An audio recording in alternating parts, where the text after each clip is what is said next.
Bloody and broken, Zoe fell through a pit between worlds. The wind tugged at her scabbing skin, tore free flakes, and sent them drifting up like gory snow. Rain fell with her, a vast ring of water drained by the yacht's abyss. It created a thin wall in the dark, and she fell in the center like a speck in an eye. Hopelessly ruminating. What could she have done differently?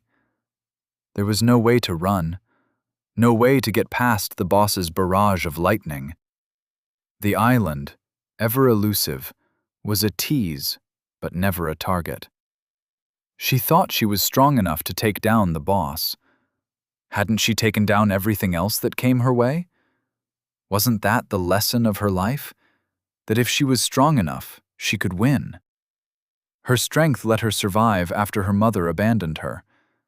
It got her through medical school when she had nobody to lean on. It helped her navigate sordid business deals with a criminal organization. But it didn't stop her mother from leaving. Didn't stop Ben from betraying her. Didn't stop Cassie from turning into a monster. Didn't stop the dungeon boss from crushing her under his heel like a bug. Tears leaked from her eyes as she fell through the void like trash down a chute. It was all a lie. Her strength was a falsehood. Deep down, despicably deep, she had felt a sense of relief at the end of the world. Finally, a world where your worth was measured by your strength. Skein was the sum of your attributes, and Skein was everything. She'd even experienced a perverse thrill when she saw how much more Skein she had than Anton or Bella. The curse had been accurate. She devoured the bell fragment because of gluttony. She deserved the punishment, and she wondered, was there really an increase in hunger? Or was it all psychological? She supposed it wouldn't matter soon. The circle of sky above her shrank into a blue coin, shrank into nothing. How long before she struck the bottom? Or she might fall forever. The dungeon boss said it would be an eternity after all. A fate worse than death. Though she couldn't fall for eternity, there was a clock counting down her time. The burden of being interesting.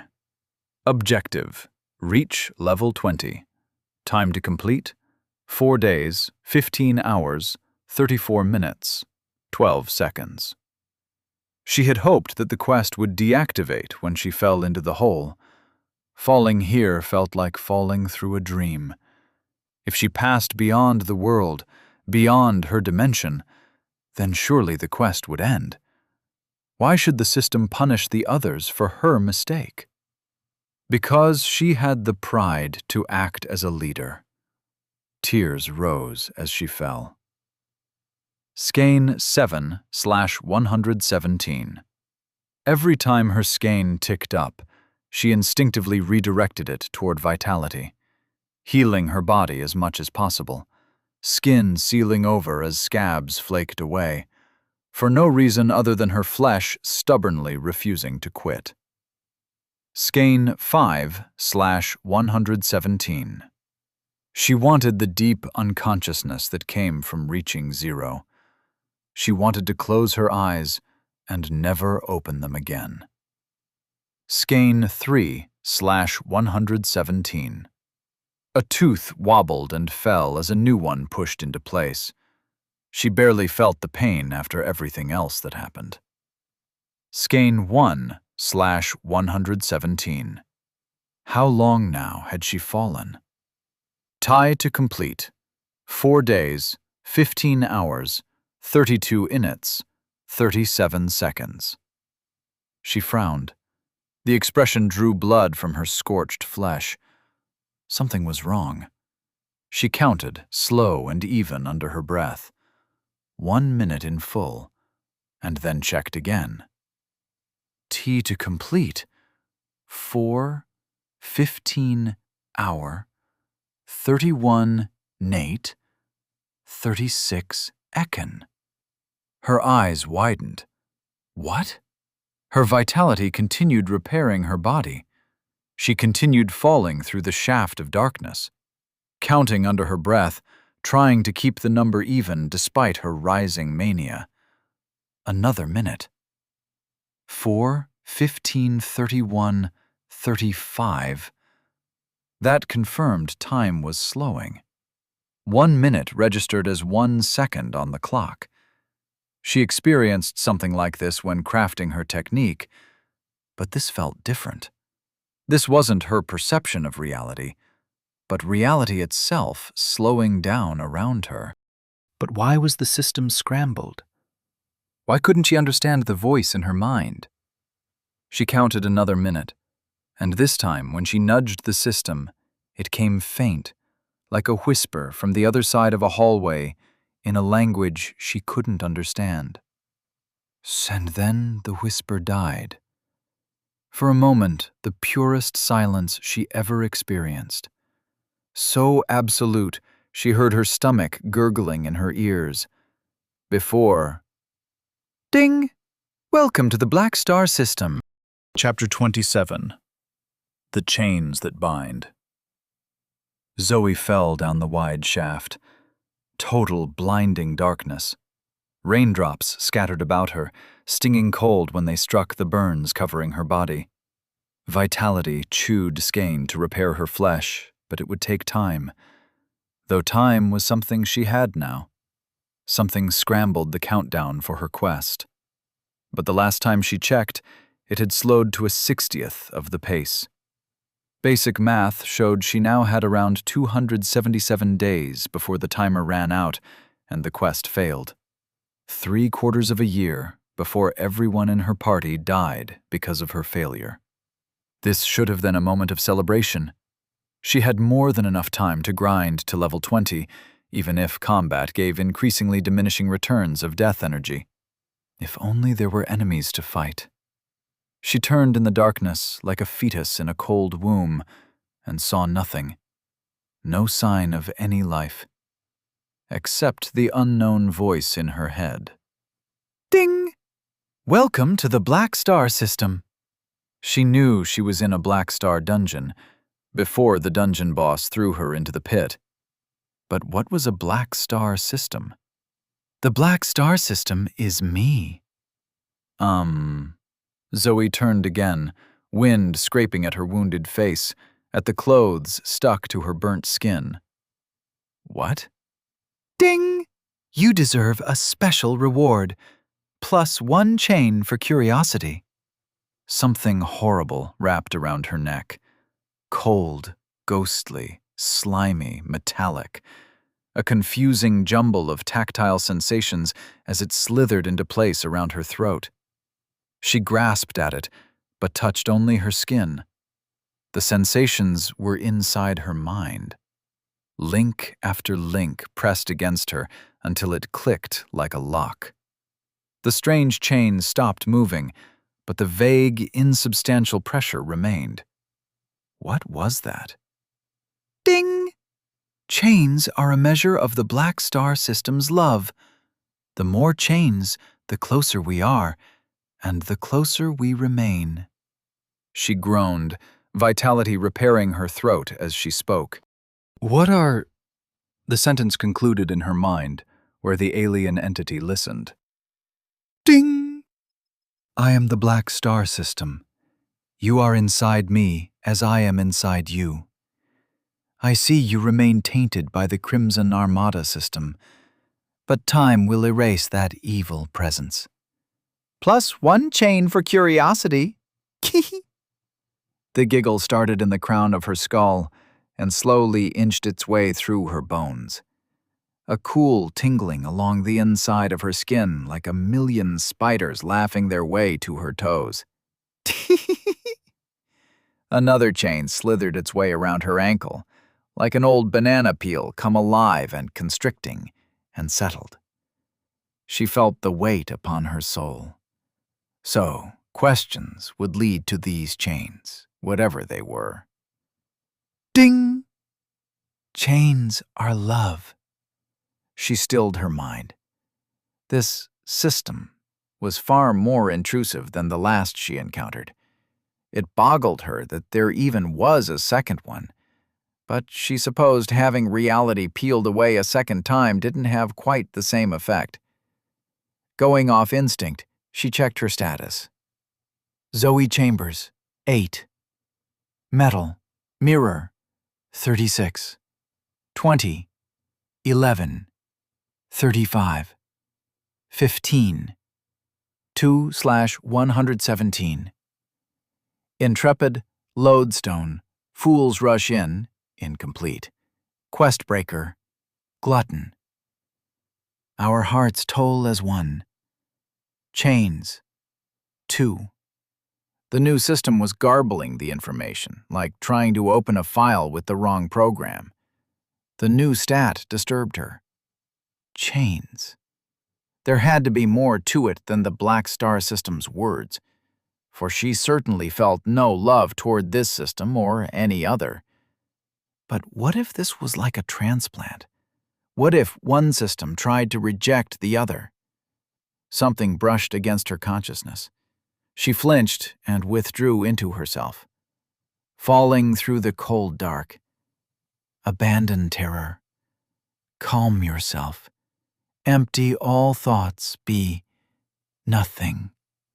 The consciousness swooped over her like a face over dark water. She felt herself becoming its reflection, and she knew, with the instincts of prey, that if she tried to fight this transformation, it would detect her. It watched for something, but the very act of watching changed her. An itch inside her brain, maddening as it scrutinized her. And at last, she caved. Go away! Ding! +2 chains for flinching. Tee. The presence left her mind as the latest chains slithered around her waist in an unwanted embrace. She shivered. Fell. What else could she do? Her attributes were all scrambled. The voice implied it would purge the old system. Did that mean chains would replace all her attributes? What would that even look like? But her attributes weren't gone. Not yet. She focused on her willpower. That elusive mental tool gave her the focus, the drive to do what she needed to do. It stirred in her mind like a new set of surgical tools ready in their case. Tools need to be used, and so she used them. Could she? She felt her skein moving inside, slowly unwinding as she directed her thoughts towards her status. Careful now, as though she were inside a patient. No room for error, no room for haste. She had all the time she needed. Steady. If she applied her willpower, her focus to her status, perhaps she could. Saus Nam, Zoe Chambers. Body, metal, mirror. Livel 8 Eribu. Smite 36. Durai 20. Viali 11. Willpower 35. Insight 15. Skin 3/117. Ills, Intrepid, Lodestone, Fools Rush In, incomplete. Questbreaker, Glutton. Shaniques, Our Hearts Toll as One. Chains, 4. She cheered at the success, spinning, laughing as she rejoiced in the recovered progress. Whatever this new process was, she could deny its presence with her attributes. She could resist this new system by embracing the old. Pain spiked through her, and her cheer became a scream. Not the pain of an invasion, of an attack, but of an overexerted muscle finally tearing. Only this muscle was her mind, her willpower. She released her hold on herself and let her status fade. The presence of the Black Star System did not swoop down. Blessed peace as she fell. Deploying her willpower in such a way helped to keep it at bay. But how long would that solution last if her access to the Crimson Armada system was eroding? She had too many questions, and the only way of getting answers was by communicating with that eldritch voice. That was a last resort. It felt too much like being a fly in the grubby hands of a child. Ripping off wings wasn't an accident. It was the point. She wanted to keep her wings firmly attached. So how could she? A presence below her. Buffeting wind. Overwhelming power. It made the dungeon boss feel like an ant. She glanced down and saw nothing in the pitch black, but her lizard brain hissed. The strange power rocketed up toward her. She pulled in her limbs, tucked into a ball, as small as possible. Anything to avoid whatever rose toward her. But even these attempts felt futile. If the maw of some monstrous beast were about to swallow her, what could she do? She had learned all too recently just how low on the food chain she was. So, why bother? Because it wasn't in her to back down. The chains around her body loosened. Her breathing relaxed. The weights on her ankle, around her waist, lessened. What once felt restrictive now felt powerful. Something rose towards her like a missile, like a wild animal. But she had a chance. She always had a chance. Spinning in the air, the chains unwound.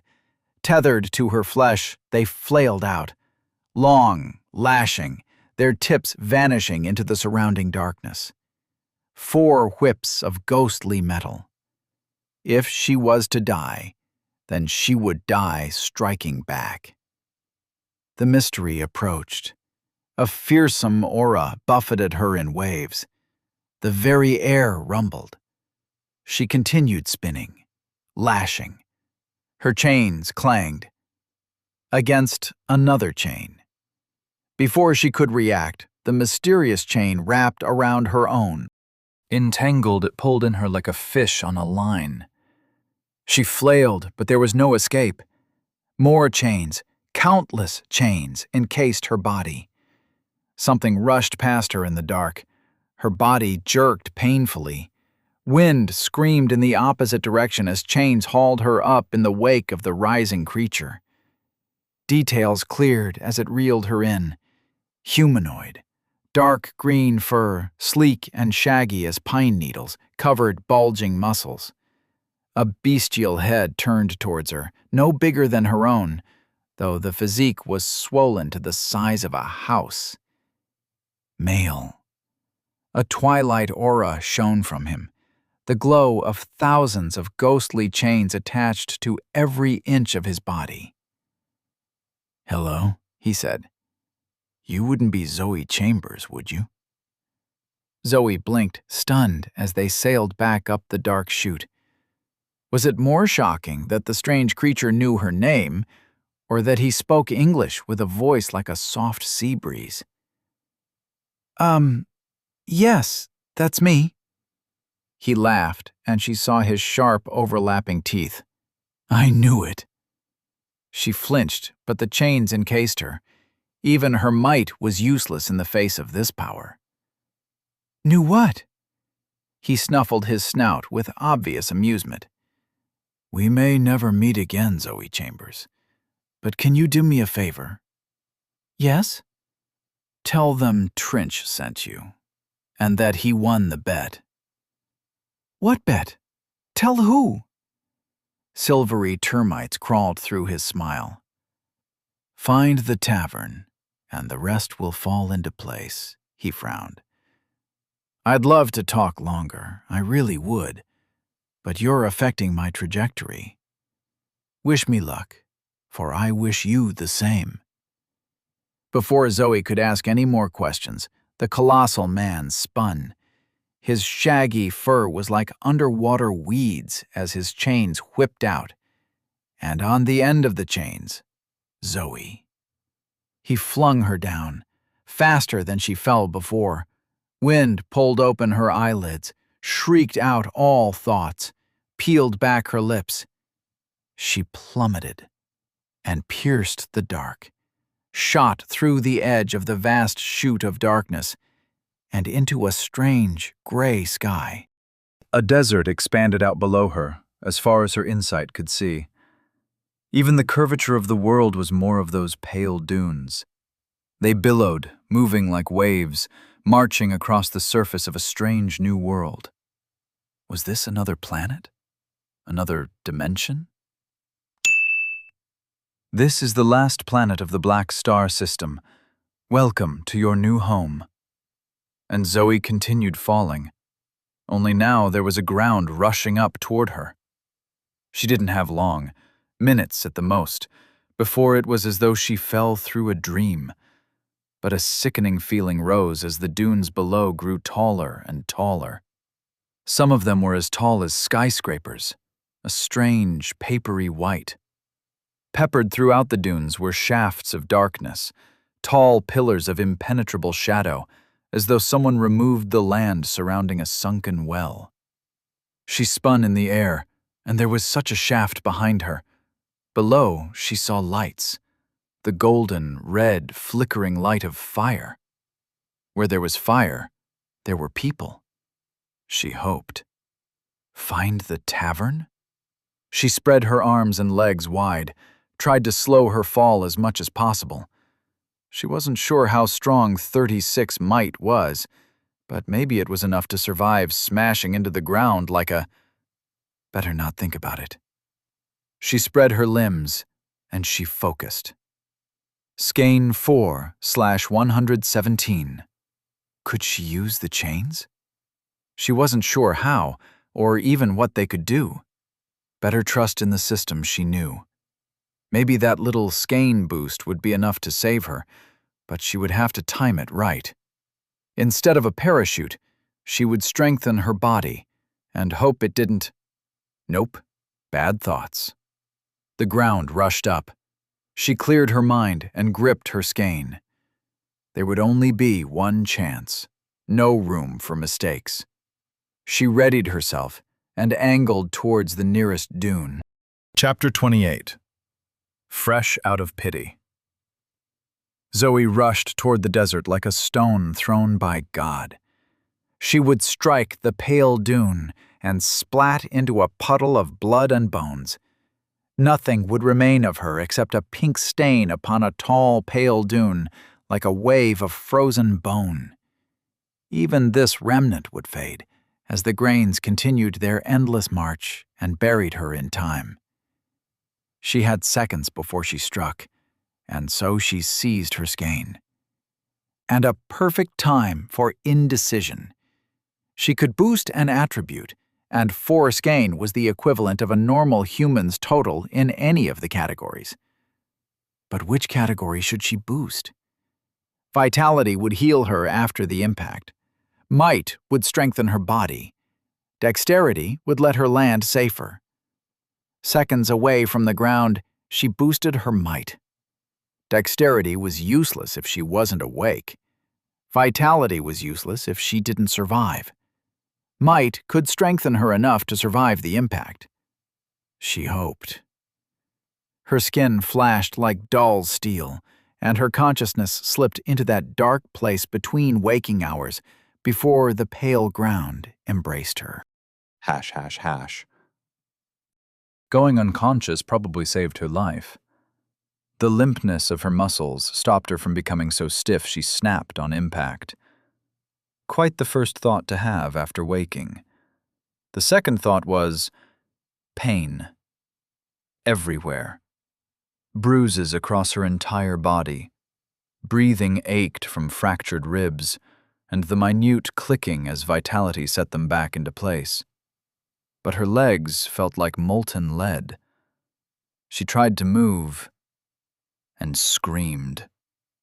Dry sand filled her mouth.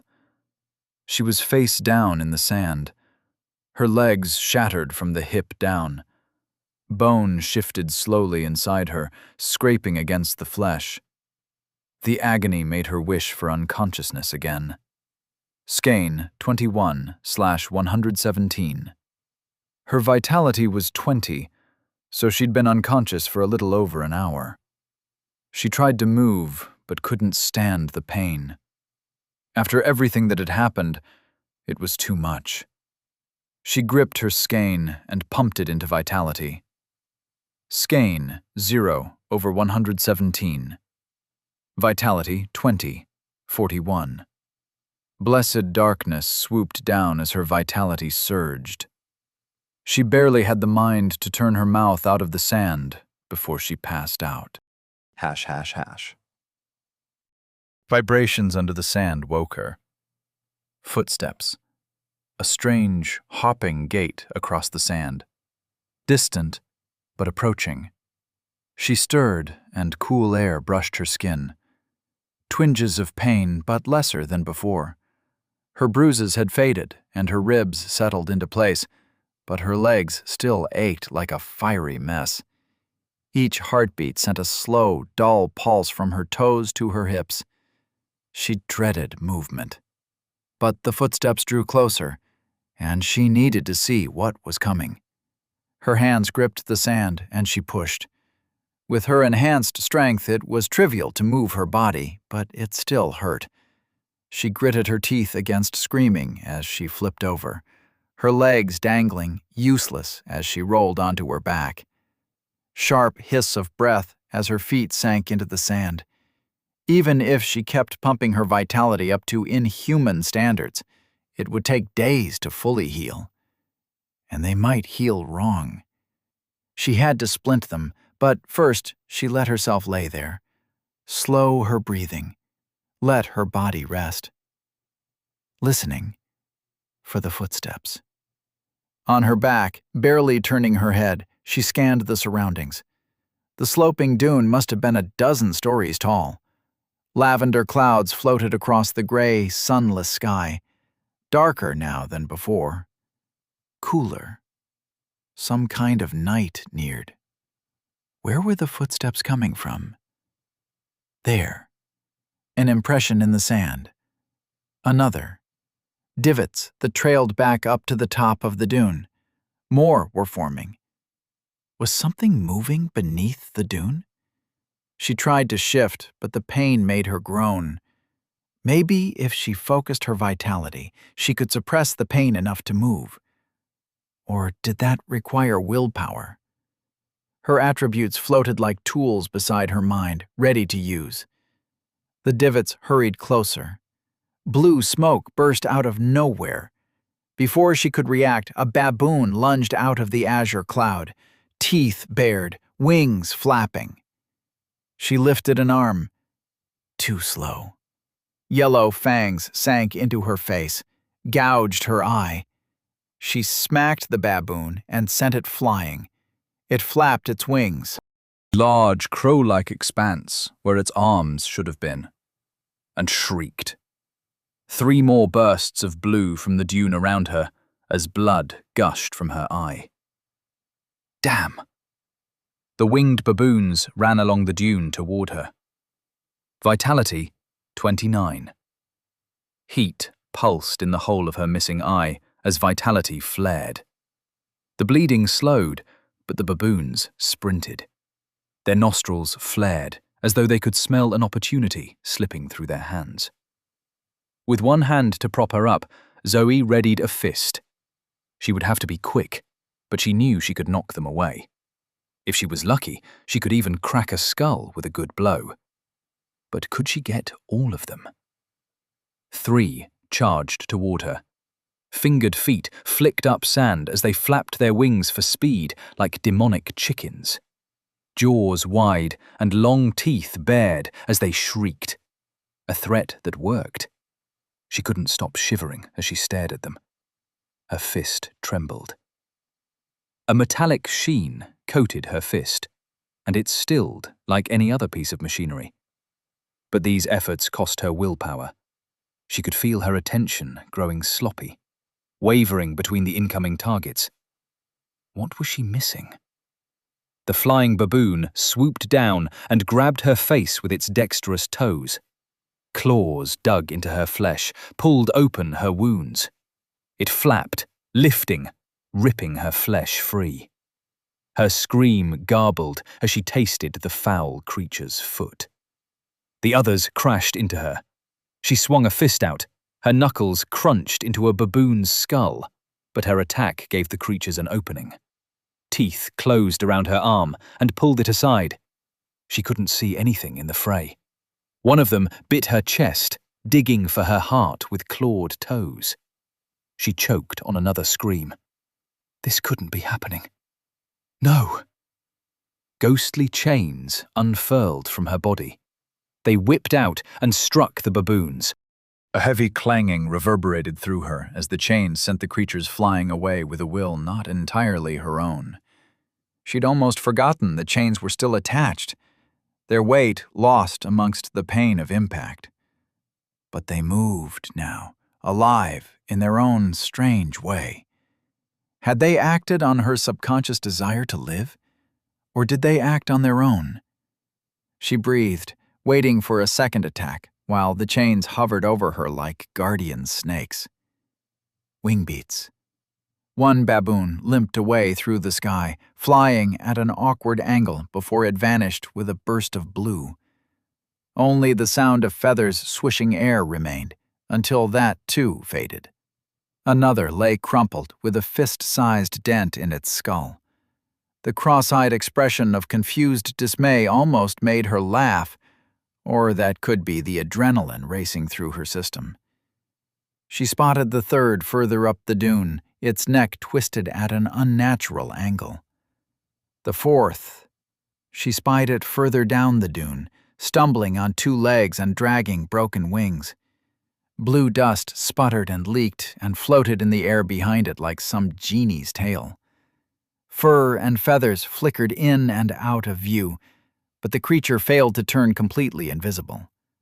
The sight was pitiful, but Zoe was fresh out of pity. Her chains sensed her motive, and they moved, thrusting into the sand, pulling her downhill. The chains didn't let her walk, but they walked for her.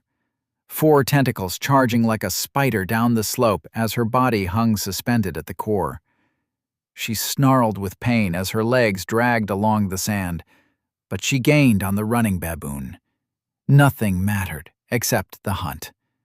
The baboon's shrieks grew louder as it scampered away, wings flapping, blue smoke trailing. The dusty vapors irritated her remaining eye, but she ignored the itch. She was ignoring enough already. The distance closed, and with one last leap, the chains launched her toward the fleeing scavenger.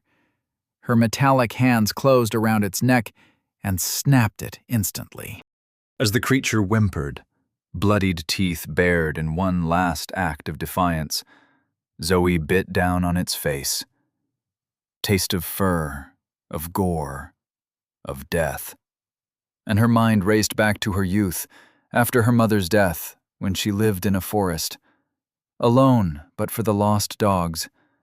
A life of harsh pursuit, civilization forgotten. Survival was all. The pain in her legs yanked her back to the present. She swallowed the bloody scrap of face meat and screamed at the watching gray heavens. "You won't get me that easy! Not now! Not ever! I'll kill you all!" ###. True power arises when prey becomes predator.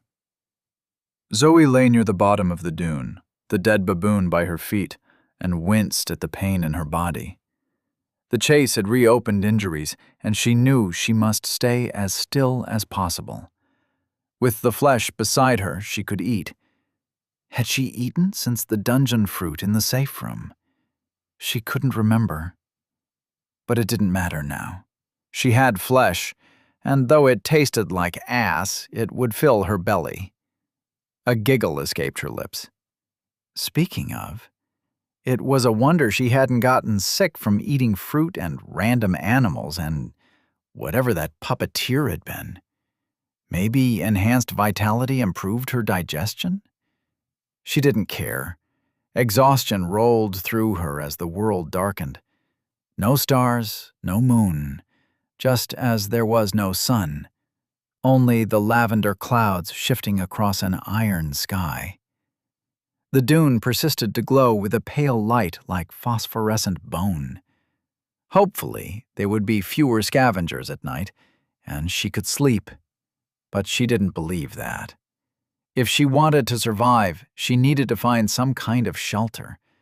And finding anything meant getting to the top of the dune. From there, she could get the lay of the land and maybe even find the tavern Trinch mentioned. Who was that figure in the shaft? How did they know her name? Questions that could wait until after she walked again. But right now, the only question she wanted to answer was whether killing those baboons counted towards her levels. They felt like, and tasted like, regular flesh and blood, no matter if they went invisible. They were material beings. But this was not the world of the system she knew, and there had been no frigid rush of death energy. Though, perhaps. She focused on her willpower, reached for her skein to bolster her theory. Skein 10/117. Willpower 35. 34. Not the boost she expected, but her willpower was taking a beating just from maintaining her status. Still, if she focused, the world moved around her like wind upon water. Or was she the wind, and the world the water? The question vanished as her body plunged into the icy depths of death energy. It wasn't a complete level up, but she felt more than halfway toward level 9. The cold energy settled into her body, and as she thawed, she sobbed with relief. The avenue of power remained. She could get stronger. Her journey was not over, and as long as there were enemies in her future, which she knew there were, she would level up. She would get stronger. She would complete the damned quest given to her by that damned alien god, and she would claw her way out of this damned dimension. She smiled as new tissue trembled in her ruined eye socket. Once she was free, she would tear that dungeon boss in half. And then... It was a long road ahead, but Rue better get ready. Chapter 29. Hunted. It took Zoe an hour to climb to the top of the dune. She wrapped the chain tethered to her ankle around her legs to keep them still. The pressure hurt, but by focusing on her vitality, she could distance herself from the pain. It throbbed, dull and angry, in a walled-off box in her mind. The 2 chains around her hips dragged her uphill, slow and steady, while the chain around her neck scooped up the corpses of the baboons. She didn't know her next chance to get food. All the time, she scanned the skies, listened for the wing beats of the invisible scavengers.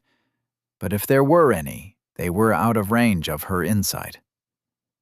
The top of the dune gave an incredible vantage point. It was the tallest dune for miles around, a pale slope with a glow like moonlight. As the sky darkened, she spied the telltale glow of fire against the clouds. It seemed she would have to cross several dunes to reach what she suspected was the tavern. There were several shafts of darkness in all directions. They moved across the landscape with a steady motion, slipping over dunes as though they were not even there. Perhaps they were stationary, and it was the planet that moved, like a needle on a record player. It still gave her goosebumps to think she was on an alien world. After all the crazy things that happened to her, this felt the most tangibly surreal. The nearest shaft of darkness was the one she fell from. Advancing across the land, a line of solid dark against the bruised sky. It made sense that it led back up to the hole surrounding the mirror-clad yacht, though the shadowy pillar's steady movement didn't match the yacht's weaving route. Perhaps one end of the shaft disconnected from the other as they passed between dimensions. Had Trinch been trying to return to the Mirror Bell dungeon? Maybe she would find out when she found the tavern. Rain from the drained lake water fell in a trail behind the shaft, long whips of water eternally spattering the desert below. Through the gaps in the dunes, Zoe spied a river of sorts, marking out the shaft's path. Reeds and greenery swept the banks of the river, as though the shadow gouged the desert and tilled life. Even in the strange half-lit night, she could make out trees and the shimmer of flowing water. The sight brought a tickle to her throat, an aching reminder of her thirst. That river was her goal. There she could rest and heal until she could walk without the chains. Though the chains had been useful, she didn't want to rely on them. There would be a cost associated. She just knew it. Always trust in love. One chain for doubting me. The chain attached to her ankles vanished into ethereal smoke. Her legs fell loose without the chain to strap them together. The sudden movement jerked her broken bones. She screamed. Her legs sank into the sand. She took deep, heaving breaths as tears trickled down her cheeks. See how hard life is without me? You should appreciate what you have before it's lost forever. One chain to teach you a lesson. One of the chains tethered to her hips vanished as though it were never there. It was one of the two propping her upright. Now, off balance, she started rolling down the dune. Nauseating pain flared in her legs. She directed her vitality to neuter the pain and reinforced the command with her dwindling willpower. As the raw sensations faded, she turned her attention to the chains. The chain around her neck discarded the baboon corpses, while the remaining chain around her hips steadied itself. Both chains dug deep into the sand and stopped her rolling. She lay there on the sandy slope for a moment, breathing and watching the dark, shifting sky, waiting for any other prompt, for anything else to go wrong. Only the cold and wind-blown silence of an eerie desert on an alien world. She finally relaxed. More proof she needed to heal, but to do that, she needed shelter. She felt too exposed on these dunes, especially since the only creatures encountered so far could make themselves invisible. She grabbed the nearest baboon corpse, out of stubbornness more than anything else, and directed the chain around her waist to bind her legs, while the one around her neck dragged her down the hill. It was an uncomfortable process, and mentally draining. Where before the chains responded to her subconscious desires, now they barely even moved with her direct attention. They creaked and clanged in her ears, as though ghostly rust coated the ghostly metal. It took hours of careful movement, but she reached the bottom of the dune, climbed up and down another, and finally smelled water. She followed her nose, letting the single chain drag her across flattened sand. Patches of fuzzy grass that smelled of honeydew, a growing smell of mud, the trickling splash of water. Her impatience grew, and she found it harder to maintain the methodical pace of pulling. She wanted to sprint forward, charge toward the river, and bury her face beneath the surface. Great gulps of fresh water to wash the taste of blood and sand from her mouth. Her willpower suffered in this dimension, and this reduced her ability to focus. At last, her chain splashed into water and pulled her the final few feet to the river's edge. More a creek than anything else, maybe 20 feet across at its widest point, and shallow as it ran over the sand. Zoe slid over soft grass. A breeze sent shimmering ripples down the river. Just as the dunes glowed, so too did the water and the trembling blade-like reeds. A strange light, unnameable color, reminding her of the ethereal chains. But her body demanded she drink, and so she abandoned speculation. The chains withdrew, once more wrapping around her body. She eased herself down to the water and, after hesitating for a moment longer, cupped her hands into the flow and drank. Sweet ambrosia. She swallowed the taste of silt and sand and the residual sadness of the Mirabelle dungeon. That lake over the drowned town was rich with morbid emotion, but the fall through dimensions flattened that sadness. Here, the water carried a taste of hope. Zoe drank until her belly sloshed and didn't even question the fact she could taste the emotions. Shadowy figures moved on the far bank. A dozen eyes glowed sapphire as they reflected the landscape's eerie light. They moved in a pattern that suggested 4 creatures with 3 eyes apiece. Her insight couldn't penetrate the darkness, couldn't discern their forms, and so she suspected some technique was at play. A low growl sounded across the water. Zoe clenched mud, roots tangling in her fingers as she formed a fist, but after another 6 eyes joined the dozen, she grabbed the body of the baboon she had dragged this far and retreated. Even with her skein fully recovered, she didn't want to risk fighting these unknown creatures in the dark. She was missing an eye, her legs remained broken, and she was exhausted. The creatures were confident, obscured by darkness, and who knew what other tricks they had tucked away. Their growls grew louder, and she hurried. The chain around her neck dragged her away. She lay on her back with her legs bound and faced the creatures as the distance between them grew. Moving downriver. The flow seemed to head toward the fires of the tavern. She would need to climb another dune to confirm her hunch, but that could wait until she rested. Though there would be no rest for a while. The creatures were following her. Sapphire eyes glowed in trios, never blinking. Soft hoots passed between the creatures as they kept their distance, but never strayed too far behind her. The chain grew heavier, harder to move, and her pace slowed. Her heartbeat rose, and she spent skein to lower it with "Our hearts toll as one." No matter what, she needed to stay calm, stay rational. Because she just heard the sound she dreaded most. Splashing water as the creatures crossed to her side of the river. She urged the chain to hurry, but it barely registered her command. The creatures gained a steady loping speed, sapphire eyes bobbing with the excitement of an easy kill. Zoe didn't want to have to prove them wrong. More eyes were crawling down from the steep dunes surrounding the river. Over 20 of the creatures in the pack, hooting, growling, following. She threw the baboon corpse toward them. Loath though she was to abandon the hard-won meat, she valued her life more. Hopefully, it would prove a distraction. With her burden removed, the chain increased speed, dragging her bound legs along the muddy riverbank. The sapphire eyes converged on the corpse of the baboon.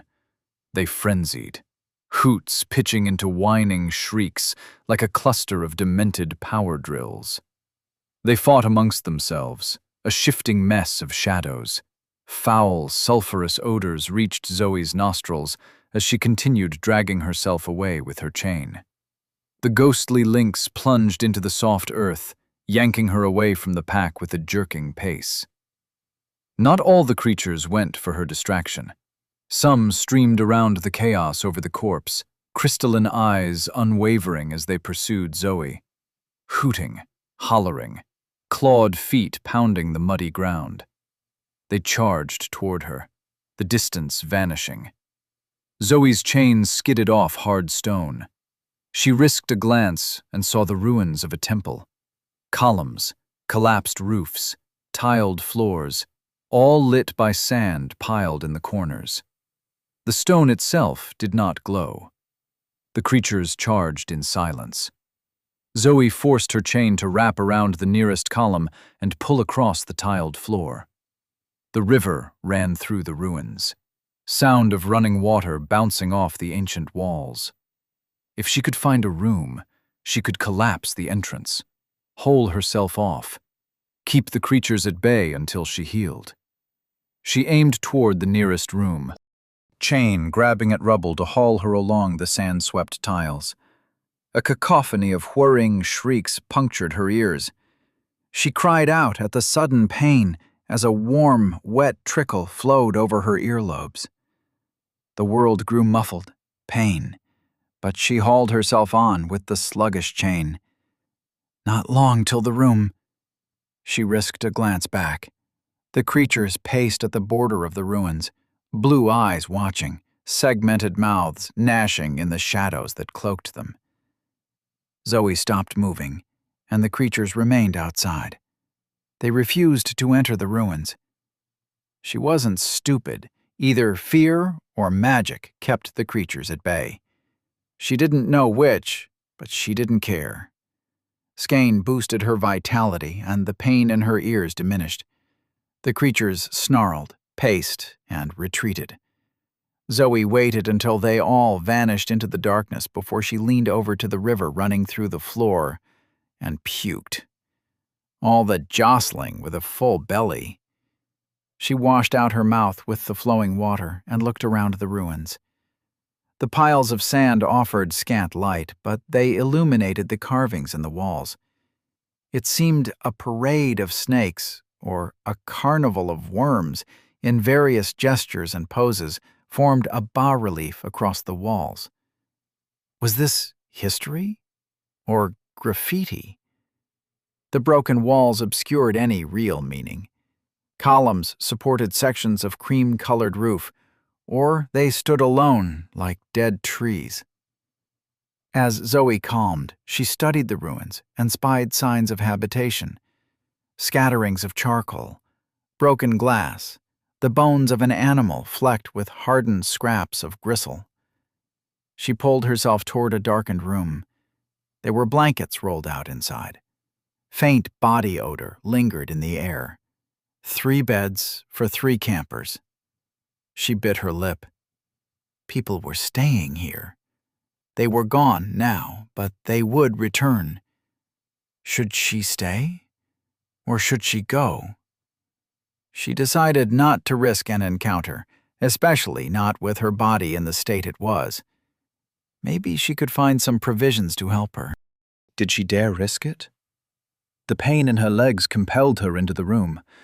Keeping her legs as steady as possible, she entered and picked at the blankets. It was difficult in the dark, but the metal in her body pulled her fingers toward a certain bed. Under the woolen blanket, she found a curved knife and a jar half full of glass beads. She studied a bead. The dim light offered scant detail, but it resembled a cat's eye marble. Her chains trembled as she rolled the hard orb between her fingers. There was some connection between her chains and this glass. But what? A gruff voice boomed out in the near dark. Zoe froze. Another voice responded to the first, and pealing laughter sounded from a third. The wind whistled through the ruins, chilling the sudden sweat coating Zoe's skin. The campers had returned. Chapter 30. Labyrinth. Strange voices echoed through the ruins. Zoe turned about, but she couldn't be sure where they came from. All she knew was that they grew louder. The dark room with the 3 bedrolls had only one exit. She had to move, or else she would be trapped. With her legs broken, she relied upon the chains granted by the Black Star system to move. She directed the chain around her neck to grab the craggy doorway and pull her out of the room. Nothing. The ghostly links remained coiled around her neck like a choker. Ding! You take me for granted. Zoe bared her teeth. This wasn't happening. Not right now. No, I don't, she hissed. You've been incredibly helpful. I'd be dead without you. Ding! You're just saying that. I mean it. I really do. I don't know. The echoes grew louder, bouncing from wall to wall, losing all sense of direction as they approached. 3 separate voices, hoarse, booming, and smooth as honey. No time to argue with a butt-hurt eldritch being. Her legs were still wrapped with the chain tethered to her hip. With her might, she could pull herself along with just her hands. It would jerk her body more than using the chain, but vitality could suppress the pain. But what about the loot in her hands? A curved dagger and a jar of beads. There was something curious about the beads. She wanted to know more, but now was not the time. Suppressing a frustrated snarl, she stashed both items under the woolen blankets. Though they could be helpful, they would also alert the campers to her presence. But she couldn't stop herself from taking one of the marble-like beads. To leave this situation completely empty-handed would be a travesty. With the bead tucked into her pocket, she crawled out of the room. Her fingers found holds in the pitted and worn tiles. It was easy enough to pull herself from the room, though her legs throbbed with every moment. Once more in the courtyard, she faced a choice. Did she leave and risk the desert, or did she venture deeper into the ruins? Beyond the border of ancient flagstones, the desert glowed with its soft light. The ruins, by contrast, were a tangled mess of shadowy passages. With the sand being the only source of light, she knew she would quickly become blinded the deeper she went. But the desert held predators. Packs of them. She couldn't see them now, but they were out there, possibly waiting for her. A voice echoed. She flinched at the alien tongue. It sounded as though it came from right beside her. She made up her mind. The ruins had protected her from the shadowy predators. Perhaps they would protect her from the campers as well. She hauled herself away from the courtyard and followed the route the river carved through the ruins. Down a passageway, through rooms emptied by time. Stone shelves, benches, recesses, but all of it empty and crumbling. Was this a temple? Some kind of domicile? A workshop? She wasn't an archaeologist, and the shadows made any attempts at identification pointless. Only the sand that had blown in through cracks in the walls offered any illumination at all. Soon, the river vanished beneath the floor. Ding! Damn it! The chain around her hip vanished, and her legs fell loose once more. The sudden pain almost made her scream, but she bit her arm to muffle the sound. Why was this system so petty? She hoped she had moved far enough from their camp, and dragged herself carefully into the closest room. There was an empty corner tucked behind the rubble of a collapsed shelf. The room had 2 exits, so she wouldn't be cornered if the campers stumbled upon her. Her back against the wall, the voices distant, she resolved to fix her legs once and for all. With a flex of her willpower to remove the black star interference on her status, she grasped her skein. Skein 117 over 117. She directed the threads of energy toward her vitality. 20. Life. Her body brimmed, overflowing, growing, regenerating. A seed sprouting in dark earth and surging for the light. She understood for the first time the true nature of vitality. Not renewal, but growth. Not healing, but persistence. How else could the body continue without vitality? How could anything continue? Vitality was the burning light of the sun, the greenery on the riverbanks, the beating of a heart driving oxygen to the brain so it could tell the heart to beat again, to drive oxygen to the brain so it could... She lost herself in the feeling as her body rippled. The black star system took a toll on her willpower, and it was all she could do to rein in the lightning coursing through her veins and direct the explosive energy toward her legs. Her vitality was 30 times higher than it had been pre-system. If it took months for a regular broken leg to heal, now it was a matter of hours. By concentrating and directing her attributes, she could shorten that time even further. Her medical knowledge helped her visualize her internal injuries. She probed the bruised muscles, hissing as she spotted the multiple fractures, the breaks, and the hisses almost became laughter as she felt them healing under her touch. She found it hilarious that her entire career, her entire time at university, was now performed by a mental exercise and a magical force. The boosted vitality wouldn't last forever. Even now it was ticking down, reducing by 1 per minute. Perhaps increasing one of her other attributes would help with that, but she didn't care. Her legs were healing. She gritted her teeth and wriggled her toes. They responded, and the pain was minimal. She dumped more skein into vitality and let the process continue. Careful concentration directed the pulsing energy toward her bones. Her eye was still healing, but it wasn't her priority. It could wait until she could walk.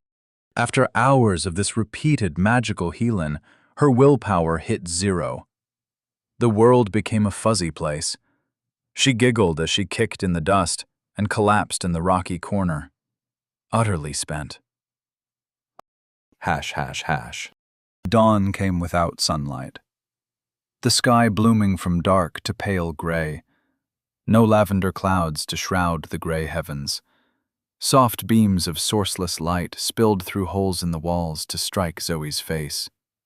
Well rested, she stirred, and though her legs ached, she stood without a challenge. Her body was not yet fully recovered, but her might gave her injured body more strength than any pre-system human. The room around her appeared to be an old storage room. Stone shelves set against stone walls. Nothing held there but dust and fragile cobwebs of long-dead spiders. Her stomach grumbled. Her throat ached for water. In the silence of the room, she heard the trickling of the river beneath the tiles. Her fist clenched, flashed silver, and she punched through the floor. Stone fragments fell into swift-moving water, ice cold and fresh. She scooped up handfuls and drank. Not too much, since she didn't want to puke like last time. Once she quenched her thirst, she moved. Her swift, hobbling gait took her deeper into the ruins. There was no telling if the sound of breaking the floor had alerted the campers, but she didn't want to wait and find out. The creature in the shaft of darkness, Trinch, had a power that totally eclipsed her own. Who knew what others like him existed in this dimension? She didn't want to risk a confrontation like that while injured, or at all. So she moved from room to room, slow and steady, checking through doorways before she advanced, always hoping to find some tool, some potential weapon, but finding nothing but dust and softly glowing sand in the shadows. The river sometimes emerged, seen through holes in the floor or flooding a sunken hallway, but for the most part, it was an unseen vein beneath the grit-covered stone. What was this place? The longer she walked, the more the size astonished her. It seemed to be a town of interconnected dwellings, but there were no clues besides the occasional wall carving of serpentine creatures. No matter how long she walked, she seemed to make no progress. Room after room leading nowhere. She stopped and rested on a stone bench. Not that she was tired, but just to get her bearing. Pale sky shone through rents in the ceilings, but she hadn't seen a window looking out onto the desert for hours. It was starting to feel claustrophobic. She ran a hand along the rough stone. Dust came away under her fingertips. If she wanted, she could punch her way through the stone. Punch and punch until she escaped. But that much sound would surely alert the campers, if they were even still in the ruins. Whatever business took them away from their site in the first place could have done so again. Maybe she was being paranoid, though better paranoid than dead. And her eye was still healing behind the impromptu patch she tore from her shirt. The tissue in her socket formed an orb, but it stung whenever she removed the coverings. She boosted her vitality when she could, but retained most of her skein out of caution. There was something wrong with these ruins. She just couldn't figure it out.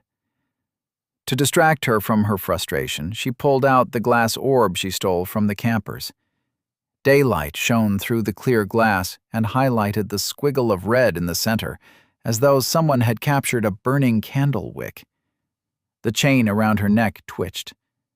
There was a connection there. She brought the marble up to the chain and brushed the glass against the ghostly metal. The red wick flashed with light and heat. Startled, she dropped the marble.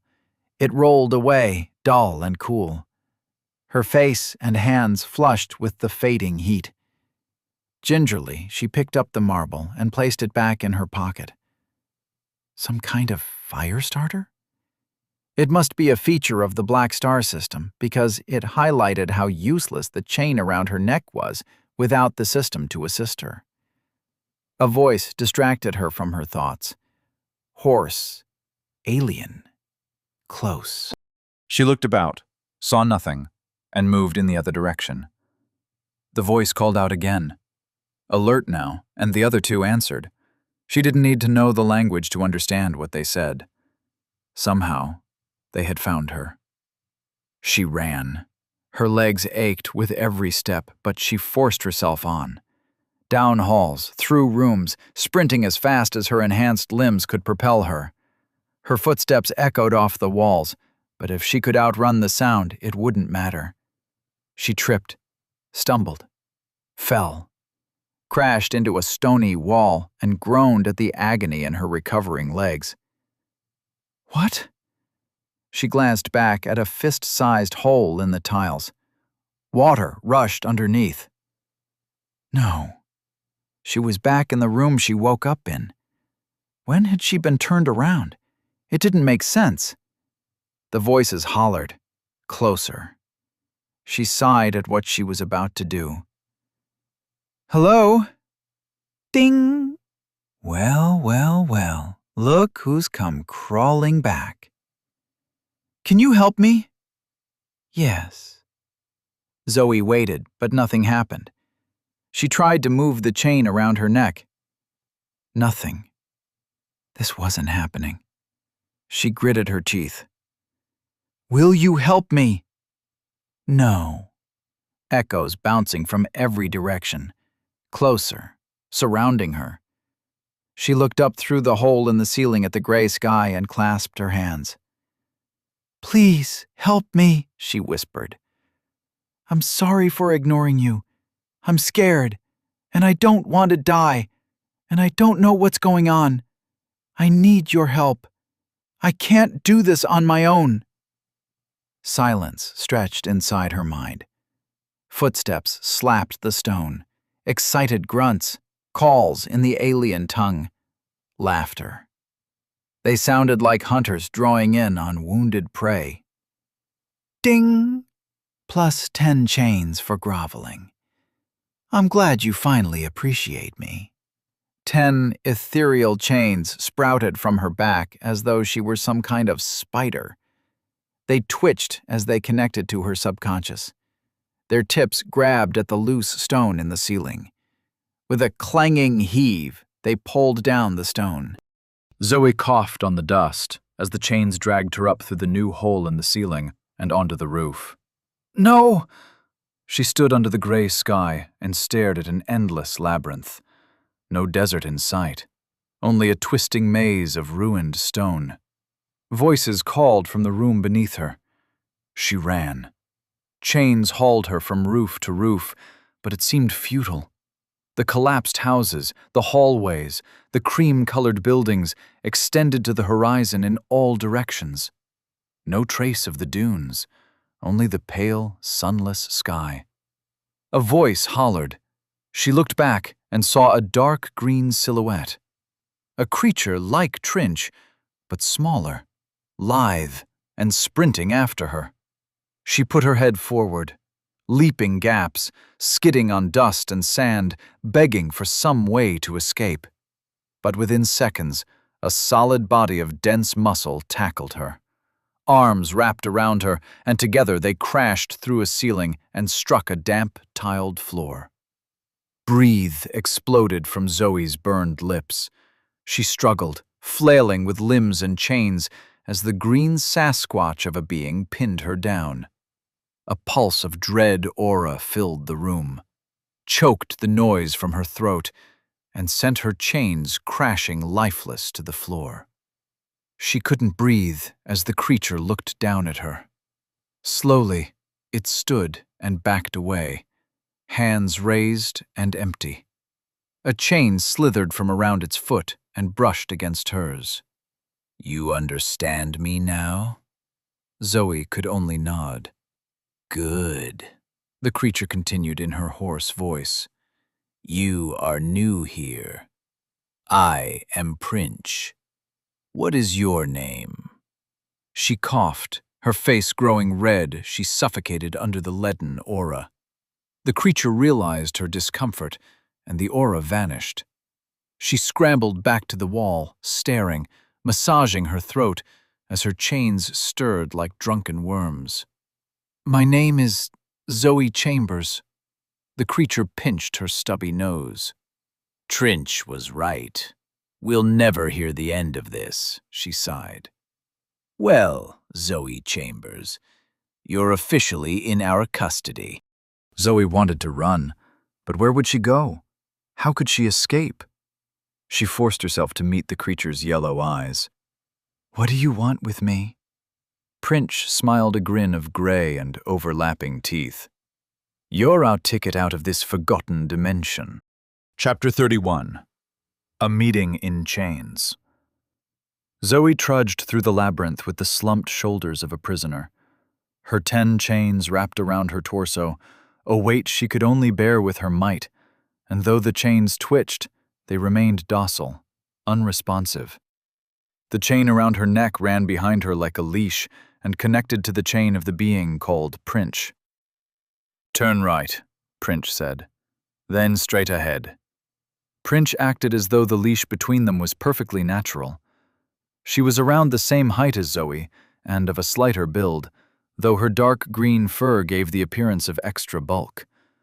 A faint scent, like a dog in salt water, rose from her sleek coat. The aroma followed Zoe as they navigated the twisting reality of the ruins. Zoe kept looking for landmarks, but there were none. Scavengers or decay stripped the rooms long ago. She didn't understand how she got so twisted around. After a day of careful travel, she ended up back where she camped the night before. Her sense of geography wasn't bad, so she blamed magic, which, lately, seemed to be the leading cause of problems in her life. "What are your plans for me?" Zoe asked. "We still need to straighten out the details." "You must have been dropped here same as me." Zoe looked over her shoulder. "So why don't we—" The chain around her neck tightened. She stumbled, gasping. She commanded the chain to release her, but couldn't pierce Princh's control. Her knees trembled. The weight around her torso dragged her down, but she refused to fall. Princh arched a wispy eyebrow at Zoe's defiance. "Think you're tough enough to call the shots?" Princh smiled. "Right now you have 2 little bags inside your chest that desperately need air. You have a vitality of what?" She squinted. 20? 25? No, 20. So, it'll burn, but you won't lose consciousness for a few minutes. When you do, if you continue to lack air, then you'll die. All I'm doing is using 1 chain. The Black Star system saw fit to grant you 11, but you can't even use them." Zoe glared, clawed at the chains. Minutes ticked by as she tried to breathe, to speak, but only a squeaking sound left her scared lips as the last traces of air left her lungs. Her vision dimmed, swayed, but she remained conscious. Advanced vitality created torture instead of knocking her unconscious. Her knees gave out, but she did not fall. The chain around her neck held her upright. Prince smiled as she raised the chain until Zoe's toes hung above the ancient tile. "You are a prisoner," she said, "and every prisoner has a warden." The chain released Zoe, and she collapsed onto the ground. She lay there, limp and gasping like a fish. Prince squatted beside Zoe, the chain stroking the welts around Zoe's neck. "As a prisoner, you have one choice. Do what we say. Understand?" Zoe sucked down air. It hurt to breathe. She nodded, and Prince smiled. "Glad we came to this arrangement." Zoe gripped her skein. Skein 97/117. She boosted her might. Skein 47/117. Might 36/86. Her first drove through the air. Tiles shattered under her feet as she twisted upright, silver knuckles hard as bullets. Prince was gone. Zoe swung through empty air. Prince stepped close beside her. Zoe tried to spin, but her momentum drove her fist into the stone wall. Dust exploded out as her arm was buried up to her elbow. Zoe tugged, squinting against the dust. Something moved in her peripheral vision. She tore her arm free, spun. Nothing. Where was Prince? Zoe turned, saw nothing, heard nothing. "Tell me something?" Prince's hoarse whisper came right beside Zoe's ear. Zoe's eyes widened. She kicked to the side. Her foot shattered the wall, but the whisper continued. "Why do you might-based builds always think you can punch your way out of any problem?" Zoe leaped away, turning to face the source of the voice, and saw nothing. A fist crashed into the back of her head. The ground hit her cheeks. She blinked. The damaged wall collapsed in a crash of ancient stone and pale dust. She blinked. Where was Prince? She blinked. Darkness. ###. Wood creaked as water lapped against stone. A smell of dust and silt, a dry wind blowing cool air, a rough hand upon her shoulder. Someone shook Zoe awake. She jerked up, fist forming, but chains dragged her back down. Zoe turned her head, the only part of her body not chained to the heavy blocks of masonry forming the floor of the crude dock. The river flowed out from under the dock, which must be part of the ruins, and continued winding out through the dunes. It grew wider in the distance as other rivers trickled in and fed its girth. Sickly trees resembling palms grew along the banks. White, bird-like animals flittered through the scant shade. There's no escape. Prince leaned in the corner, smoking from a lapis lazuli pipe. Hazy black smoke dribbled over the bowl and fell toward the sandy floor. Being a fighter is only admirable if you can fight. Black smoke cascaded from her nostrils. Which you can't. At all. Honestly, how did you even reach the dungeon boss? "Leave her alone, Prince," said a high but tired voice. Zoe tried to move, but the chains around her wrists and ankles were intertwined with the chains tethered to her spine. Prince had fused Zoe to her shackles and wrapped them through holes in the masonry. Unless she wanted to shift tons of ancient rock, Zoe couldn't move. Even if she strained, she had no doubts Prince would subdue her again. One night, long ago, the police locked Zoe in the drunk tank of a county jail. That same sense of helpless claustrophobia swept over her now. She exhaled through her nostrils and tried to maintain a calm exterior. The other speaker moved into view. "I'm Oriz, by the way."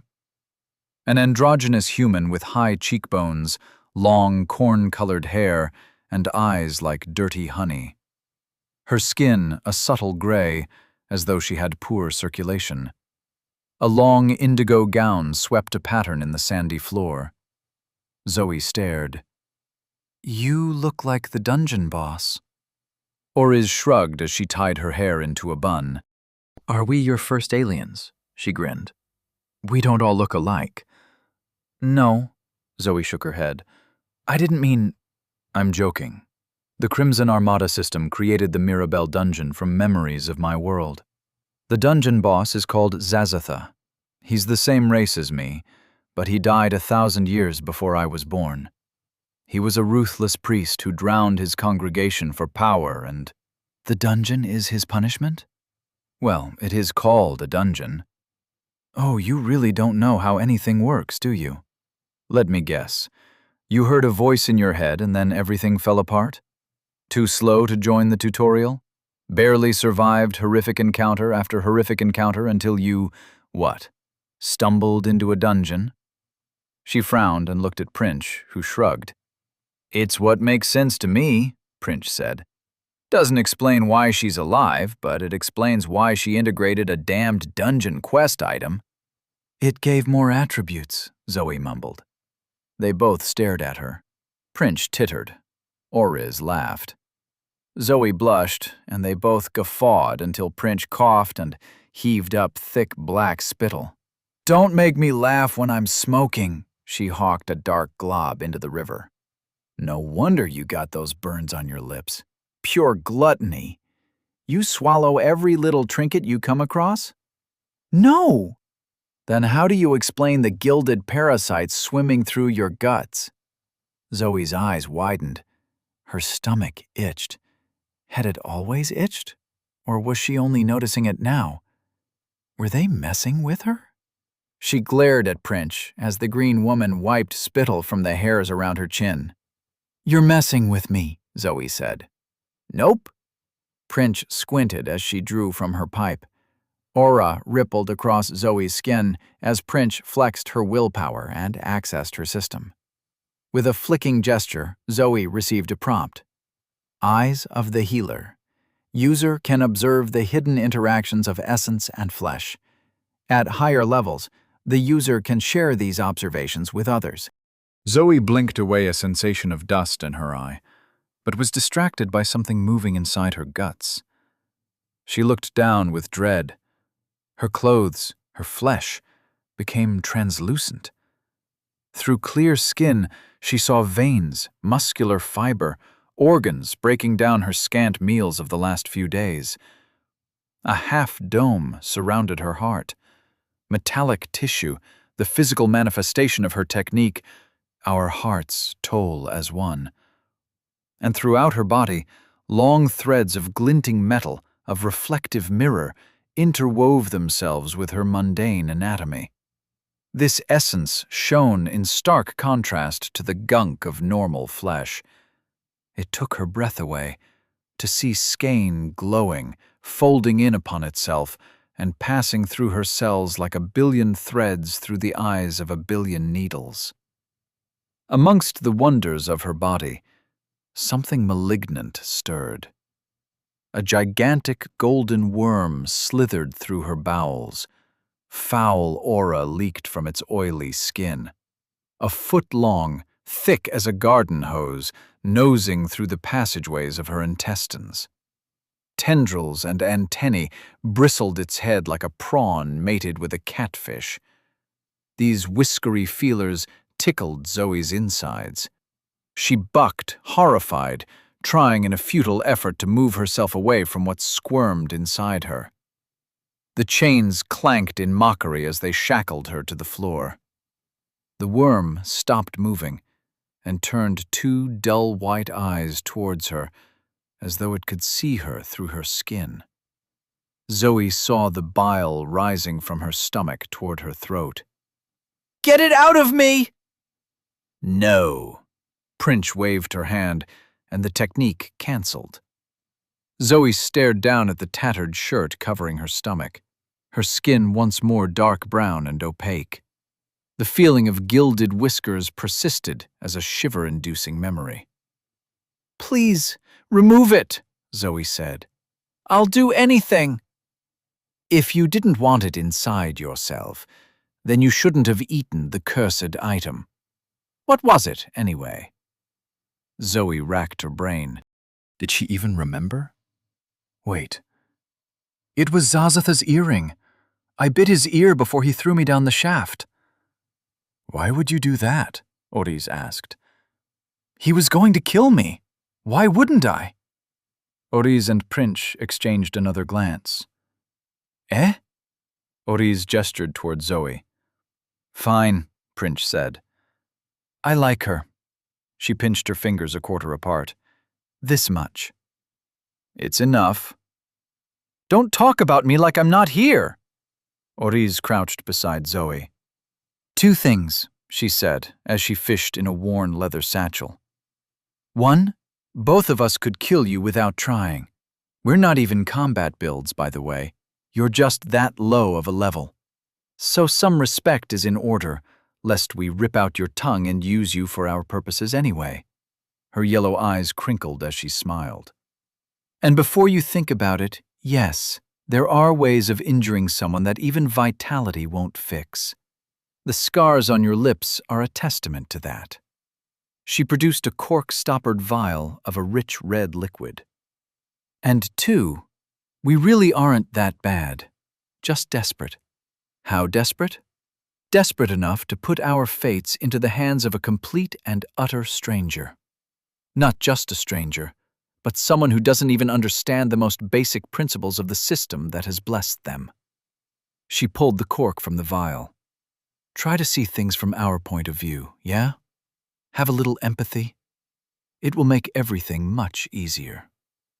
It felt outrageous that Oriz preached empathy while Zoe lay chained to the floor, but instead of ranting, Zoe focused on the question at hand. What's in that vial? Oriz held the vial above Zoe's face. This is a healing potion, she said. It will fix your eye and any other scrapes and bruises. We need you in peak condition if you're going to row us back to the tavern. A spicy aroma wafted from the narrow vial. Will it remove the worm? Oriz glanced at Prince, who shook her head. Sorry, Oriz grimaced. We'll help you with the parasite later.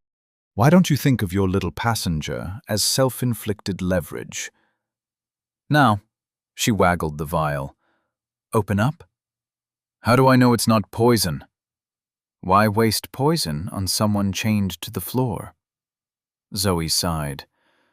Fine. She opened her scarred lips, and Oriz tilted the vial. A thick droplet beaded the rim before plummeting through the air like a piece of lead. It struck Zoe's tongue with an explosion of spice, rich umami, and sickening diesel. It tasted like a Bloody Mary made with salsa and methanol. The drop slid down her throat of its own accord, and a single tear left her eye as she remembered the drink she shared with Bella. She hoped she would see her companions again, and soon, but the hope was small and feeble in the face of the nightmare entrapping her. Chapter 32. Gently down the stream. Oriz stoppered the vial as the droplet diffused through Zoe's body. The powerful, essence-laced spice boosted her vitality with an intricacy that astonished her. Cells bubbled up in her ruined eye socket.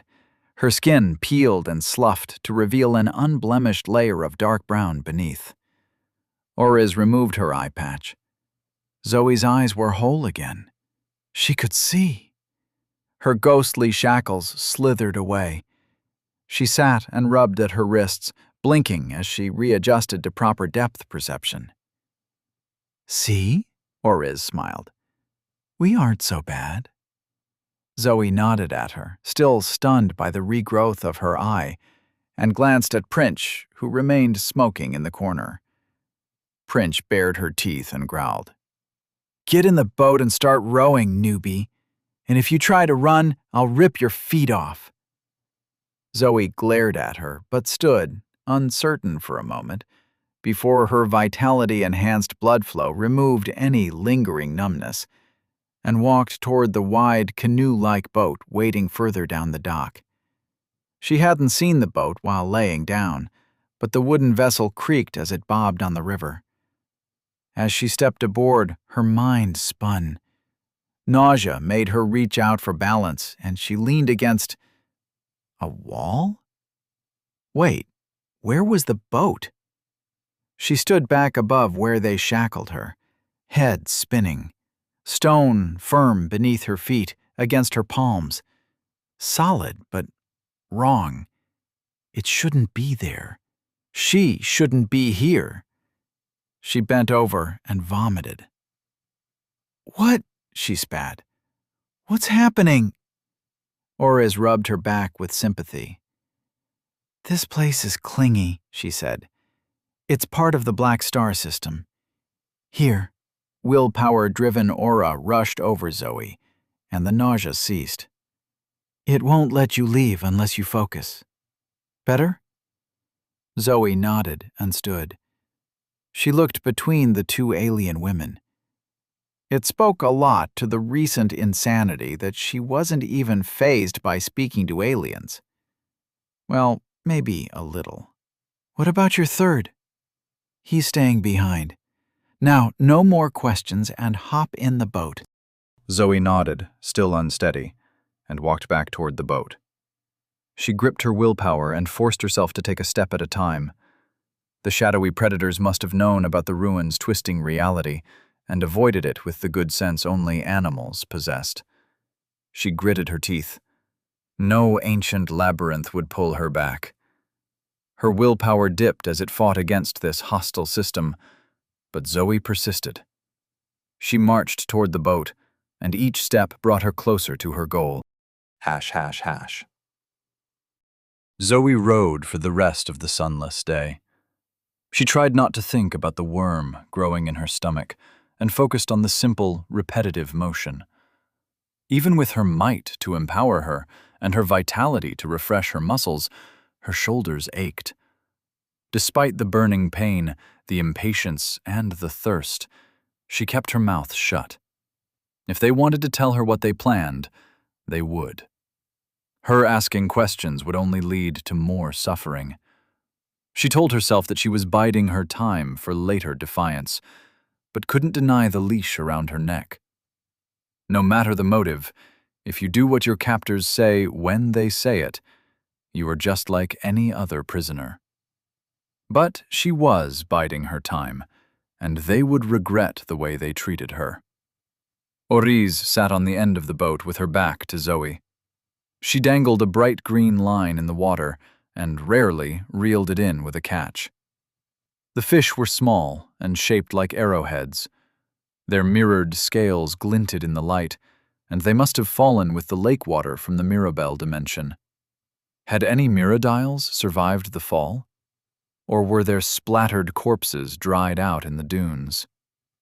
Orez unhooked each fish she caught and placed them in the large clay pot sitting beside her. Sounds of splashing emerged from the perforated lid as the fish swam in tiny circles and awaited their postponed death.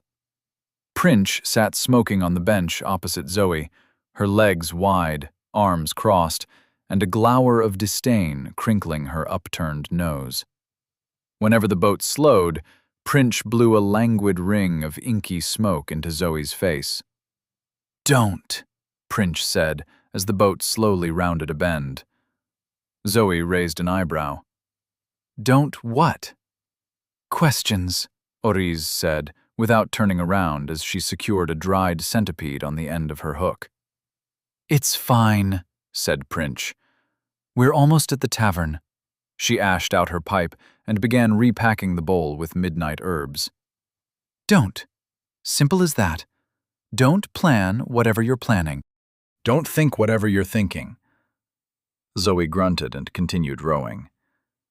"No defiance?" Princh struck a match and sucked the flame into the pipe. "What happened to the woman who tried to sucker punch me?" "I tried to befriend you first." "One must always be wary of befriending dark builds," Princh said as though reciting from memory. "What's a dark build?" Prince leaned forward and tapped Zoe's breast above her heart. Lets me see your techniques, especially since you lack the dexterity to hide your skein signature. I know the technique inside your heart, one of the vilest, most backstabbing techniques I've ever seen. She studied Zoe's face. Do you realize what you look like to us? How could I, Prince? You know so much more about the system than I do. I'm just stumbling along. Can't you explain some of it to me? Share your wisdom? There, Prince waved a finger. You hear that, Oriz? I heard. You win the bet. Zoe frowned. What bet? Dark smoke sieved between Prince's gray-toothed grin. I bet Oriz a dozen fish that you would try to befriend us. Can't use your technique without us becoming friends first, can you? But you won't catch us that easy. No, you will not. That wasn't what I was doing. Keep rowing. Of course it was what you were doing. Let me explain it then. You have a technique designed for a high dexterity build. The user will hide the technique from eyes like mine and infiltrate organizations. They'll make friends, make alliances. Once they've done so, they'll use that technique to snuff out the hearts of their so-called allies. Kill them in their sleep, and nobody will know how or why until you vanish in the night. Zoe threw down the oars with exasperation. I didn't choose this technique. It just formed after I absorbed the bell and… No technique is an accident. If you don't have a technique scroll, the system will form the technique based on your desires. I wanted to know how my companions were feeling. And how invasive was your desire to know? Prince blew a ring of smoke. Keep rowing. Ignorant you may be, but that doesn't change the nature of your technique. Can it be used to keep someone alive? Yes. Can it be used to excite a party going into battle? Yes. But all medicine is just poison in a different quantity. Take it from me. I'm a doctor. I'm a doctor as well.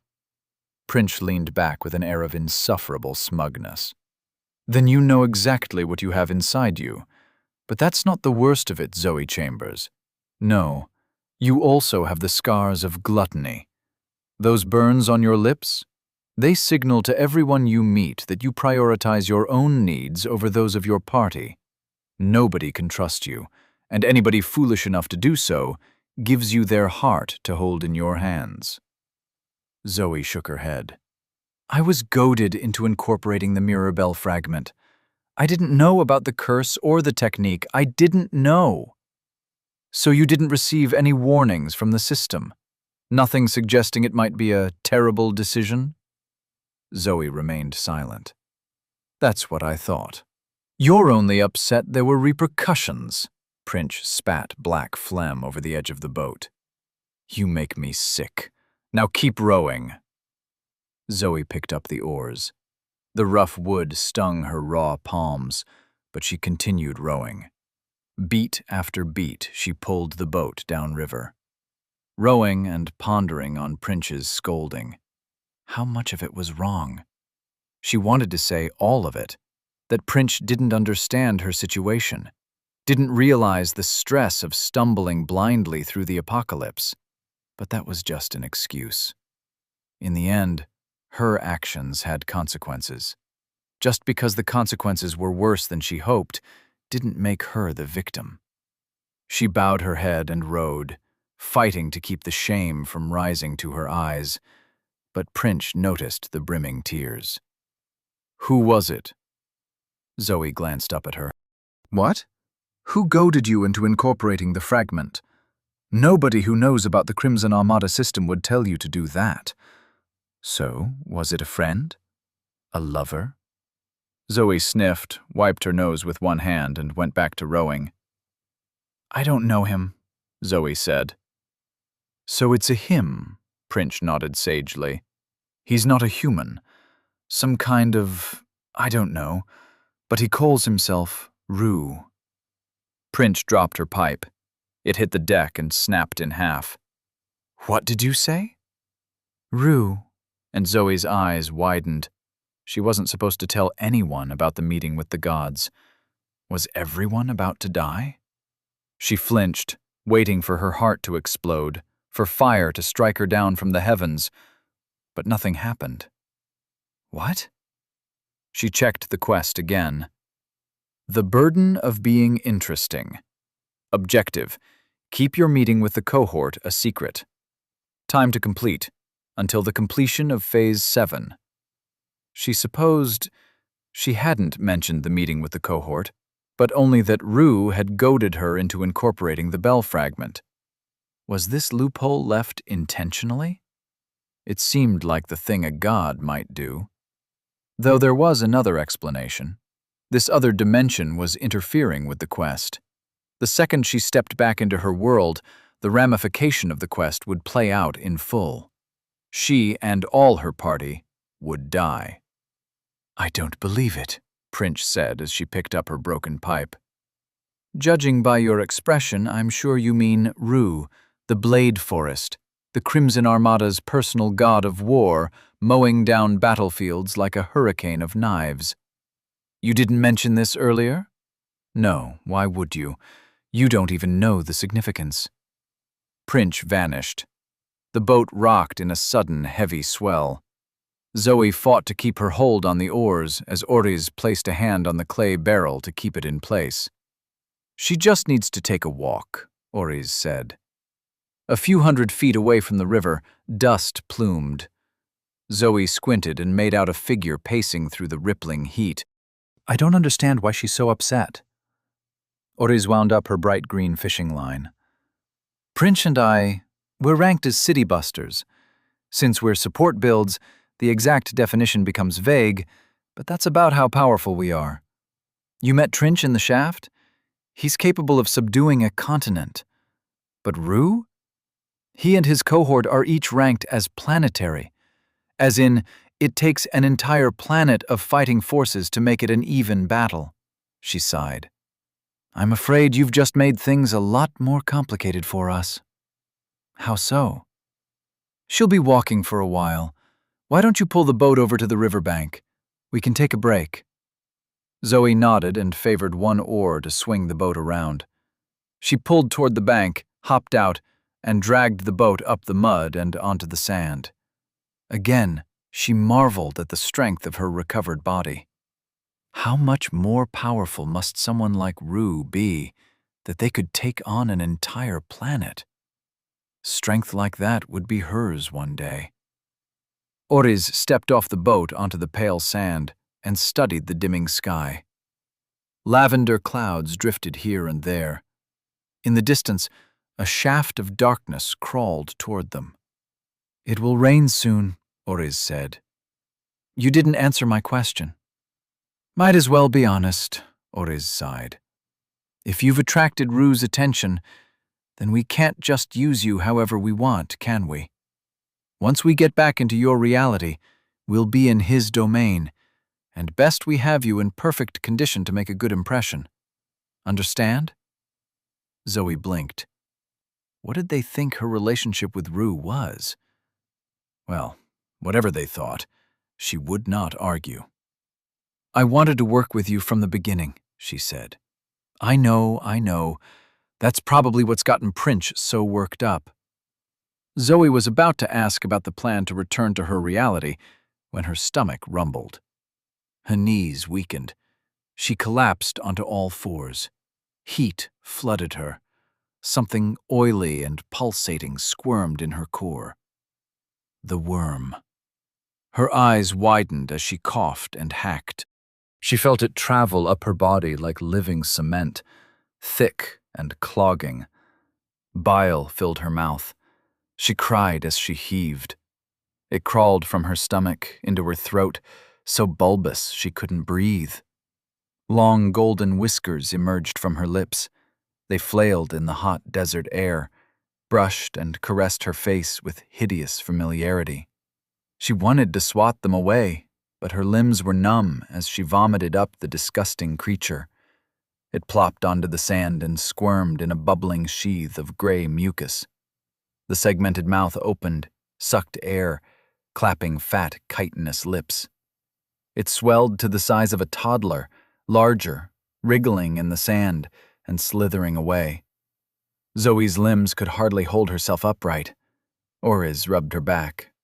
There, it's out of you now. She handed Zoe a curved knife. Now kill it. What? Feel that weakness?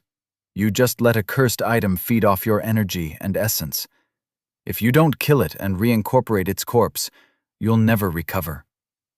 Zoe took the knife and forced herself to her feet.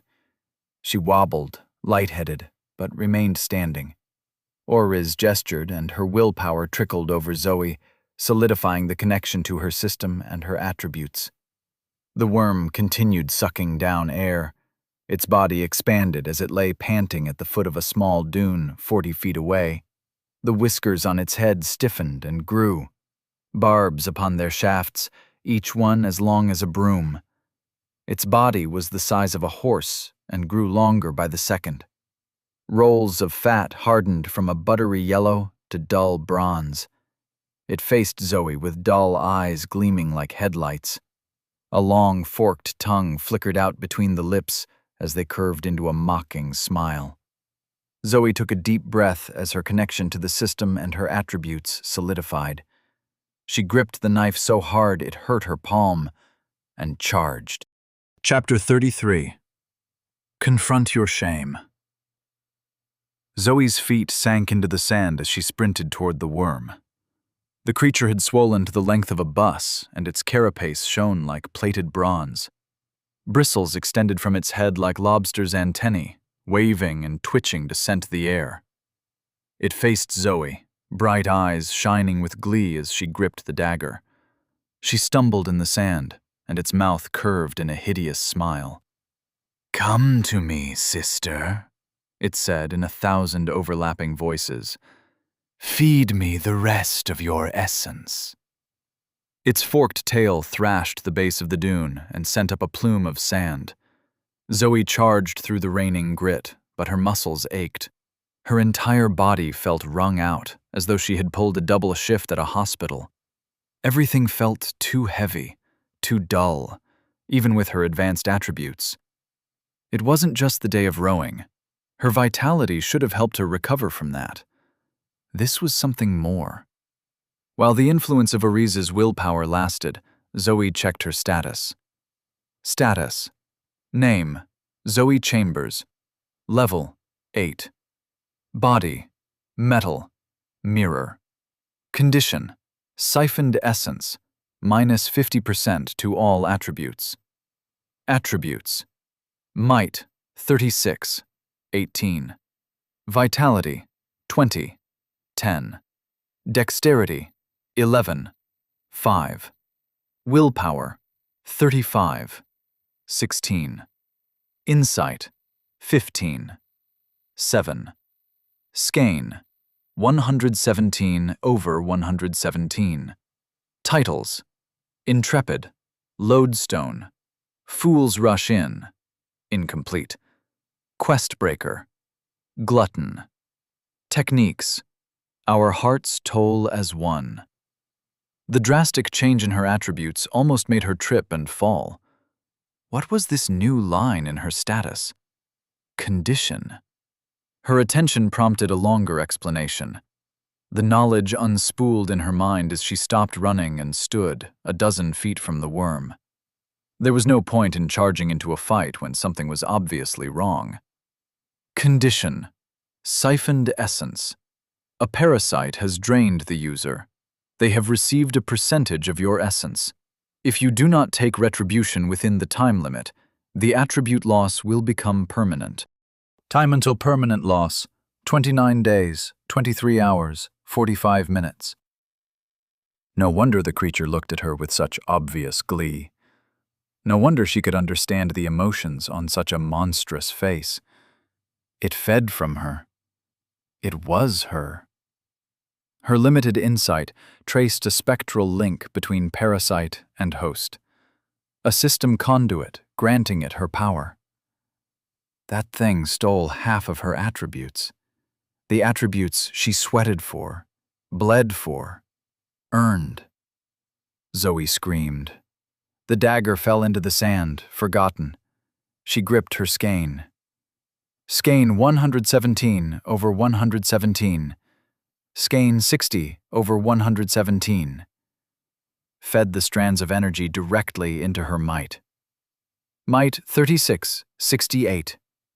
Her muscles surged, veins popping on her skin. She was solid metal, a killing machine. She would tear the creature in half. How dare it steal from her? It would pay. She leaped, shooting toward the worm like a cannonball. The creature's mouth gaped, row upon row of slender teeth behind fat, voluptuous lips. Zoe flew, her fist cocked and silver. The worm spat a bright green bucketful of phlegm. But Zoe was in the air. She couldn't alter her trajectory to avoid the projectile. She whipped her chains, but they slipped straight through the vile liquid. The globules slammed into her face, glued to her skin. The impact sent her spinning backward, head over heels, until she crashed into the sand near the riverbank.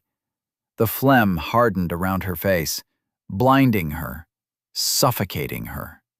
She clawed at the encasing shell, but it was tough and flexible. Her might-enhanced nails dragged grooves through the disgusting substance. She cocked a fist and slammed into the side hard enough to make herself stumble, but the phlegm didn't crack. Her muffled scream of rage made the shell buzz. The sand rumbled. She leaped on instinct as the worm charged like a runaway train. Sand exploded out, stung her skin. She flailed through the air and crashed into a dune, stunned, feeling the burn in her lungs. The ground shook. She curled up in a ball. Chains rattled. A massive thump shook the ground. Zoe flinched at the boom. Someone grabbed her, lifted her upright, and with a sharp crack, split the shell of phlegm from her face. Zoe blinked at the sudden light as air cooled her sweat-covered face. She saw a glimpse of a thin, grass-green blade receding into Oriza's palm before the gray-skinned woman offered her a hand. "You did terrible," she said. "Can you kill it for me?" Zoe sighed. "Please?" Oriza's eyes hardened. "No, we could kill it, but those attributes would be lost forever." "Then can you hold it down for me? You're strong enough. What will you learn from that? To run for help? If Rue didn't step down from the heavens to stop you from falling into this dimension, then he wants you to figure things out for yourself. We'll stop it from killing you because we need you. But if you can't kill this worm yourself, with your own power, then we'll row down the river and leave your attributes behind." Zoe sat up and sullenly stared at the worm as Prince wrangled a chain through its mouth like a gag. Seeing the creature stoked the fury in her heart. "Never mind. I want to do it myself." Oriz nodded. "Rest up and get ready for round 2. ###. The worm writhed and bucked. Its movements shook the ground, but it couldn't move. A chain wrapped around its body, cutting into its flesh, kept it squirming in place. The chain trailed away from around the worm, through the sand, to Prince's ankle. She ignored the twitching creature and the jangling chain. Instead, she focused on the pieces of her pipe as though willpower alone could repair her favorite implement. But she was a doctor, not an artisan. Another terrible day in purgatory. Oriz approached with her whispering footsteps. Prince sighed. "She's pathetic. Why don't you let me squish the bug? I want to get going before it rains." "I have a new plan." "Do tell." Oriz's yellow eyes flashed. "We were going to use her connection to the new quest, right? Have her create an incursion." Prince nodded slowly. Since they never finished the dungeon, and since they never died, they still had the active dungeon quest. It had been quite a shock when, a couple of months ago, it suddenly changed. Dungeon objective updated. Assist Zoe Chambers in absorbing the remaining fragments. Bell fragments absorbed, 0/3. It had been a shock. Nobody in their right mind would do something as dangerous as absorbing a dungeon quest item. They were the pillars that held up the dungeon, and the dungeon was essentially a dam keeping one reality from entering another. Take out too many pillars, and the dungeon collapses. Collapse the dungeon, and reality spills over.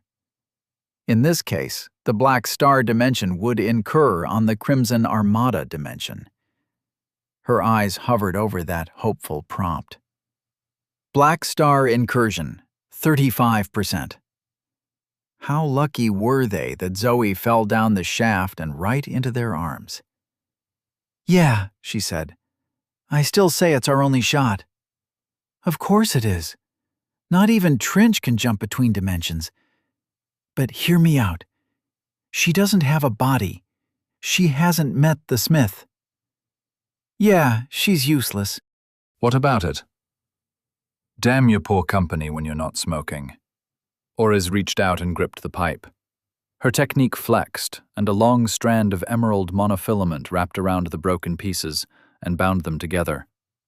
"Smoke your lungs out. Now, listen.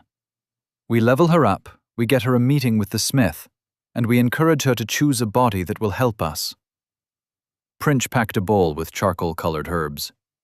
"Help us how?" "The incursion will only last a fraction of a second, but it would last a lot longer if one of us had a body that empowered interdimensional travel." Princh took a deep hit, sighed, and let the black smoke dribble from her chin. "That's devious." Oriz shrugged, obviously proud of herself. "I just saved her life. It's the least she can do." "Oh? So you'll tell her about your plan to choose her path for her?" "Nah." Princh's smile extended from ear to ear. She glanced over Oriz's shoulder. "She looks ready for another go with the worm. But just remember something." "What?" "If Rue asks, I'll tell him it was your plan." She strolled away from the scowling Oriz and took another contented puff. It wasn't such a terrible day in purgatory after all. Hash, hash, hash.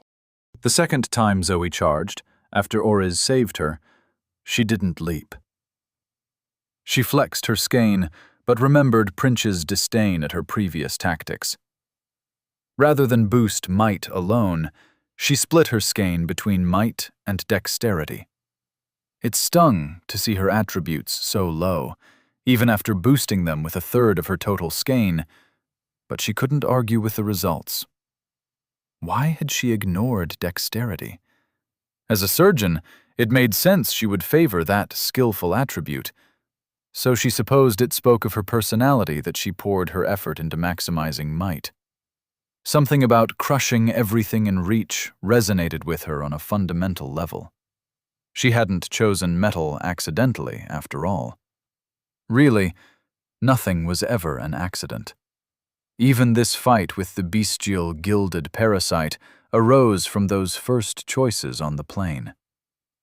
Her heightened dexterity gave her the grace of a feather on the wind. She danced across the sand, curved dagger gripped underhand, savage grin stretching her scarred lips. When the worm spat stinking globules of phlegm, she sidestepped each bucketful with ease, keeping low to the ground, where she remained mobile. She wasn't a feather. She was the wind racing across the desert. The parasite reared up as she approached, mouth opening wide, bristles flailing, bright blue sparks glowing at the hairy tips. It swept the spear-like antennae toward her. She leaped at the last second. Her powerful legs launched her past the worm's attack. She brought the dagger up, such a perfect line of attack. Never had a blade felt so true in her hand. The curved blade met the bronze carapace and bounced away. The force of impact jarred Zoe's hand, and she barely kept her grip on the dagger's handle. Her feet struck the slimy underbelly. The creature's stink, like bile and urine, filled her nose. With a kick, she sailed backward, out of range of the clasping mandibles surrounding the mouth, but not out of range of the sparks running down the length of the bristles. As she sailed backward, a jagged bolt of blue lightning arced out. It writhed worm-like through the air. Once again, she had no maneuverability, and the lightning struck her in the chest. Deafening, pain, blinding, white. She blasted back into the sand, body spasming as smoke curled from her fingers and toes. A glob of phlegm struck her face, gluing it to the sand, but this attack was almost an afterthought. She gripped her skein, ready to dump it into vitality to get back on her feet, when the phlegm cracked away from her face. She blinked away the white, the dark, the red, as her eyes recovered. Oris leaned over her with an expression of amused pity. "You did slightly less terrible that time, but you ruined my knife." She pointed at the twisted mass of hot metal in Zoe's hand. "Prince will chain the creature again. I'm going to give you some fighting lessons." Zoe coughed up a taste of burned blood. "Do we have time?" Oris cackled, and it was not a little unhinged. "You're in purgatory, Zoe Chambers. Time is the only thing we have." ###. Oris and Zoe sat cross-legged in the vague shade of a crooked palm tree. The river flowed beside them, turgid and gray. Prince sat over by the boat, filleting the mirror-scaled fish on a plank of wood. A long chain led from her ankle to the dunes, where the worm lay trussed up and twitching. "You obviously know how to throw a punch," Oris said, "and how to kick." "Not well," said Prince. Her pipe stuck out at an odd angle as black smoke dribbled down onto the silvery sashimi. "Couldn't hit snow in a blizzard." "Ignore her," and Oris turned over her shoulder to shout. "Because she didn't want to teach you so she can keep her opinions to herself." "I'm not wrong," Oris scowled. But her expression smoothed over as she turned back to Zoe. "She's not wrong. I can't guess what plans Rue had for you, but it's obvious nobody's taught you any real martial arts." "I took some—" "This isn't a discussion. I am teaching, and you are honored to be my student." She gave Zoe a pointed look. After a moment, Zoe dipped her head. "Thank you? You're welcome. Usually I hate questions, but while I am teaching you, I want you to ask questions. Why are about what I teach you, about the stances, about the motives? While I teach, nothing outside of my teaching exists. Do you understand?" "Yes." "Good. You were in our custody, but now you are under my tutelage. Expect the same level of mercy, give the same level of respect, and you will leave this dimension as the strongest native of your planet." Oris paused, as though weighing Zoe against some hidden scale. "Do you agree to these terms, Zoe Chambers?" Zoe silently clenched a fist in the sand. "Yes," she nodded. "Please, teach me." Chapter 34. And then came the rain. Zoe's new teacher held up a gray and slender hand. Blades of quivering grass sprouted from the lines and creases in her palm. "As you can see, I have a body attuned to wood. Pliant wood, to be specific. Grass and sapling and so on."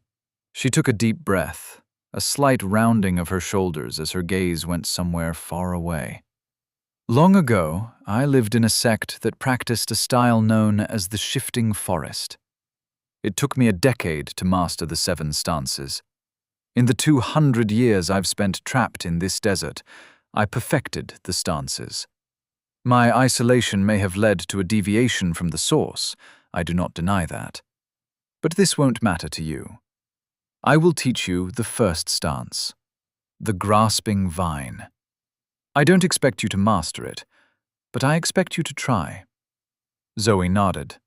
She could sense there was more Oriz wanted to say, but those weren't questions for now. What is the grasping vine? Oriz straightened. When you attacked the worm, you closed the distance as quickly as possible. Since you have no ranged abilities, this was smart. But the second you sensed danger, you leaped away, creating as much distance between you and the enemy as possible. Did you suddenly gain ranged abilities? Zoe blushed. No, you did not. The basic theory of the grasping vine is to entangle your enemy. A plant cannot run, it can only conquer. The longer the fight goes, the more you grow. The more you wrap your enemy until you choke them off. Have you ever seen a tree deep in the jungle entombed by vines? That tree is dead. You must become the vine. This style will suit your tendency to boost might over anything else. However, that brings me to another thing. No more burning your skein. No more boosting your attributes. Zoe shook her head. It's the only way I've survived. It's a damned superpower. Why wouldn't I? Oriz pointed out at the worm. See that thing? What if you burned all your skein to defeat it, but another one emerged from the dunes? Zoe frowned. She saw Oriz's point, but I know there's only one worm. No, you never know there's only one worm. But Zoe didn't see Oriz stand. In a blink, the gray-skinned woman towered over Zoe. Aura buckled the air. Dust flew up in a twisting cloud. My best friend died because they thought there was only one worm, Oriz's voice hard as a whip. My husband died because they thought there was only one worm. My master was torn in half because they thought there was only one worm. I understand. Do you? Zoe looked away. Yes. Good. You rely on something that should be a last resort. This is not the methodology of the shifting forest. If you try to burn skein while practicing stances, you will learn them wrong. Skein burning does not produce stable power. If your might keeps changing, your muscles will move at different speeds from step to step. Your body will not learn, and your muscle memory will fail you when you need it most. Oriz glanced over as Prince approached with a plank stacked with fresh sashimi. Now, get up. It's time to eat. Then we'll practice until dark, and then you'll eat, and then you'll sleep. In the morning, you'll practice again, you'll eat, and then you'll take a nap at noon. What about the evening? That's when you fight the worm, Prince grinned foully. Every day, until it dies, or you do. Zoe looked between the two women. I thought you needed me alive. Oriz simply smiled. It's important you take this seriously. Deadly serious, Prince added. Zoe looked between the two. She hoped they were joking. .. Living on the coast, Zoe never much enjoyed eating freshwater fish. Something about the way you can taste the mud in their flesh. Though she supposed those experiences were limited to when she ate the occasional fillet of fried catfish. Certainly, she never ate freshwater sashimi. The mirror-scaled fish became silvery fillets. Their flesh was compact, dry, and slightly reflective, as though dipped in oil. Zoe ate with her hands and dipped each piece in a salty brown paste Prince called herbs.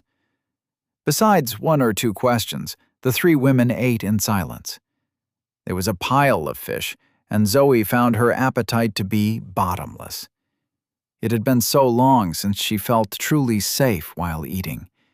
She could let her guard down and simply enjoy the taste and texture of the meal. The high level of background panic had finally receded, though not too low, since the dull rattle of chains from the bound worm was the constant accompaniment to the quiet meal. Prince dumped the scraps by the riverbank as Oriz guided Zoe through the first few steps of the grasping vine stance. It was both a series of moves and a mindset to approach coming battles. Zoe followed along with the slowed motions. Her insight, even lowered by the worm, allowed her to observe the way Oriz held herself and trace the outlines of Oriz's motions. Her dexterity allowed her to replicate these motions herself. Were she back in the pre-system days of Earth, her attributes would make her a physical prodigy. But Oriz gave no praise or admonishment, merely continuing to repeat the motions. As they practiced, the winged baboons swooped out of the sky. They appeared in puffs of blue to steal scraps of fish left beside the river, before flapping back up and vanishing in another azure cloud. "A vine grows by applying pressure," Oriz said. "You don't need to be everywhere, but you need to be present." The sky dimmed as Zoe practiced the motions. Step forward to strike led to a step to the side. Never be still. Always grow. It wasn't about the power in each blow, but about chaining attacks, ensuring that you didn't become defenseless when you attacked, or unable to strike when you avoided a coming blow. Oriz left Zoe to practice the first series of steps. Night fell in the strange, even way of this world, and Oriz demanded that Zoe rest. She tried to go on training in the dark, determined to make the most of her time, but she could not fend off the chains that dragged her to the makeshift camp of driftwood flames and woven blankets. At last, she slept, fitful, sweating. She dreamed of baboons eating her flesh as she struggled to remember the stances. And on the horizon, a pillar of shadow advanced, bringing with it the rain.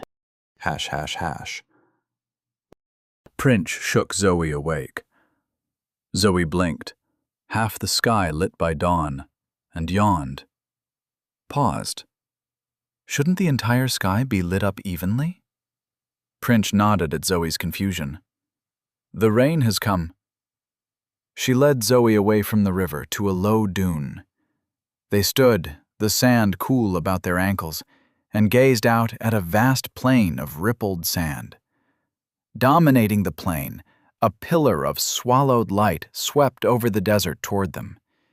It moved in total silence as it passed over dunes and trees and half-buried ruins. Viewed from the ground, the shaft of darkness was impossibly imposing. Zoe could not see the top. It passed up into the cloudless sky and beyond. If she looked too far, vertigo yanked her eyes away. She had no problem with heights. The rising, twisting nausea was her mind telling her to stop. Some things should not be seen. "What you have to understand," Prince said as she puffed on her pipe, "that shadow is not real. Not like this," she stomped the sand. "Not like us. It is a hole between realities. Two universes bleeding together. A scream of pain as one reality consumes another. Have you ever eaten anything alive? Felt it biting your throat as you swallow it down?" Zoe blanched at a cascade of memories. "Yes," Prince nodded. "As below," she pointed from Zoe to the shaft. "So above." Now, Oriz disagreed about this exercise, but since you ate the fish she owed me, I get to train you for one evening. "I thought you disliked me." "I contain multitudes." Zoe snorted. "Should I be thankful or worried?" "You should," Prince nodded. "That shaft links to another dungeon in the Crimson Armada system. I call it the Broken Glass Dungeon, but nobody's ever survived the fall, so the real name is anybody's guess. Zoe bit her lip, the feel of scar tissue still unfamiliar. Why do you call it that? See those specks? The pillar was about a mile away now, a solid shape like a twister frozen in time, if not in space. Zoe narrowed her eyes as it rushed toward them, and she tapped on her insight to focus her vision. A cool breeze rolled in the pillar's wake.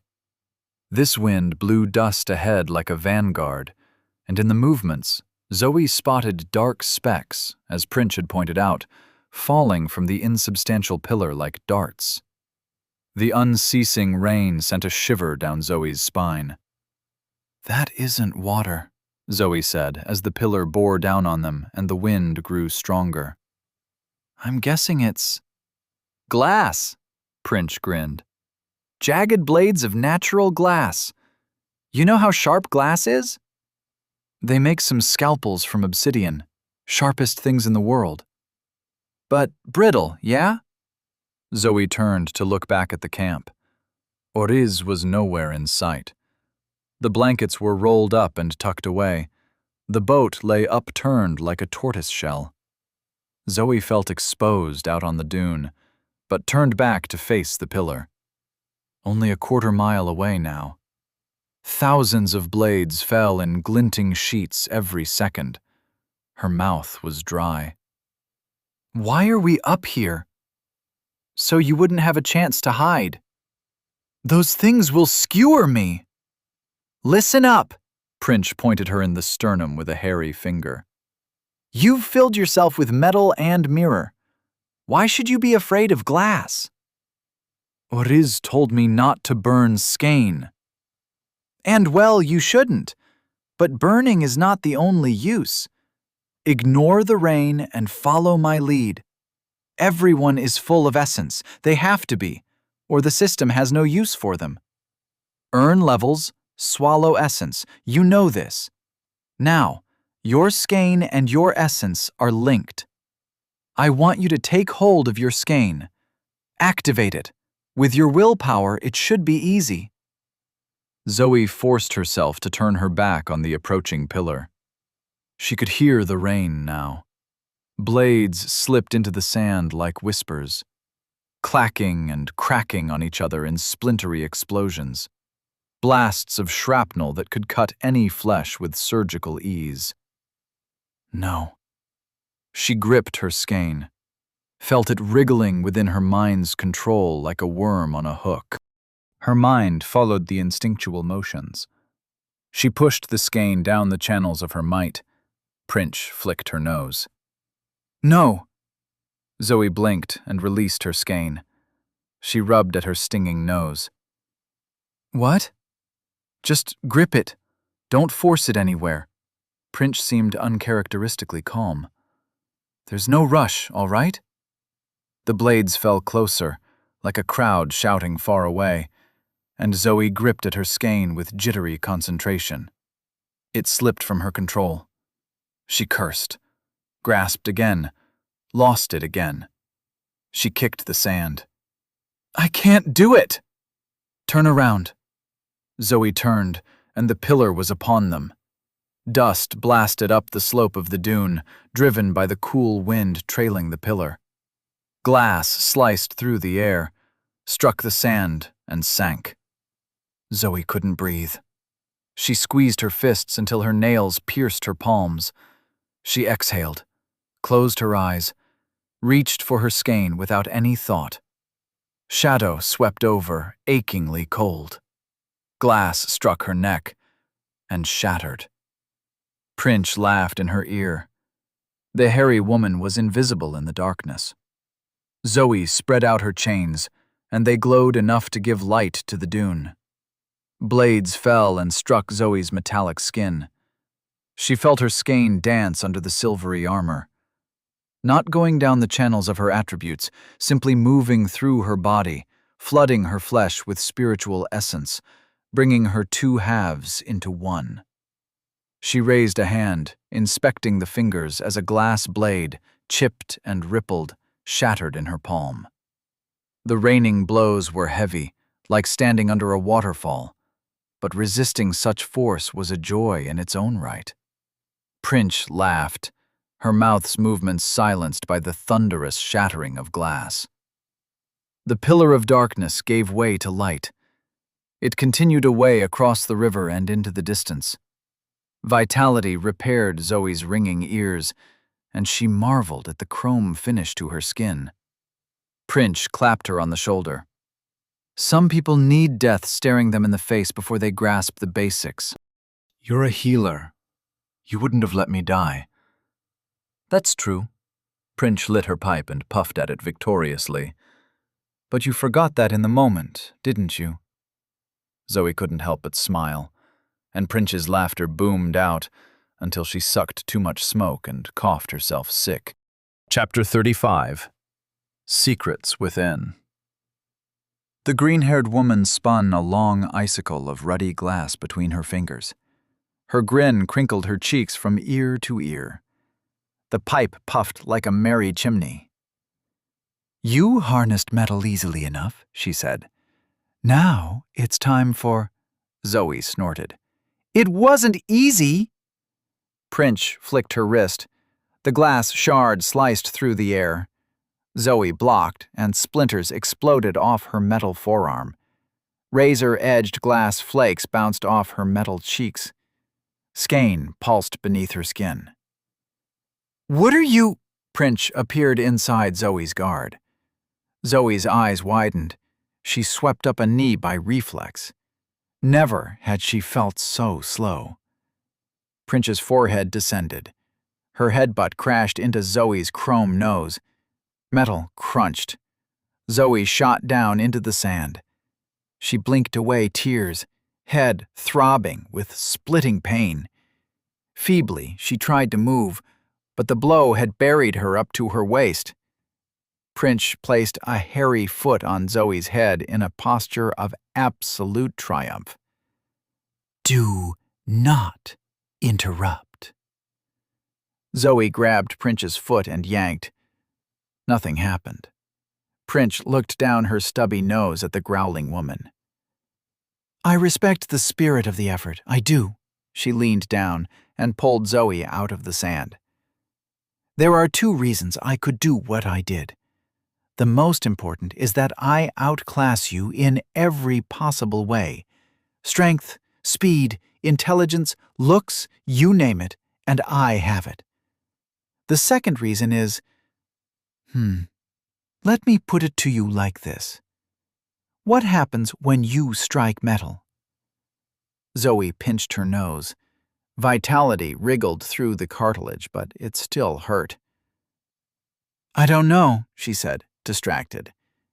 It bends? It either bends or breaks, or it resists, yes? Prince waited for Zoe to nod. Yes. Metal is strong, but only until it is overpowered. That is why a pure metal build is very rare. It has weaknesses. A lack of insight and dexterity means you lack flexibility when you approach situations. It is all well and good being a hammer. But what if you miss the nail, What do you suggest? Usually, people level up from birth with a plan. Either their parents or their sect tells them which elements to incorporate and which techniques to develop. This helps them prepare for the body they receive at level 10, and then the gate they receive at level 15. A proper plan reduces bottlenecks and incompatibilities. You didn't have that luxury, and with your gluttony curse, you never really will. Zoe's nose clicked into place. What do you mean by body they receive? She wiped away a trickle of blood from her nostril. And what's a gate? You saw Oriza's grass blades? Zoe nodded. Her body is based on the principles of early growth, and so her skein and essence are bent toward that purpose. Gates allow you to transmute your skein into a different element and grant control over your environment. The dungeon boss, Zazatha, and his disciples practiced the Gate of the Storm. Zoe pondered over the way the crane tongues whipped the water of the lake, and how the dungeon boss threw lightning from his hands. Could she have a power like that at some point? Wearing the charm of the Monsoon Fairy had been intoxicating. She hoped she would have a choice in the gates presented to her. What is your body? 10,000 droplets become one. What does that mean? It means I'm a healer. Now, you have mirror essence, but you don't use it. Why? Because you are ignorant. That excuse no longer flies. I want you to harness mirror. Zoe blinked. Now? Prince grinned, a new shard spinning between her fingers. You have 1 minute before I start throwing glass. Zoe grasped her skein. Hash, hash, hash. Blood dripped from the hole in Zoe's palm and fell toward the dune. Each drop sank into the pale sand, swallowed by the desert's immeasurable thirst, and Zoe watched them fade with blurry eyes. Similar wounds, deep, precise stabs, marked her thighs, her shoulders, and her stomach. One glass blade even cut her ear in half. Blood trickled, flowed, slaked the desert. Weariness overwhelmed the pain. The only reason she wasn't unconscious, wasn't dead, was the same reason she was in this sorry state. Prince. The hairy green woman stood above Zoe and focused a technique. Prince's hair fluffed out as she spread her hands wide. A falling droplet of blood hung suspended in the air. Reversed. Flowed back into Zoe's wounds. Zoe gasped at the warm, sickening feeling as the technique worked upon her body. Her flesh repaired itself at dazzling speed. In seconds, she sat completely whole. Prince's hair settled. Feel better? Zoe nodded, still too shocked to speak. Prince puffed at her pipe. Black smoke dribbled down to the spotless sand. I thought it would work, to be honest. It was the trick to sorting out your metal. Maybe if I threw more blades? Enough! Oriz marched up the dune. You had your fun. If you want to torture my disciple, you can win another bet. Prince set her hands on her hips. I bet I can beat you in a... Prince vanished in a crack of force. Oriz stood atop the dune, palm outstretched, her entire body trembling with rage. Zoe looked about until she saw a puff of dust miles in the distance. Her eyes widened. What was she doing amongst these monsters? Oriz exhaled, her body calming. I'm sorry you had to see that, she wrung out her hand. Now, it's time to practice your stances. Mutely, Zoe followed Oriz back down to the riverside. Glass blades littered the sand, and they wove their way amongst them. The palm trees' ragged leaves suddenly made sense to Zoe. A gentle breeze slowly buried the shards, as the desert reset itself, for the next time the shaft of darkness circled the world. Oriz led her through the stances, and Zoe followed. It felt like a dance, constantly circling, moving from strike to kick to throw, and repeating. She needed extra focus to avoid the half-buried glass, but the grasping vine was developed for such obstacles. Soon, Zoe lost herself in the rhythm as her muscles soaked up the exercise. Oriz corrected her here and there, but mostly she simply watched. After a few hours, Oriz called for a break. They sat cross-legged, as they had the day before, and Oriz scooped out cups of tea from a pot left soaking in the sun. They drank in silence, the light taste almost medicinal on Zoe's tongue. Prince had not yet returned, and her absence made the camp eerie. Zoe drank and relaxed. She had no thoughts of training, or the worm, or her allies in another dimension. Only the tea, and her mind became as empty as the desert stretched out in infinite distances around her. Oriz spoke first. How often do you reflect on your past mistakes? It took Zoe a minute to bring herself back to a state of mind where she could talk. I suppose I think about my mistakes a lot. She set down the tea at the seriousness of Oriz's gaze. How else am I supposed to improve in the future? But do you reflect on your mistakes, or merely ruminate? Oriz nodded at Zoe's silence. Shame can be a powerful fuel, burning brighter than any praise. But if burned alone, without opening yourself up to other views, the toxicity of the fumes will poison you. Some people run from their shame by charging into conflict. Oriz sipped her tea and let the accusation settle around Zoe's shoulders. Tell me, disciple, about your first battle. Zoe paused halfway to picking up her tea. Restlessness filled her. Skein, responding to some unspoken command, surged. Metal flushed her skin, faded, bloomed. Oriz rose, tea still in hand, and gestured for Zoe to rise. Tell me as we walk. Zoe nodded, and they strolled along the riverbank. A baboon puffed into view and watched them before flapping away into the sky. My first battle. I don't know if this counts. Let me guess. A schoolyard scramble? Fighting a bully? No. I was 14, which is young for a human, but old enough that you think you're old, you know? Oriz nodded and gestured for Zoe to continue. I thought I had the world figured out. It was just my mom and I, and she did all right, but I gave her a hard time. I loved her, but that's how kids are. One day, a Friday, I came home after school, and she wasn't there. None of her stuff was there. None of my stuff was there. Some things my grandparents left me, things I didn't even realize were valuable until years later, were gone. I was alone in an empty house, and I thought it was my fault. You know, I was at the age where the world revolved around me, so how couldn't it be my fault? They stopped atop a dune. Far away, across the river, a black pillar slid through the desert.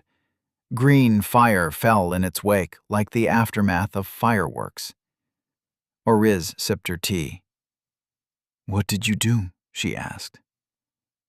I ran, and Zoe's shoulders sagged under the burden of her words. Our house was on the edge of town, near the forest, and I ran into the trees. Some kids, neighborhood kids, we built a little fort. Not too far, but far enough you couldn't see the streets. I went there first, but it just made me angry. So I went deeper into the pines.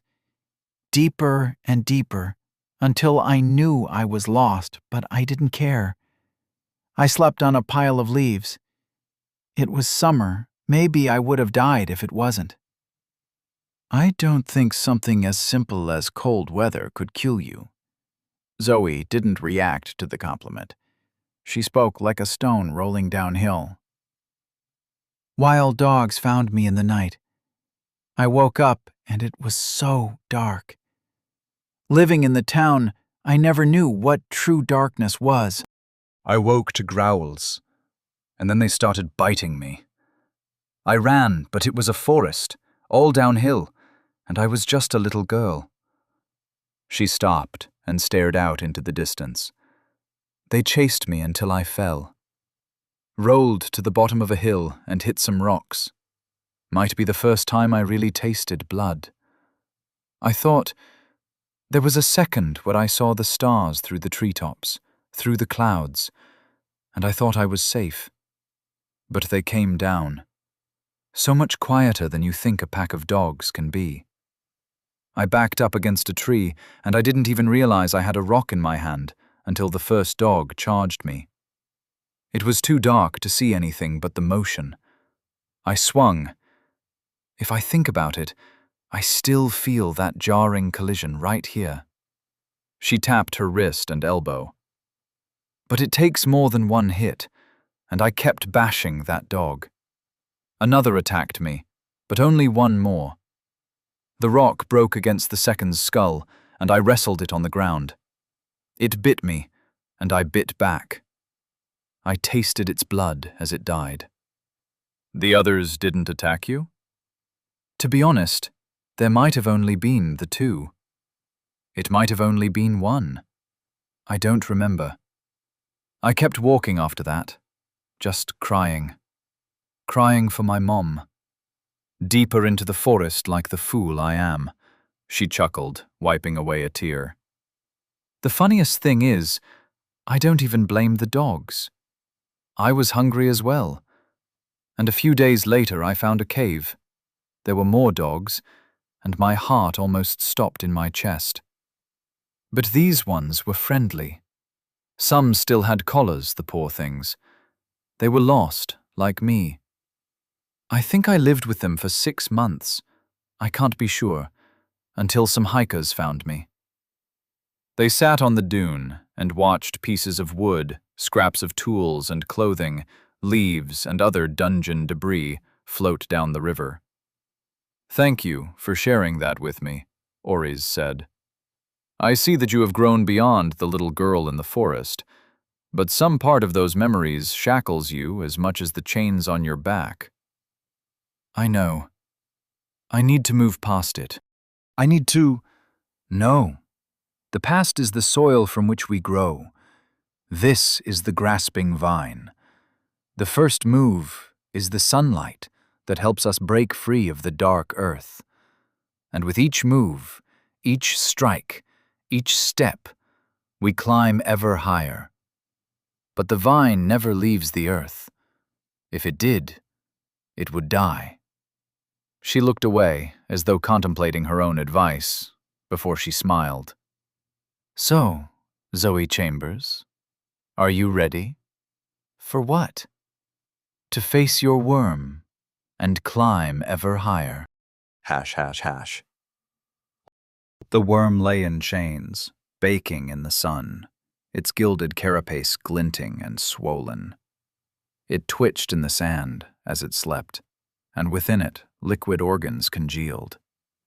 Fingers, a face, muscles and bone. Wings. Features shifted as the worm's true form stirred beneath the golden shell. Footsteps crunched across the sand, approaching, and the worm rolled over to face the intruders. Its sister and her master.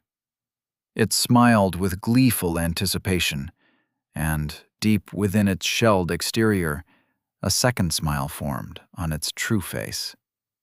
Soon it would be free, and, once it devoured its sister, it would be whole.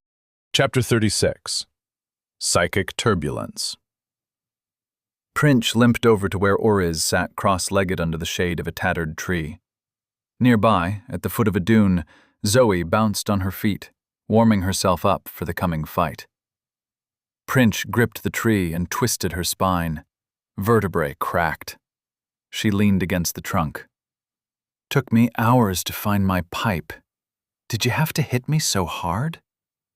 Oriz continued watching Zoe. "I had to hit you hard enough for her to believe it. Zoe almost trusts me. I can feel it. I'll tell her the plan soon." "Sure thing." Princh blew the sand from her pipe. She packed midnight herbs into the bowl, licked the inky residue from her thumb, and lit the pipe. "Can you imagine how much easier your life would have been if you had a technique like that in your heart?" "I don't think I would have had the guts to use it." "You?" "Yeah, right. I was different before I came here." "Heard that before," Princh said, as black smoke cascaded from her nostrils. Oriz smiled. ###. The worm breathed as its chains vanished. Long indentations marked its flesh where its shackles dug. It twitched, squirmed, and grinned. Barbed antennae sniffed the air for skein, traced out the link between parasite and host. Sister stood so close. The body growing inside, the second self, true self, flexed corded muscles and grinned with human teeth. Soon, two would be one. Hash, hash, hash. Minute by minute, the sky faded to darkness, as though running out of power. A wind came with the dark, blowing downriver a scent of bloated carrion. Zoe's nostrils twitched, insight painting a picture of the floating corpse as she hopped from foot to foot, trying to stay warm. The wind blew sand upon the small dune in front of her. Minute by minute, it grew. She moved through the steps of the grasping vine. Sand stung her cheeks. "Prince will stop the worm if it is too dangerous," Oriz's voice came to her ear. "But if you want to avoid pain and mutilation, you must use what I have taught you." Zoe reached her skein for the mirror within, grasping at the essence, but her willpower passed straight through, like a scalpel through water. With a sigh, she drew upon her metal. "I'm ready." Sand pinged away as her skin blushed silver. The wind flagged a second, as the sky bruised, before it screamed. A dark curtain of grit swept past Zoe. She kept her gaze open as metal crept across her eyeballs, and smiled, ready for anything. The dune exploded. A wave of sand blasted toward her, blocking everything from view. She braced herself. The worm burst through the barrier, its jaws gnashing as it dove for Zoe. She stepped to the side in the first move of the grasping vine. The worm missed her by inches and crashed into the sand. She continued her movement and slammed her kick into the worm's flank. A meaty whack sounded in the howling sandstorm. Bristled antennae flailed and twitched. The worm wriggled, thrusting its barbed spears toward Zoe. As each thrust came toward her, she stepped, avoiding by inches, barbs glancing off her metal skin, always stepping closer. The worm reared up to deliver a powerful overhead blow, but Zoe was already in place. Her fist struck the worm's underbelly with a devastating blow. Her steel knuckles cracked the gilded carapace. Translucent, blood-streaked liquid flowed down her wrist and left behind rivers of rust. Zoe's eyes widened. She pulled her hand free and, fighting the urge to leap away, stepped to the side of the worm's grasping mandibles and sent her knee into its side. Carapace cracked under her blow. More fluid washed onto her. Rust bloomed on her knee.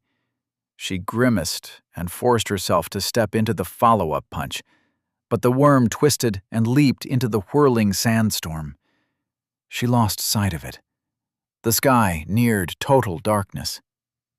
"Sister shows no mercy," the unseen worm said, with its overlapping voices, and Zoe turned, following the chorus of childlike giggling. A shadow moved. Zoe readied herself, but the shadow faded, giggling. Sparks flew as she ground her teeth. The worm was toying with her. Not for long. Zoe crouched, toes flexing in the sand, and she charged.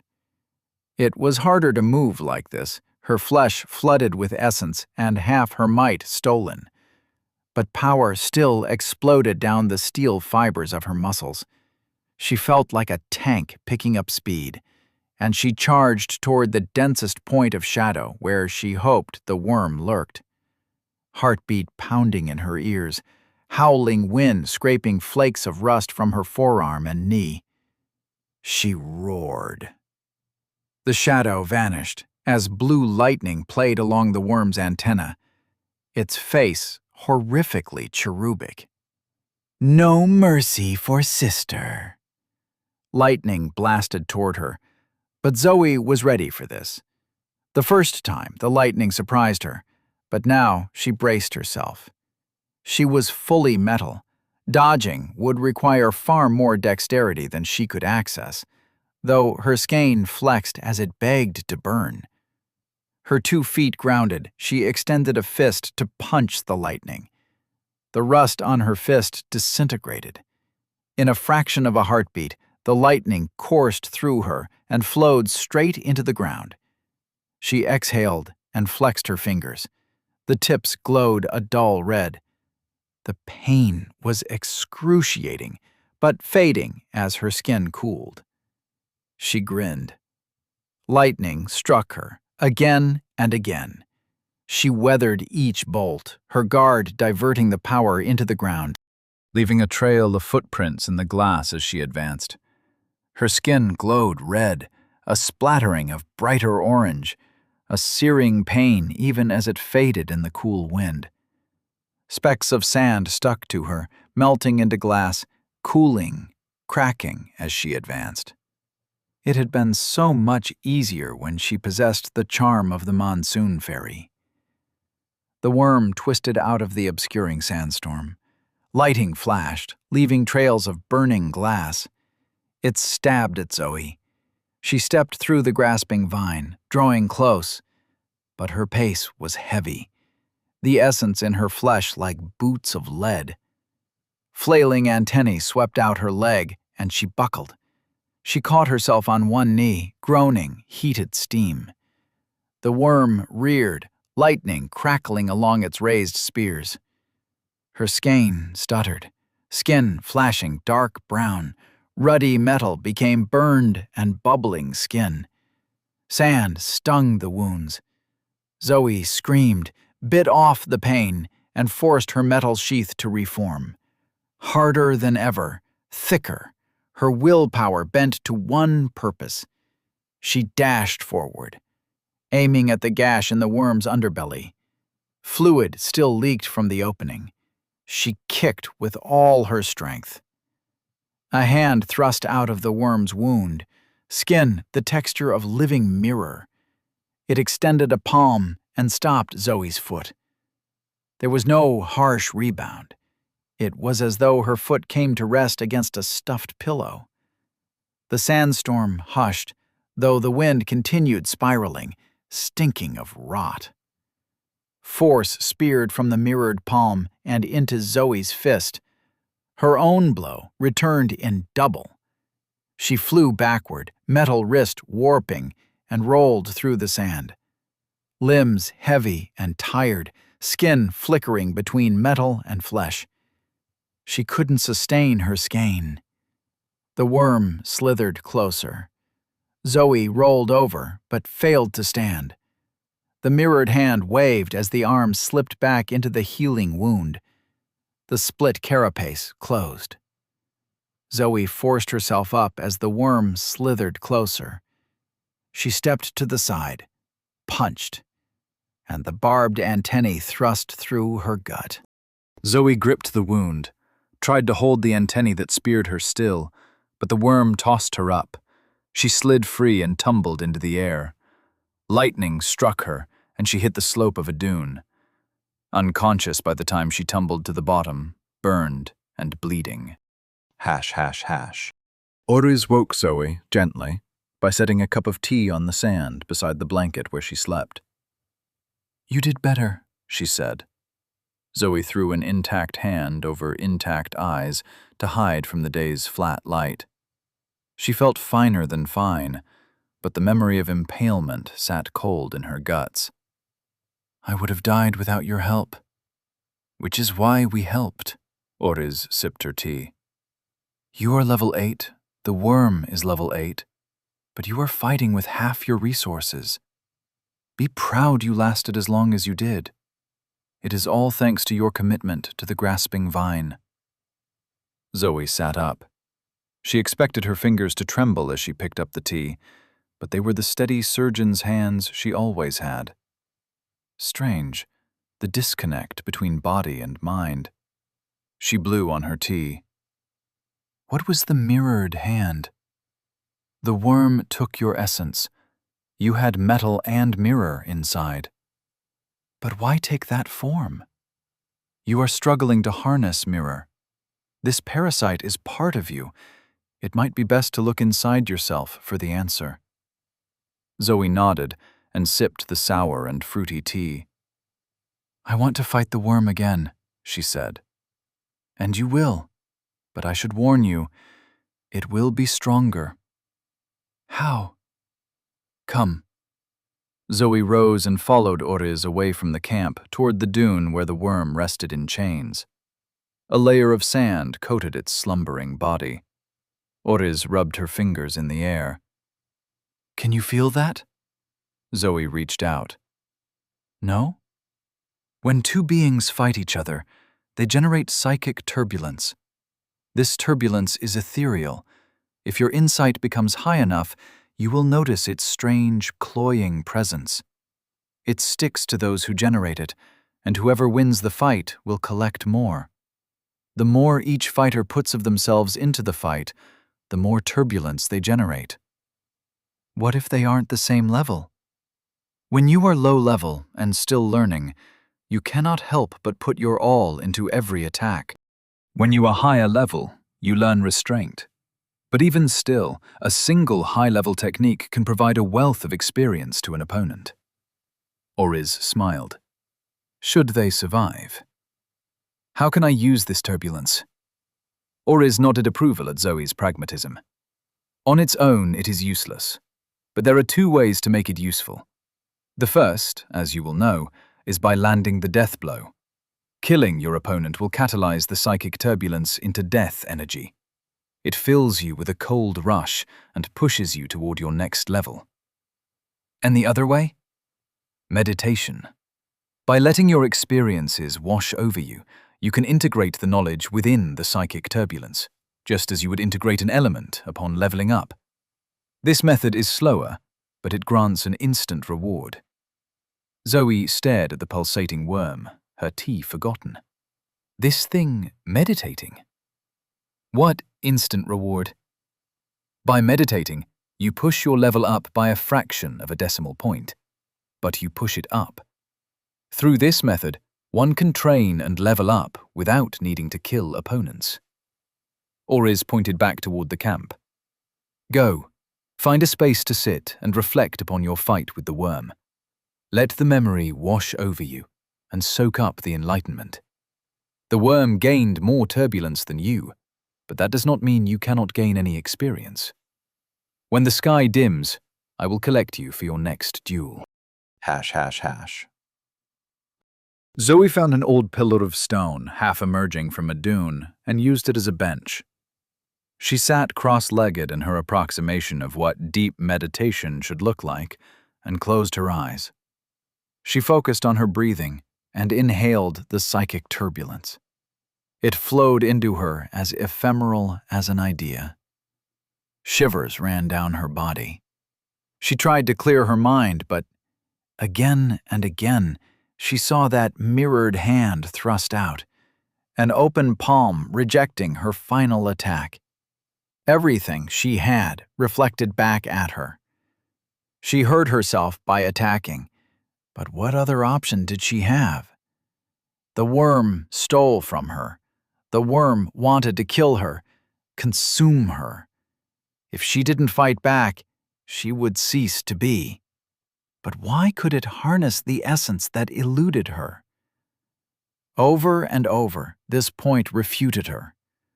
Why could this parasite do what she could not? Sand piled up around her legs. She focused on the fight, relived each blow, her insight capturing the memory, but denying her the understanding to step beyond. Footsteps crunched across the sand. "It's time," Oriz said. Zoe opened her eyes to a dimming sky. She blinked and unfolded herself, vitality melting the stiffness from her muscles. "I didn't realize I sat here for so long." Oriz smiled. "Then it was successful. Come, it is time to face the worm again." Chapter 37. Ben. Ben leaned against the metal barricades that encircled the sacrificial pit. He leaned hard, sweat dripping from his forehead as his knees shook. There was no wind to cool him, never any wind in the tutorial zone, just as the light never changed. The false sun blazed at the apex of the false sky, as hot as ever. Buildings loomed behind him, the schooling towers, smoke-streaked skyscrapers ringing the pit like teeth. A quest blinked in his left-hand vision, telling him to make his way to room A22 of Learning Tower 23D. He had 1 hour to get to class and complete the quest, but before he went, he had to watch. He had to witness the culling. He owed Mandy that much. It was the 3rd day, and, as promised when they first arrived in the tutorial zone, the 1% who made the least progress would be eliminated, would be killed, fed to the tutorial dimension in order to maintain this pocket world. 150,000 people in a colossal spiral around the angular pillar in the center of the pit, their ranks corralled by the armored elite of the Crimson Armada. They should be screaming, charging at the guards, anything to protest their deaths. But an overwhelming technique kept them compliant. The scene made him sick, but the scale numbed him. Ben was not alone. Wives, husbands, parents, children, and friends all leaned against the barricade and watched as someone they knew stumbled toward the bladed tree. They wept and gnashed their teeth, but even on the outskirts of the pit, that subtle technique stilled their rage. "Save it for yourself," whispered the technique, "and save it for your classes." Ben ignored the voice as he searched. Somewhere in that crowd, shuffling forward a few feet at a time, Mandy waited for her death. He tried to find her, but the distance was too great. The sea of faces became a blur. He wiped away tears and forced himself to keep watching. Someone should remember this, even if it was him. But the nobility of the gesture didn't erase the nagging guilt. He should be in that crowd, but instead, it was Mandy. Yesterday, the assignment in the Learning Tower had been to kill boglings. They were split into pairs. 2 students received a cage of 4 limp and bloated creatures. The students could poke through the bars or enter the cage if they desired a greater boost in experience. Some of their class already craved the cold rush of death energy. These students would never have to worry about their place in the sacrificial spiral.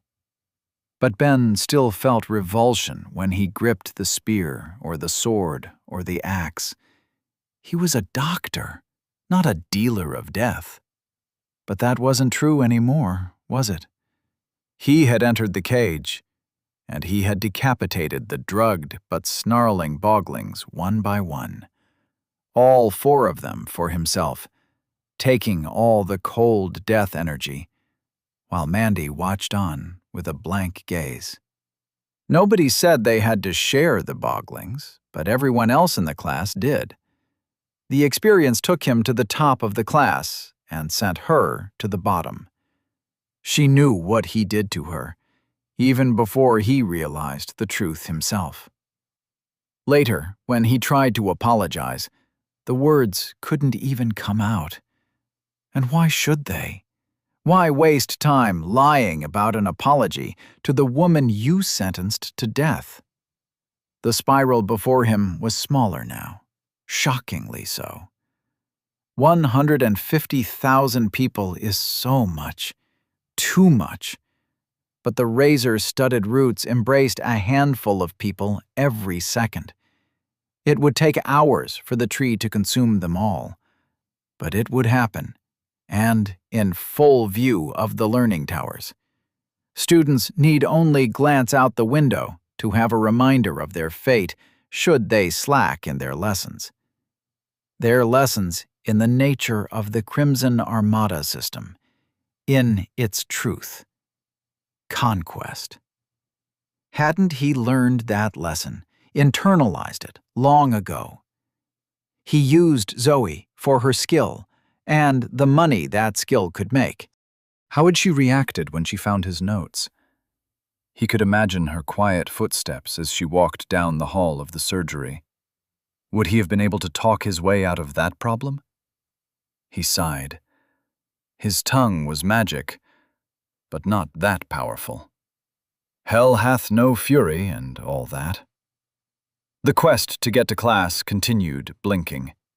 He didn't have much longer. The smell of blood came to him, the smell of cut bone and burned flesh, as overwhelming as any operating room, as any slaughterhouse floor. He detested that the smell didn't make him sick.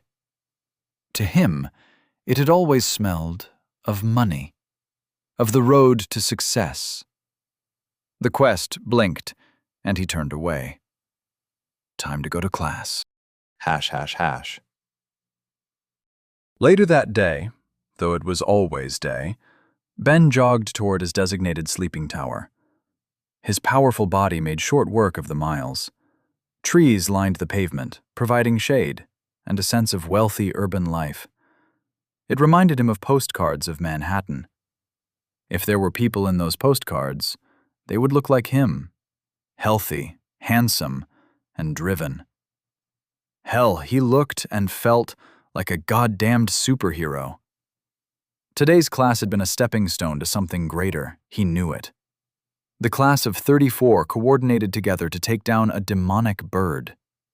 Taller than any human, the bird could hardly fly inside the confines of the classroom, though every wing beat produced blistering heat.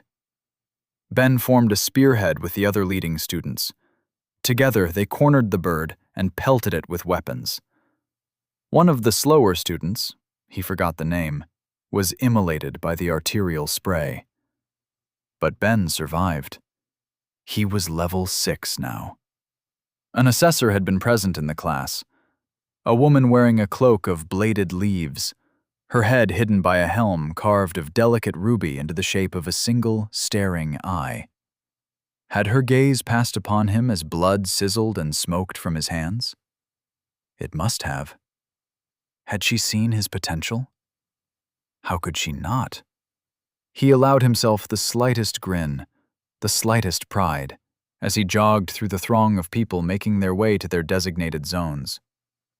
No familiar faces, not anymore. He came to the tutorial space with Mandy, and with 350 million other people. They were all given the same choice on day 1: pet, slave, or warrior. Even thinking about it made him shudder. 100 million chose pet, 50 million chose slave, the remainder selected warrior. It was then that the rug was pulled. The guards marched the new pets to the sacrificial pit. There, the humans were spayed and neutered. Their genitals burned like refuse. The smoke still stained the towers. There was no wind to clear the lingering pall, and no rain to wash the buildings. No wind, no rain, no night, and no relief from the brutal reality of their imprisonment.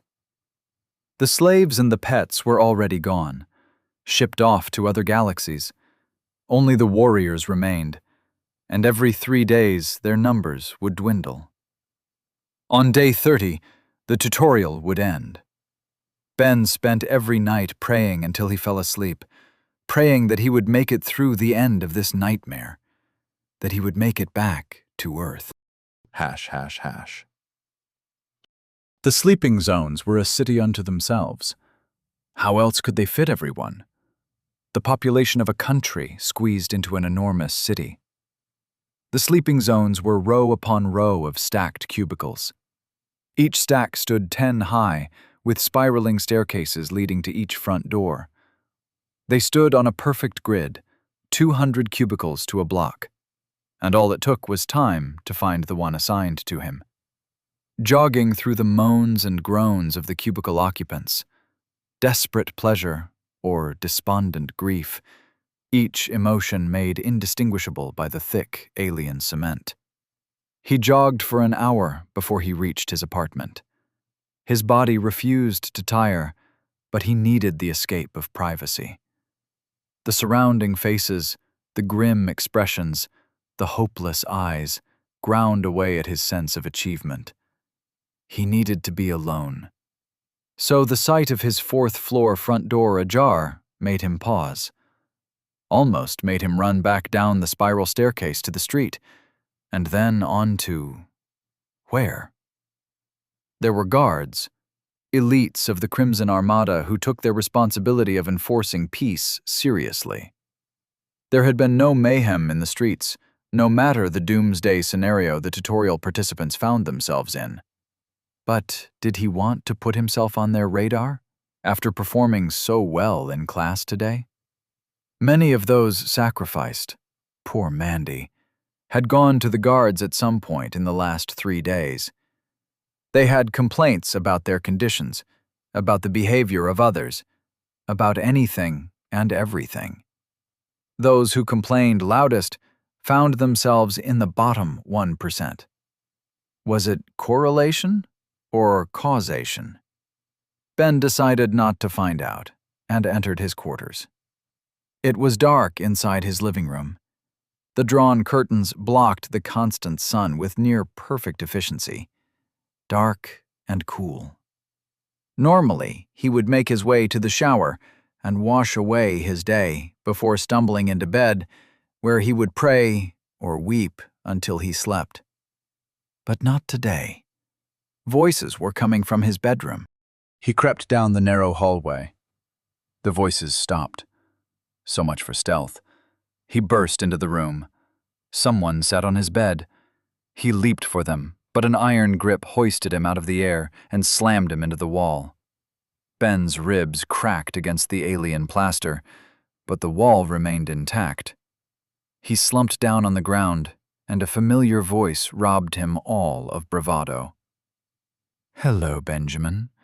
It's time we discuss your debt." Mr. Biggs sat on Ben's bed. The fat man wore the same black and gray suit he wore when they met 2 years ago. And, just as he had 2 years ago, Giuseppe, the thin and sallow right-hand man, stood with his singlet and slacks and sour odor. Ben's heart sank as Giuseppe slowly closed the door and sealed off the meeting. The room was hardly big enough for one, and with 3, it was cramped beyond belief. Ben sat in the corner. The miracle of vitality was fixing his ribs, but he was under no impression that he could fight his way out.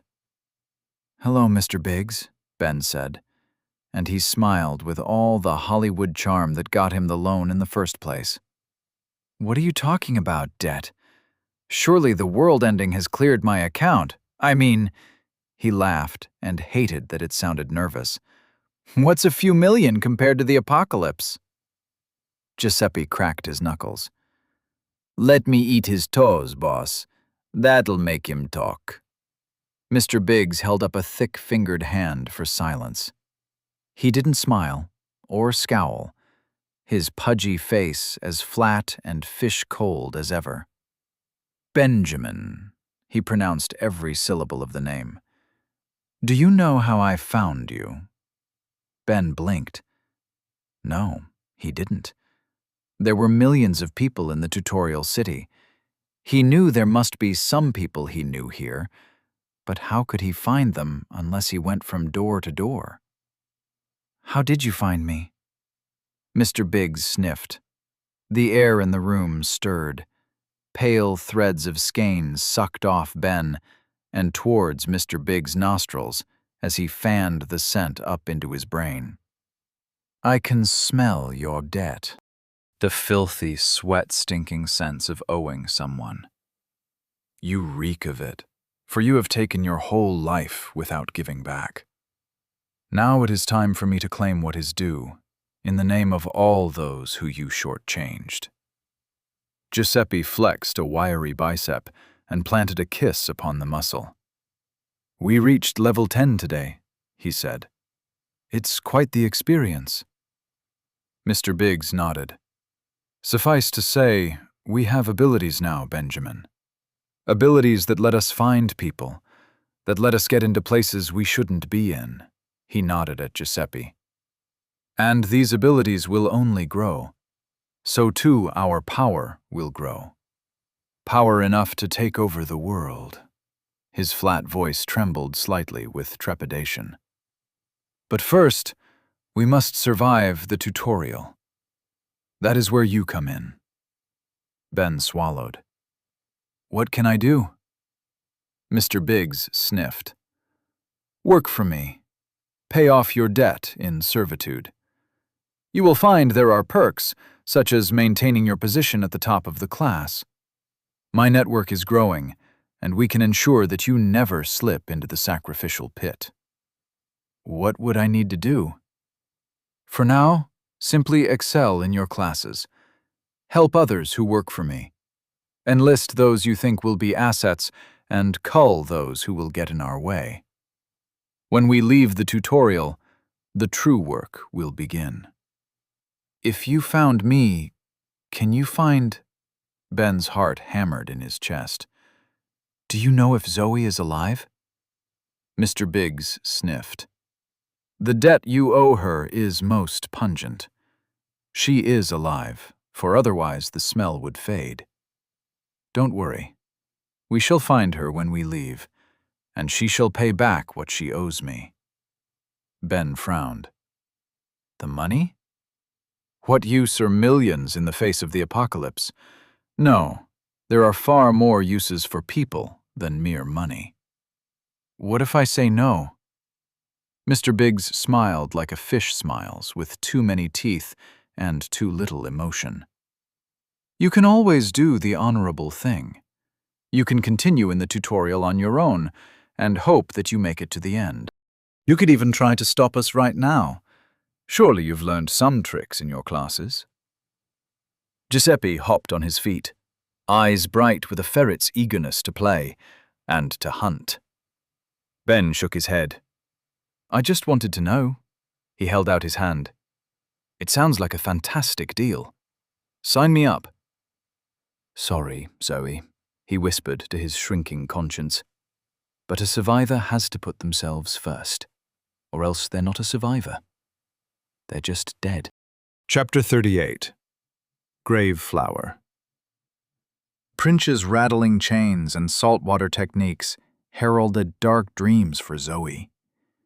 Being a surgeon, she thought she was fine around gore, but seeing her blood soak into the sand, feeling barbed antennae grind against her spine as her legs stopped working, tasting her tongue cooking in her mouth. She relived these moments in the depths of her slumber, never ceasing the battle with the worm until woken for the next day's training. Even during the day, she felt the worm contemplating their battles and growing in strength. Oriz's calm voice kept Zoe reasonable. The gray-skinned woman's measured guidance through the steps of the grasping vine helped Zoe forget everything except the strength of her body. Over tea and fish, she received schooling on her fights. What went wrong and what went right. With each fight, she improved, got closer to destroying the worm. The more carapace she split, the more she revealed the slender, mirror-skinned being inside. Arms, legs, a female form, but no face. Not yet, but soon. A week of the routine passed. Train, eat, fight the worm, and sleep off her injuries. Dream horrendously. Then woken at dawn for more. In this little oasis of hardship, Zoe thrived. Hash, hash, hash. Every day, the scent of decay grew stronger on the wind. Pieces of Miradile corpses floated past the camp. Bright flashes of the mirrored scales and chunks buzzed with flies amongst the reeds. Cran tongues, leaking feathers as they bobbed along. The flesh rotted, and the fish changed. On the 8th day, they stopped eating fish. A single drop of the healing potion sufficed for meals. Zoe ignored the lack of food and the brevity of the new lunch ritual. She focused only on her routine. On the 12th day, hunger pangs drove Zoe out into the dark. She hunted down a baboon and roasted its flesh over coals. Oriz and Prince declined to join her, and later the next day, she felt the heavy meat move through her. Sweat poured from her skin. Cramps stabbed her with knives. The worm took advantage of her sluggishness. Zoe screamed as the worm tore free her arm and gulped it down like a heron swallowing a fish. Prince waited until the worm had bitten down on her other hand before intervening. Her chain bound the colossal parasite as Zoe dragged herself to safety. She stared up at a sky the precise shade of gray that meant it would be dark in 2 hours. It would rain green fire tomorrow. The stench of wet, decaying meat would only grow stronger. The pain broke through her willpower, and she screamed. Blood stained the sand as a healing technique wrapped around her ruined shoulder. Her flesh knitted like seething worms. As her arm regrew, Zoe trudged off to meditate, but Oriz stopped her. "You look frustrated." Zoe studied her rejuvenated arm. "I feel the same." She flexed fingers that hadn't existed a minute ago and sighed when nothing happened. "I'm no closer to harnessing mirror." "You must have patience." Oriz strolled toward the camp with her hands clasped behind her back. "I want to discuss our plan to escape this dimension." Zoe hurried up to walk beside her. "Every time I bring it up, you rebuke me." It's silly to say it now, but we had to be sure we could trust you. "I suppose." Zoe thought of Bella and Anton, hopefully still alive in the dungeon, though she realized they must be, since only a handful of hours had passed for them. She trusted them, at least. She trusted Bella. Oriz watched her with curiosity, and Zoe nodded for her master to continue. "When you reach level 10, you will face a choice. Like selecting an element? This choice is far grander. An entity called the Smith will come for you, and in its forge, you will choose the metaphor for your physical flesh. This determines the abilities your body can manifest, as well as those you can never use. Your choices for elemental essence will become limited. There is beauty to being raw and unformed, but once you hit level 10, and as you progress beyond, your wild beauty will transform." They walked in silence for some time, passing beyond the camp and out into the dunes. "How do I know what choice to make?" The Smith is not as cruel as other aspects of the Crimson Armada, and usually, there are no wrong answers. "Usually?" They stopped outside the camp. "You place me in a position where I must make a demand of you, Zoe. Fate brought you to this world, to us, and now—" Zoe placed a hand on Oriz's shoulder. "You've helped me so much." Zoe met Oriz's eyes. "How can I repay the favor?" "Let's discuss this over a proper meal." They combed the dunes and gathered up pieces of wood that still burned with the green fire of some passing dungeon. When they had enough, they stacked them atop a dune, high enough that a wind blew away the scent of death, and the flames flickered a ragged undertone to their conversation. The sky grew pitch black, and their green fire glowed lonely under the firmament. For the first time, Prince offered her pipe to Zoe. The dark smoke tasted of the deep earth, like swallowing a cave, and as Zoe coughed the heavy vapors, Prince patted her back and smiled. "Nothing like it, right? Just wait for the side effects." Oriz declined the pipe and produced 3 small parcels of thick paper and twine. Inside each parcel was a portion of cooked meat, some yellow grain, and seared slices of a vegetable resembling a turnip. Zoe salivated. "You've had these the whole time?" "Saved for a special occasion." They ate with their fingers and wiped the mess away on the paper wrappings as Oriz explained the plan. "When you first incorporated a piece of the Mirabelle fragment, you changed the dungeon quest. Most people would never do this because of the scars of gluttony, because of the danger of incursion. But you did not know, and in your ignorance, you have offered us a lifeline. We received the same update to our quest." Oriz flexed her willpower and shared her quest. Dungeon objective: assist Zoe Chambers in absorbing the remaining fragments. Bell fragments absorbed, 0/3. Black Star incursion, 35%. The ethereal voice sounded distant, and resounding laughter echoed the last statement. The youthful giggle of the Black Star system. Yes, soon it will be playtime. The three women sat on the dune as the green fire crackled slowly on the dried wood. Two different dimensional essences intermingled, neither destroying the other, though both tried. Prince burped. Trench figured you out straight away. A newly integrated world? Tick. A metal user who didn't know what they were doing? Tick. Someone who would piss off Zazatha enough to be thrown down the pit? Tick, tick, tick, she groaned. He's going to be insufferable. Oris nodded. No living with him after this. Good thing we'll finally be free. I can't wait to put a universe between myself and that musclehead. But how does this relate to me? Zoe asked. Nobody we trust on this wasteland of a world uses metal essence.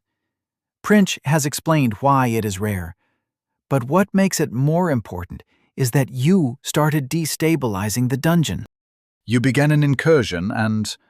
She glanced at Prince, who nodded. We have these. She produced from her mysterious pocket 2 dull pieces of jagged metal, fragments of the mirror bell. Zoe's breath caught in her throat as her gluttony howled. The scars on her lips twitched, and a feral grin that was not her own formed on her face. She reached out, but Oris placed them back in her pocket. Not yet, she said with a small shake of her head, yellow hair spilling about her yellow eyes. Once you have met the smith and received your body path, then we can level you up to incorporate the Mirabelle fragments. When you have incorporated both of them, the incursion will trigger, and we can return to the Mirabelle dungeon. We can return to our universe. Zoe forced her fingers into a fist to stop them from grasping. I understand why you need me to incorporate the fragments. None of you can incorporate the metal. But why do I need to wait until level 10? Prince passed Zoe the pipe as she spoke. A system will spread from person to person, from planet to planet, like a virus of the mind, cloning itself and latching onto their souls. But when 2 systems meet, sometimes they merge, creating a unified system from the best of both parents. More often, they go to war.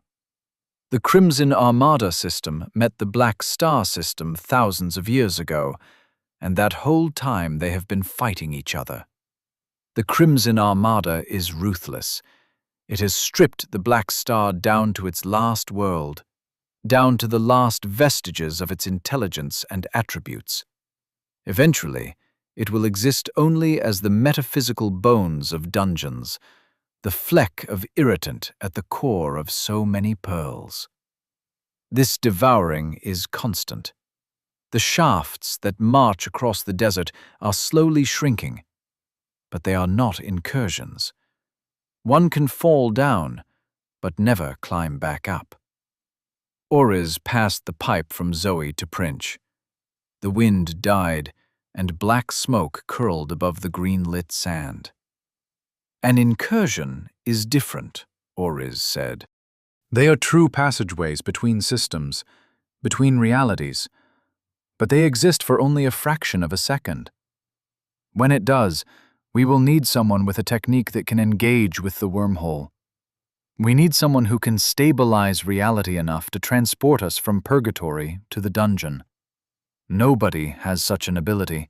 She gave Zoe a pointed look. Not yet. You want me to pick a body path to help you out of here? Zoe raised an eyebrow. I don't understand the secrecy. Choosing a body path that will help us will be a very specific choice. It will set in stone your path for the rest of your life.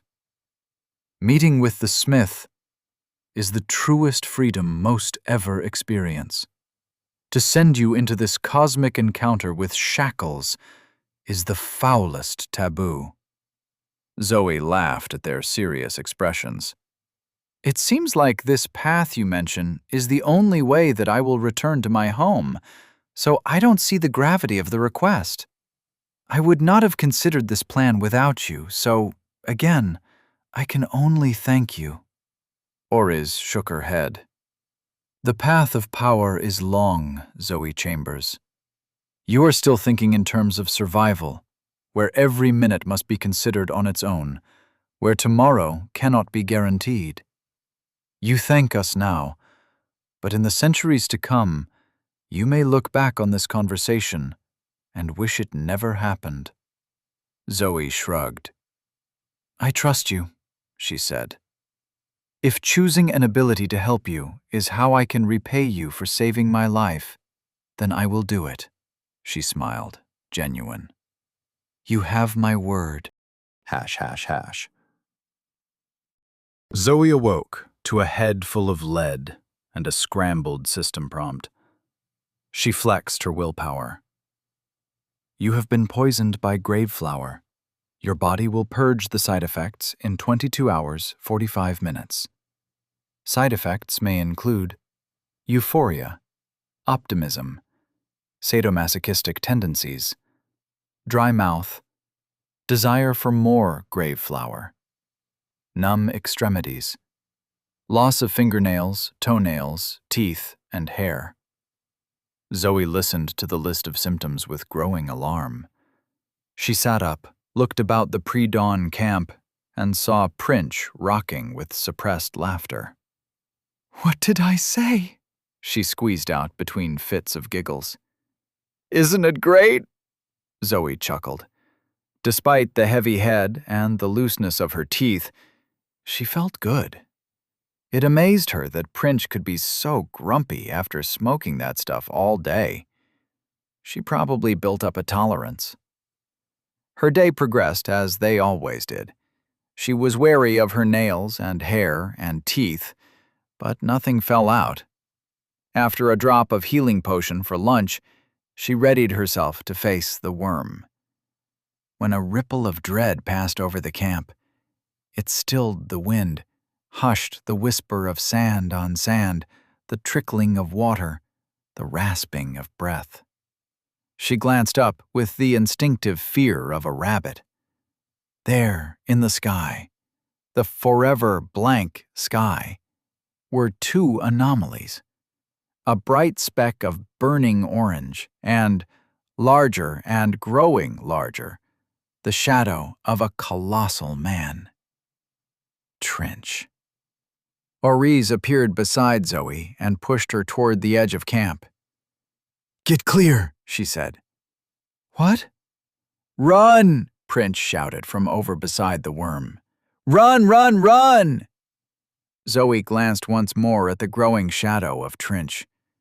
She could see now the 10,000 writhing chains, the speed with which he fell.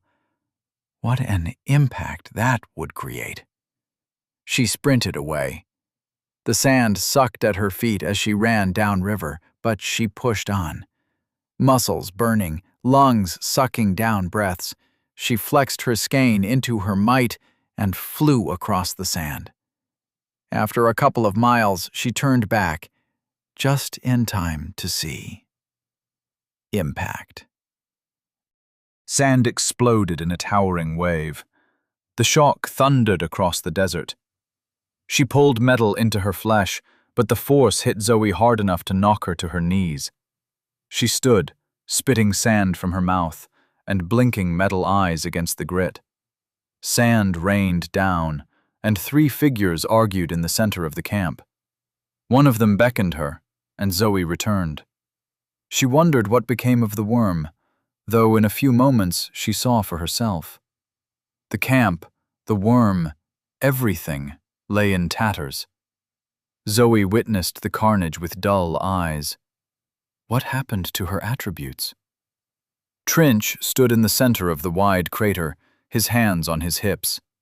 I won the bet, he grinned. Now say it. Princh and Oriz glowered as they got down on their knees and kowtowed. Trinch is the smartest, strongest, and most handsome person in all the universe. We are but dumb, ugly, weak little babies compared to him. May it forever be so. May we be so blessed as to bask in the radiance of his presence. Trinch preened. Well done. Especially you, Princh. I can see you've been practicing your humility. Now, he turned to Zoe. Is this our little savior? He frowned and turned toward the shattered remnants of gilded carapace. Or is this? Zoe looked at the corpse of the worm. What are you talking about? She walked closer, sand becoming mud underfoot as the worm's translucent blood seeped into the desert. The others remained silent as she approached the corpse. The worm, the creature that called her sister, that broke her body in a dozen gruesome ways, was finally dead. Slain by the errant force of Trinch's landing like a bug underfoot. But not slain entirely. No. For in the ruined shell, amidst membranous remnants, a silver figure squirmed. Hands, feet, all humanoid, all feminine, and finally, a face. Glistening, reflective, but unmistakably human. Unmistakably Zoe. Chapter 39. Mirror and Steel. The sky was so bright. Who am I? She recalled a name. Or was the name fed to her across some immeasurable distance? I am Zoe Chambers. No, I am more. I am Moth, and I broke free of the cocoon. Moth lay in a pool of translucent, blood-streaked fluid. Scraps and flakes of gilded armor littered the drying mud. She stirred, groaned, as her eyes adjusted to the light. With her first blinking gaze, she looked up at herself and saw a twisted version. The first Zoe. Scars on the lips that spoke of irrepressible hunger. Rich brown skin like the deepest loam. A wild, concentrated fury in the eyes. How could she gaze upon herself with such naked hate? Weren't they sisters? More than sisters? Two halves of a whole? She pushed aside the pieces of shell, the layers of membrane, her gilded cocoon, and stood. The flat light of the sky glowed on her mirrored skin. She stood tall and perfect beneath the heavens, and turned in the gaze of the four beings slowly surrounding her. Besides her other self, she knew two of these aliens, Oriz, her sister's master, and Princh, her sister's guardian. The fourth being she did not know, but his mighty frame, coated in green hair and bulging muscles, had been responsible for finally destroying the cocoon that held her in her lesser form. She bowed toward him. "Thank you for releasing me," she said. Trinch laughed, his hands on his hips, and beamed at the others. "I like this one." Moth's other self, the first self, spluttered. "What are you talking about? She's a clone. The worm copied me. It stole my attributes and copied me." Moth frowned. Of course, that was what happened. Why was Sister so confused? "We are the same," she said, and noted how her sister flinched at her voice. "We are the two from one, and now we must become one again." Oriz stroked her chin as willpower flexed over the area. "What do you think, Princh?" The green-furred woman stepped forward, her eyes flashing as a technique washed over Moth and her sister. "The system thinks they're the same person. Zoe Chambers. Both almost level 9 after all the meditation and combat. The only difference is their techniques. One has our heart's toll as one, and the other has a technique located inside her skin called the self reflects the world," she hummed. "Their existences are mutually exclusive. If we travel through the incursion with them separated, the Crimson Armada will force them back together. They won't survive that process. We just need to choose the one who will help us." Moth waved. "I am happy to help." Zoe stomped forward. "Why are we talking about this? I'm the one you've been training. I'm the one you should work with." Trinch shook his head. "I'm sure you both have your merits, but we have no time to discuss this." He pointed at the bright orange flicker in the sky. Already it had grown brighter, harsher. "The warden comes. Princh, Oriz, I need you to back me up while I fight." Moth and her sister gazed at the bright light. With their insight, they could see it was not a ball of fire, no sun, no star, but a floating head. Flesh torn and scorched, flayed from cheeks and nose, showing only bone and a dark, hollow skull. One eye white and dribbling maggots, the other a burning, baleful orange. Viscera dripped from the ragged throat. Blackened blood and squirming globules fell toward the endless desert. The head, the warden, floated toward them. Moth fought down an urge to vomit as her mirrored skin reflected that foul orange light. She wanted to run. Run until that light no longer glowed upon her.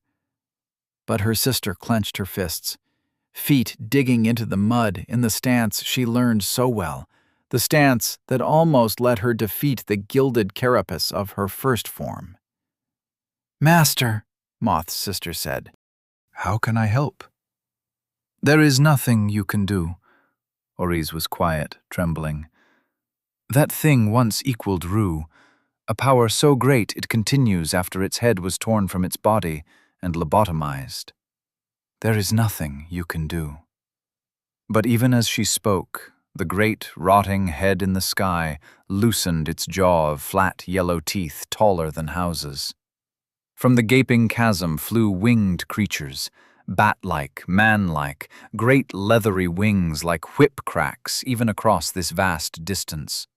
They filled the sky like flies disturbed from a corpse and descended toward the ruined camp. Trinch whirled on Moth and her sister. His chains flowed and reared like 10,000 clanking serpents. "What are you still doing here?" He wrapped them both in chains. A heavy clang echoed through Moth's head as she was tethered to her sister like balls on a bola. "Follow the blue light to the tavern," Trinch said. "Whichever of you meets us there shall be our savior." Before she could speak or protest or question, Trinch hefted her into the air. He balanced them in his massive palm as though their combined weight were a feather. One of Princh's healing techniques washed over them. It itched the skin like maddened ants. Oriz looked up at the two of them with concern. No, she looked only at Moth's scar-lipped sister. "We must fend off the warden, or it will find the tavern. It may take us days, but we will turn it back.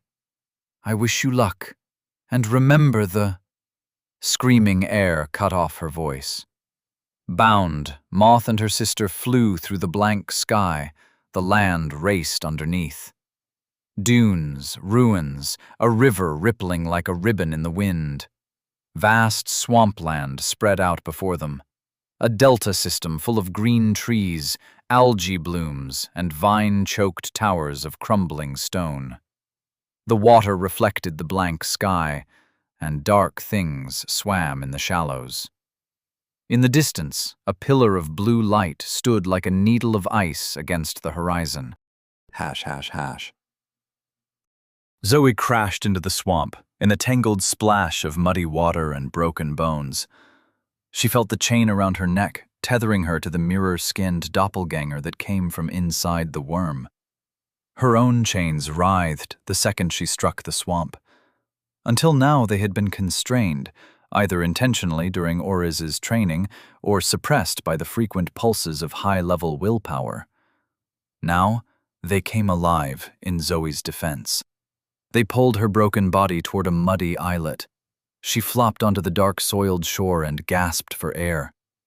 Dead trees stood bleached white above her like organic gravestones. She cried out in pain between breaths as her bones snapped back into place with the indomitable efficiency of Prince's technique, the reef regrows. The blank sky glowed and the mud steamed as her body knitted.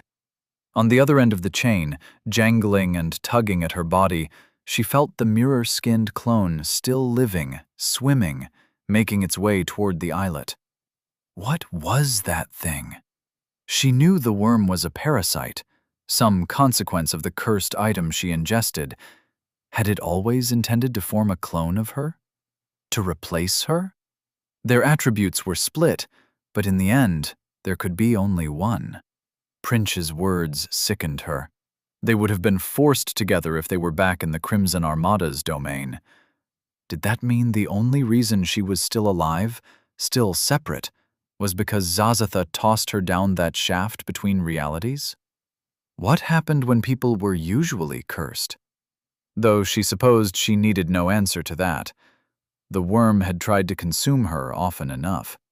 And now that thing was crawling onto the islet. Its bones regrown by Prince's magic, or perhaps they never broke. That elusive mirror technique capable of repelling the impact of landing. Even now, the mud and slick weeds of the swamp slid from the perfect mirror skin of her nude double. A pristine, smiling reflection of her amidst the sun-baked stench of the swamp. Zoe attacked. Her chain speared through the air. Mud flew from the vicious links. 11 points struck mirrored skin as the clone stood, and were rebuffed by an equal and opposite force. Zoe felt the jarring force travel down her chains until it struck her body. She sagged to her knees, but stood, charging and stepping into the first forms of the grasping vine. Metal poured through her flesh as she struck, stepped, kicked, stepped, and the clone smiled as the blows bounced from her perfect mirror skin. Zoe screamed with frustration, technique forgotten, and wrapped steel hands around her clone's mirrored throat. She squeezed, but no matter how tight her grip, an equal force pushed back her hands. It was impossible. Might, 36. She ignored her master's command and seized her skein, pushed it down into her might.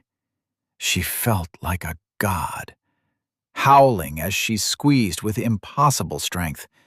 Metal fingers squeaked as they clutched down through the aura of force, down against smooth, mirrored skin, and finally choked the gullet of her smiling clone. The clone's eyes widened with panic.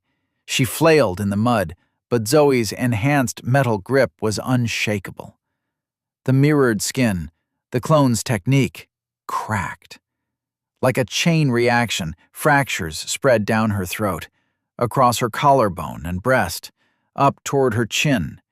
Jagged pieces angled away from the raw, breathing flesh beneath. Zoe glared down at the peeled-back skin, at the red muscle oozing blood.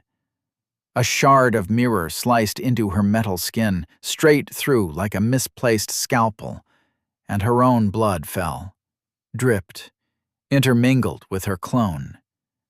A cloying, iron, sickly smell rose as the bloods mixed and flowed into the thick mud in which they wrestled.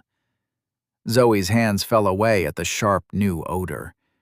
She felt the weakness of the clone, felt that she could go for the kill, reach into the exposed throat and rip out everything that gave the clone life. But some deadly awareness stopped her, something she saw reflected in the mirror of her nemesis. The water around the islet churned with dark shadows, and something rose from the froth. Hash, hash, hash. Squid-like creatures swam beneath the swamp surface. Obscured by sediment, they appeared as erratic silhouettes, eldritch shadows of tentacles and grasping limbs.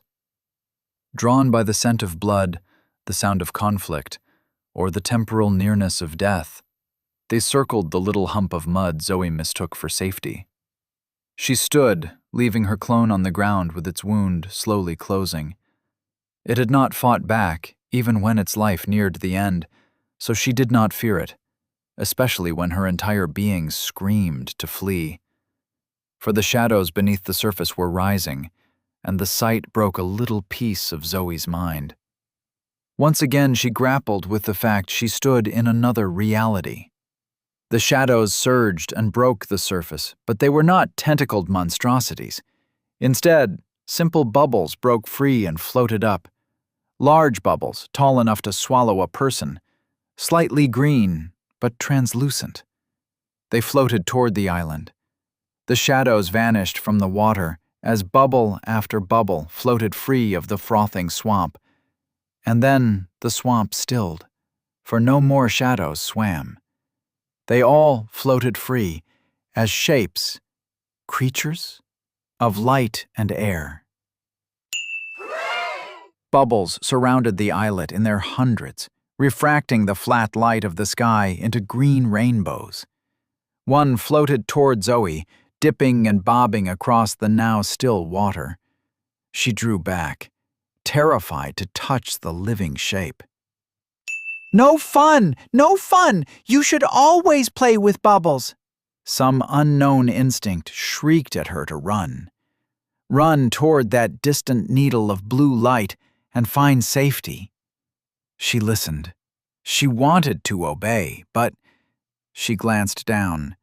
She would need to drag the mirrored clone with her, and she would have to keep it safe, because if anything happened to it, then she would lose all her attributes. The nasty, brutal survivalist deep inside begged for her to kill the clone now, before its wounds healed, before it decided to fight back. But what if she leveled up? What if she was incapacitated while these bubbles swarmed her and did... She didn't know. But that deep voice screamed. Another bubble zipped toward her on a wind that was not there. She dodged on instinct and dove forward into the mud. The chain tethering her to her clone rattled, long enough to allow movement, but not too far. The swooping bubble rushed over her fallen form and collided with one of the dead, bleached trees. It squeezed against a sharp, jutted branch for a second, and Zoe winced as she waited for it to pop. But it bounced away like something made of rubber, softly floating higher, spinning. And then a chain shot out from inside. The links moved so fast it appeared a liquid stream. Zoe rolled aside as the chain slammed into the mud. Another bubble wobbled, and a chain shot down. She rolled. More chains. They tore the mud apart. Zoe rolled against some links and recoiled as they tried to grab her. More chains speared toward her. A hand hauled her away. She stood. It was her clone, the serene smile gone, and the expression in her eyes all too familiar. Zoe nodded. "Fine," she said to the unspoken question. "We'll work together.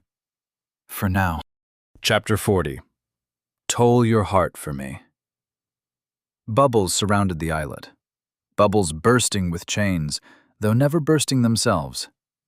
Zoe stood back to back with her clone. She hated the necessity of working together, but necessity was defined by its alternative, oblivion. Ding! "Have fun with my toys." The bubbles spun with featureless malice and shot chains at the pair. Long linked bullets aimed at heart and brain. Zoe whirred her chains into a shield. Her mind raced to keep the 11 lengths of ghostly metal from clashing. Dexterity strained to its limits as she controlled them, deflecting the attacking chains, shielding herself and shielding her clone. If one bubble destroyed her mirror-skinned clone, then she would lose all her attributes. It was easy to think like this, cold, greedy, when she didn't have to look at the clone, didn't have to look at the face that mirrored hers, that reflected her own desperate and dirty visage, all her fears, imperfections, the horror of her true self. A chain struck her shin and knocked her down onto her knee. Her focus slipped and her chains entangled, becoming a weight dragging her in one direction. "We have to move," she hissed through the pain. The clone nodded and helped Zoe to her feet. Why was it so helpful? What was its agenda after the ferocity of the worm? Chains whirred. No time to think.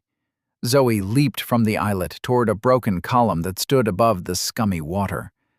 Halfway through the air, a chain yanked her back. She splashed down into the swamp. Her clone hadn't jumped.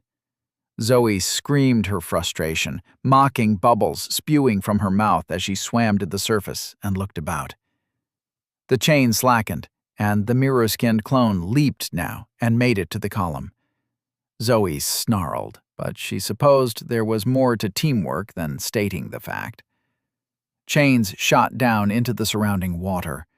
With quick, bursting strokes, she swam toward the broken column. A bubble touched down nearby and bled a squirming thing of ink into the water. The jumbled silhouette raced toward Zoe, and she leaped from the water just in time. She stood, dripping slime and murk beside the perfectly clean mirror clone. "When I say jump," Zoe growled, "we jump. Together, in the same direction. Got it?" That damned beatific smile was the only response. An expression like that didn't belong on her face. But there was no time to get mad. They had to run. The column they stood on was one in a series. It seemed a city once stood here, and the crumbling remnants stuck up above the seeping water. The distances should have been too great, and Zoe rejected the idea of swimming between them. But if she was careful with her might and skein, she could leap between them with ease. The problem was coordinating with her clone. "Ding! Hop, hop, hop, and hop along. Don't be boring. Play!" Chains flew toward them. Zoe pointed at a vine-covered column some 50 feet away. "There," she said.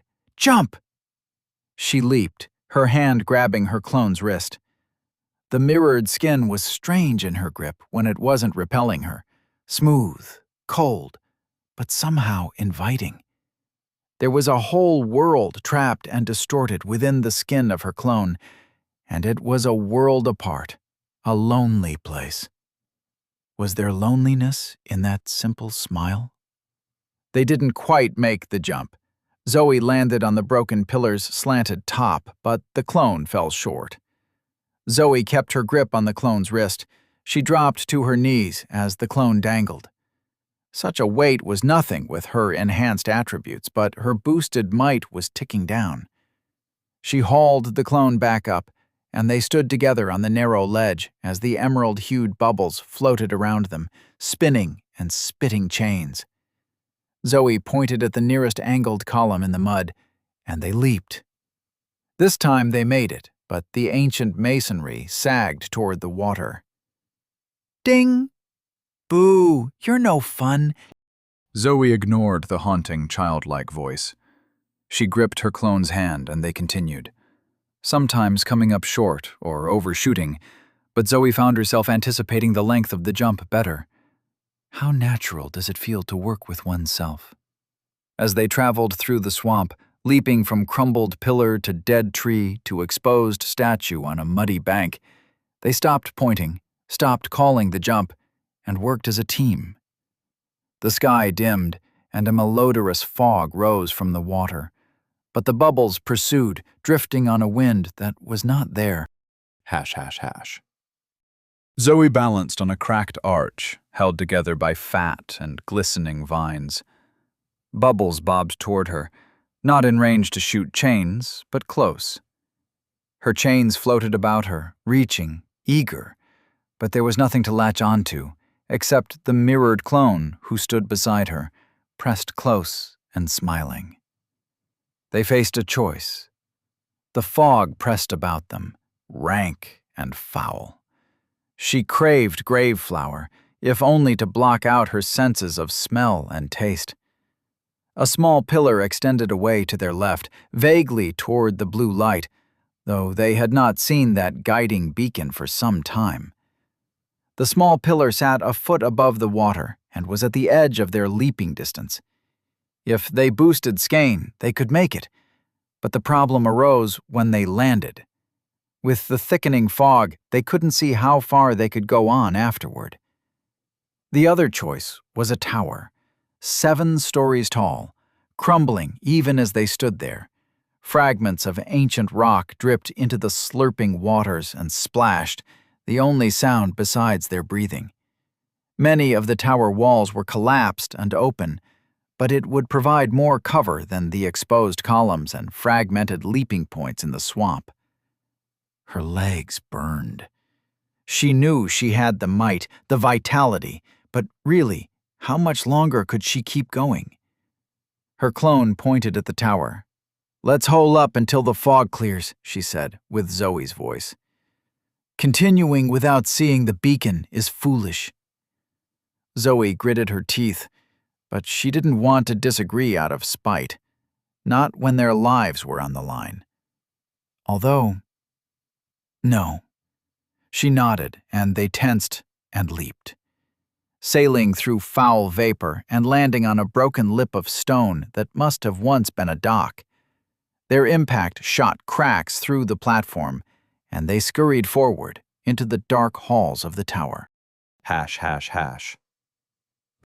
Moth followed Zoe through the spiraling tower. Her hand along the wall of the hall as it climbed, mirrored palm brushing away moss and fungal growths. Now and then she examined her hand, the shape visible in the reflected light through the holes in the exterior wall.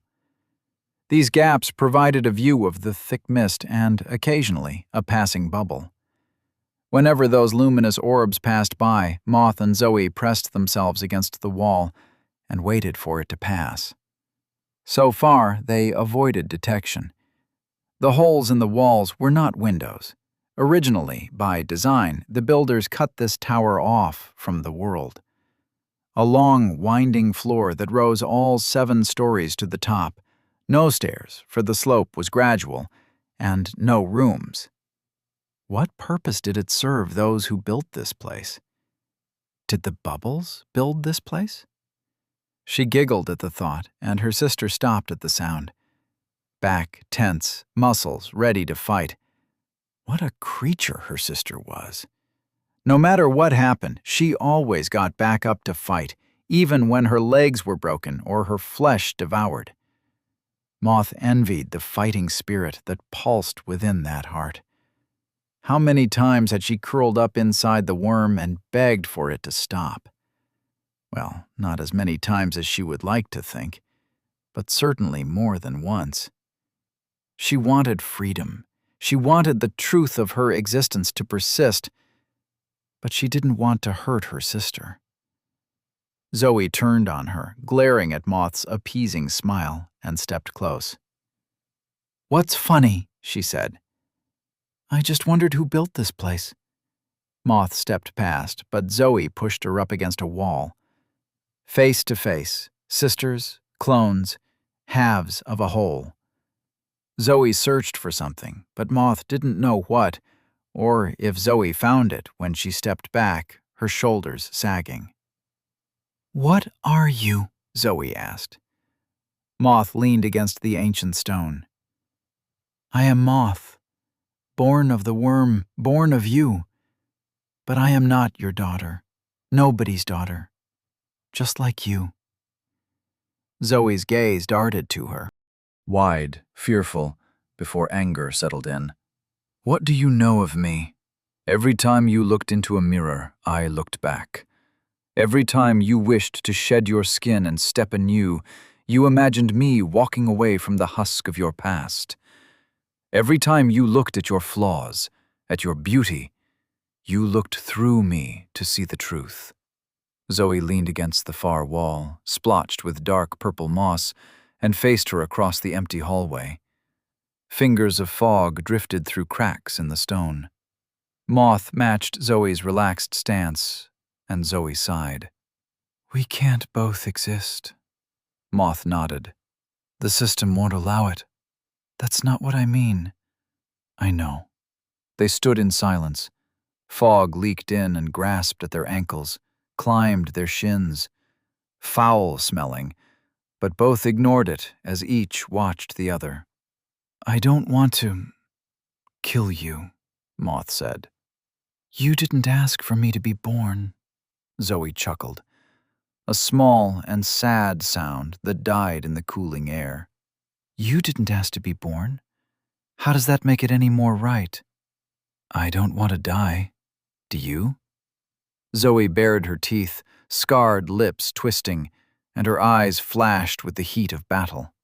I will never die. And she laughed again before turning away to walk further. Come, let's see what's up here. They continued on. The chain between them hung slack and never grew taut. ###. They found a room at the top, large with a domed roof cracked down the center to show the pure black of a purgatory night. Veins of moss grew in esoteric patterns, glowing with soft green light, leaking spores that twinkled and flowed toward the ruptured opening in the ceiling. Dust on the floor showed there may have been furniture at one point, and rust spoke of equipment long corroded. How much time had this quiet place witnessed? Zoe walked the exterior, the chain linking her to Moth in the center of the room. Round and round she circled the problem. But what could she do? Toss a coin? She wanted to laugh at the idea, but still searched her pockets. No, of course not. Anton had the coins. She hated herself for entertaining the idea. Did her life mean so little?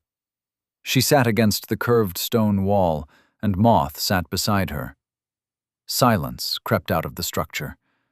The silence of eons. Silence of a decision that must be made, that should never be made. The shape of survival is a heavy and awkward thing, no matter how quick and sharp it cuts through objections. It's cold at night, Moth said. Zoe nodded absently, and then glanced over. This is your first night, isn't it? Moth smiled. It was always warm inside the worm, always warm and dark, until the moments when you broke through. I thought the gilded skin, I thought it was armor, but now I think it was a cage. It kept us apart. Zoe looked over her naked, shivering clone and beckoned her closer. She placed an arm around the cool skin, felt it stealing her warmth, and pulled her tight. The clone was stiff, resistant before settling against her.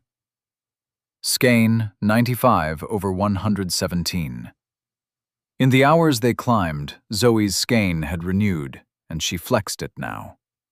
Skein 85/117. Vitality 20. She boosted her vitality, seized its many branches of use, and focused on her body heat. It flared dramatically, steam rising from her damp clothes, and her clone, Moth, snuggled closer, her shivering slowing and, finally, stopping. Maybe, Zoe said, maybe it would have been better if we never met. If you never emerged from the worm. Moth looked up at her with wide, mirrored eyes. Do you think that? I don't know. I just don't like this situation. Maybe it will be better tomorrow. I'm sure we can think of something. Zoe nodded, but said nothing. Moth nestled against her, and the mirrored breathing slowed. What is happening to me? Moth asked. I'm so slow. You're falling asleep. Zoe stroked the mirrored hair. Don't worry, it's natural. All right. Zoe held Moth, heat rising from her body, and her skein ticked up. Soon, Moth's breathing steadied. Zoe closed her eyes, but sleep would not come for her. She searched her heart and hated herself, but followed the path she chose for herself in that graveyard so long, not so long. ago. The technique enveloped Moth, passed through the mirrored skin, and sank into her heart, wrapped around it and found no resistance. Her eyes squeezed shut, Zoe fed skein into her technique. Tears streaked down Zoe's cheeks as her skein plummeted, as Moth's heartbeat raced towards 0. There was no resistance. I'm sorry, Zoe said. I'm sorry. Moth stirred, murmured something, and stilled. Zoe held her close as the heat faded, and the chill of the night settled into her like stone. Chapter 41. The Gnawing Pain. Zoe sat and leaned against the wall, her skin cold against the cold stone. Moth lay in her arms, the weight nothing, the weight everything. And Zoe's tears fell and splashed upon the mirrored cheeks of her clone, and continued rolling down until they struck the dusty floor. Power rippled through her. Not cold, not hot, but a current of skein returning to its rightful place. After Moth's heart stopped beating, Zoe felt her siphoned attributes renewed. Gravity lessened, her breathing eased. She felt light as the air, strong as the steel floating in her veins. The power tasted like ash upon her tongue. Was she doomed to repeat these acts? When Prince first confronted her with the nature of her technique, she had refused to believe it. Not deep down. The truth had skipped off her thick skull. But she could deny it no longer. Our heart's toll as one was evil. She carried an evil technique, and it pulsed with every beat of her heat, living with her. She wanted to swear to never use it again. She did swear, in her head and out loud, the words small in the domed room. But how strong is an oath sworn to oneself? How unbreakable is a promise made without witnesses? She didn't know. Her willpower was restored, but her resolve wavered. There was a buzz, a vague awareness at the back of her brain. Some notification, some message from the Crimson Armada system. She wouldn't be sure until she flexed her willpower and pushed away the Black Star's interference. She could do this at any time, but she waited and sat, mind empty. Empty and cold. The glowing spores of moss drifted toward the rent in the ceiling, but bumped away from the opening. Something prevented their exit into the night sky. A glow formed in the crack, steady light of deep emerald. The spores floated, confused in their mindless way, as a bubble squeezed itself through the crack. Its ethereal body altered and shifted, stretched and moving with mindless curiosity, before it emerged with a pop as an intact sphere. It spun slowly and bobbed about the room, a spherical emerald the size of a human. In its reflective surface, by its own light, Zoe saw herself down on the ground with Moth in her arms.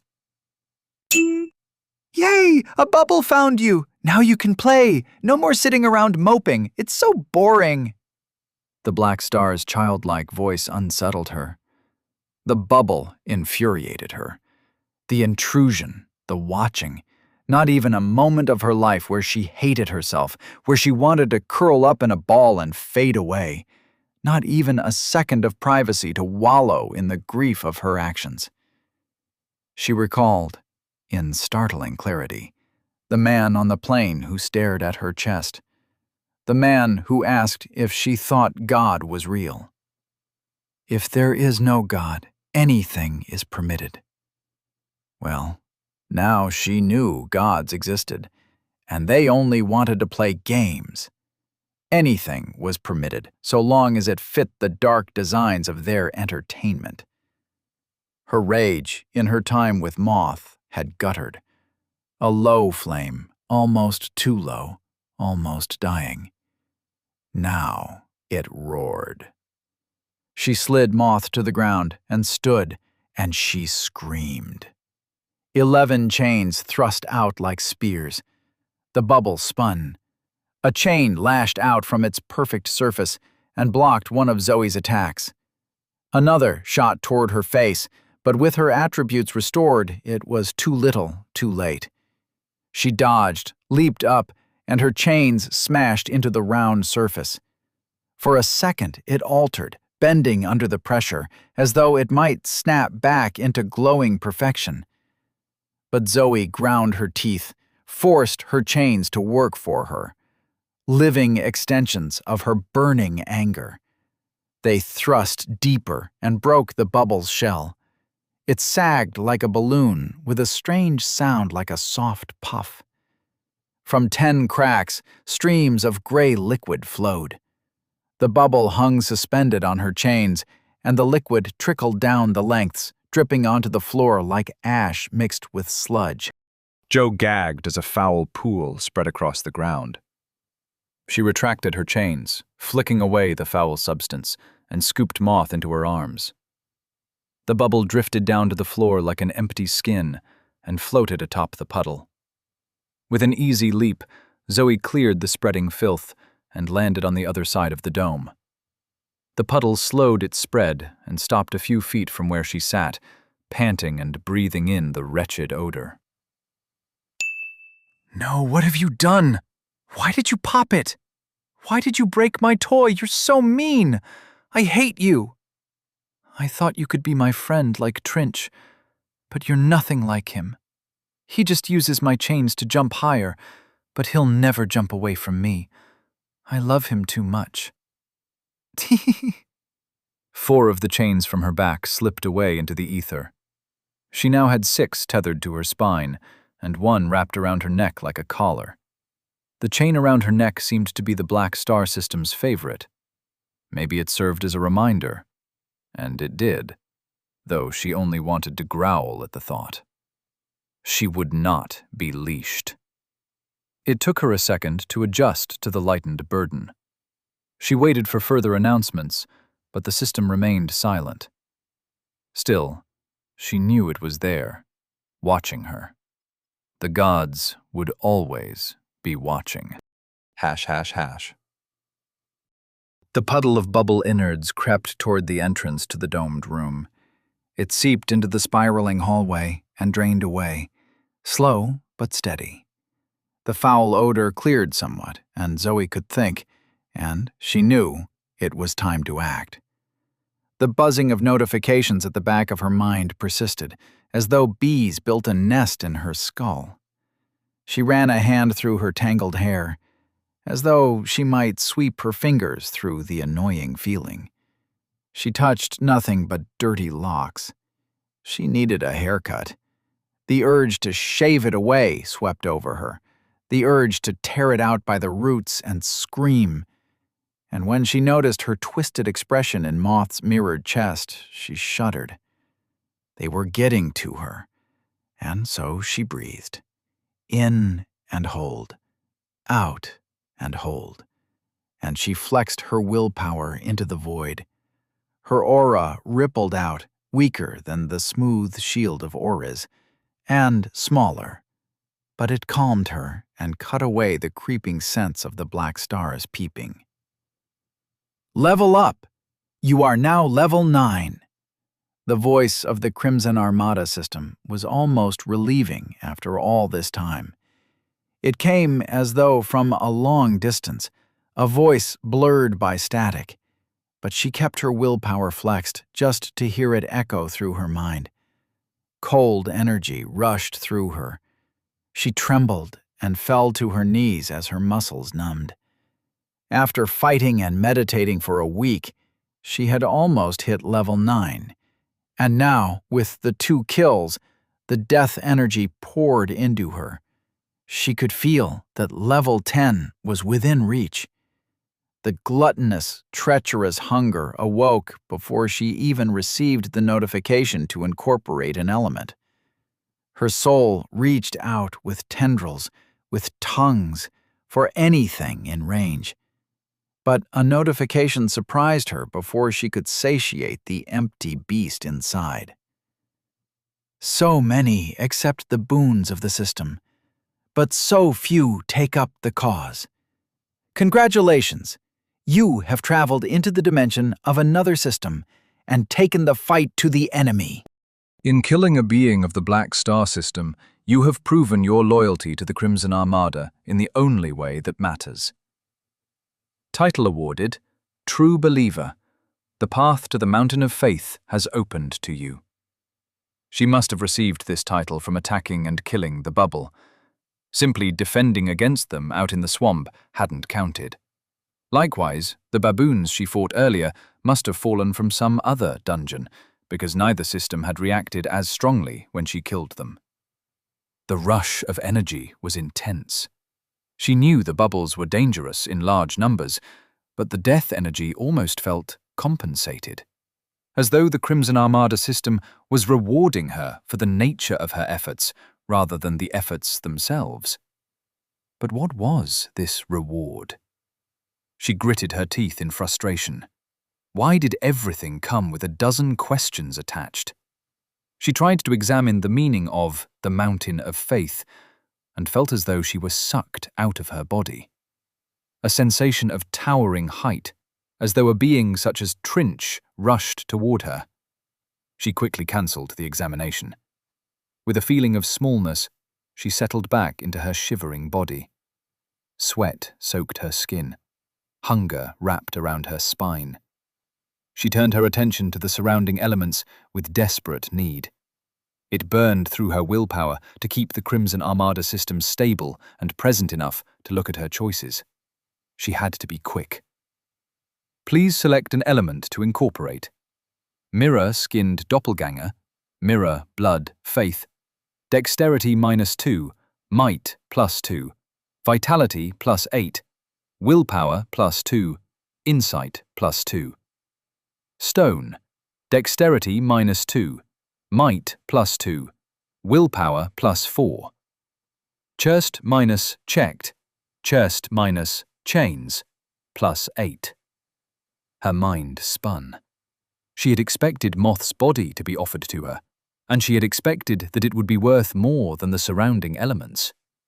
The recurrence of faith as an element surprised her, but hadn't Moth embodied that?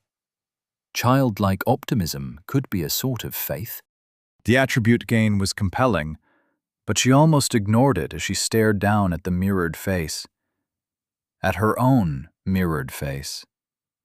Did she want to incorporate Moth? She wasn't sure how she felt about that.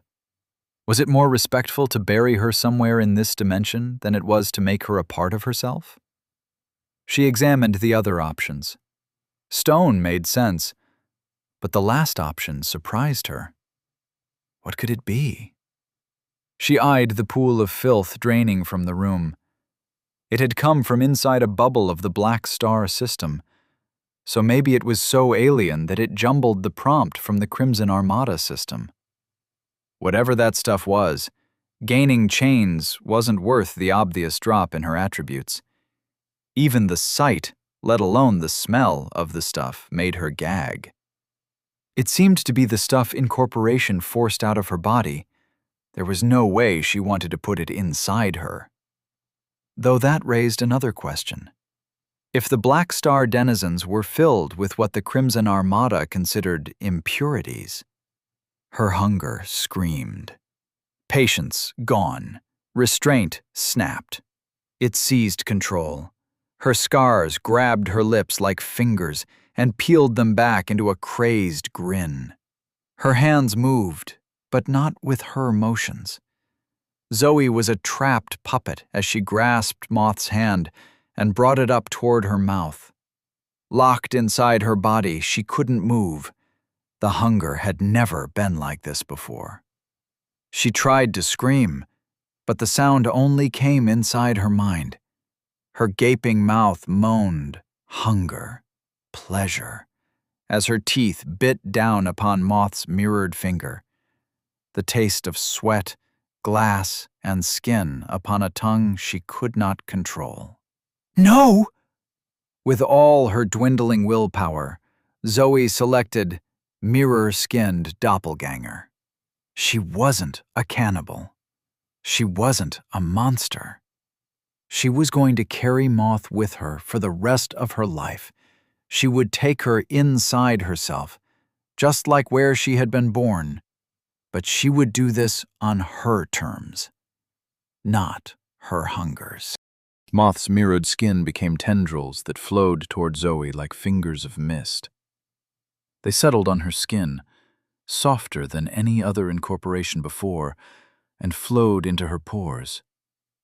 There was the faintest impression of a voice in her mind, a sigh that was almost a word, almost a message. Or maybe she just wanted to believe that death was not the end. Zoe's eyes blurred as Moth's body unraveled and slowly, gently, settled upon Zoe's flesh. She wept long streaks of filth down her cheeks.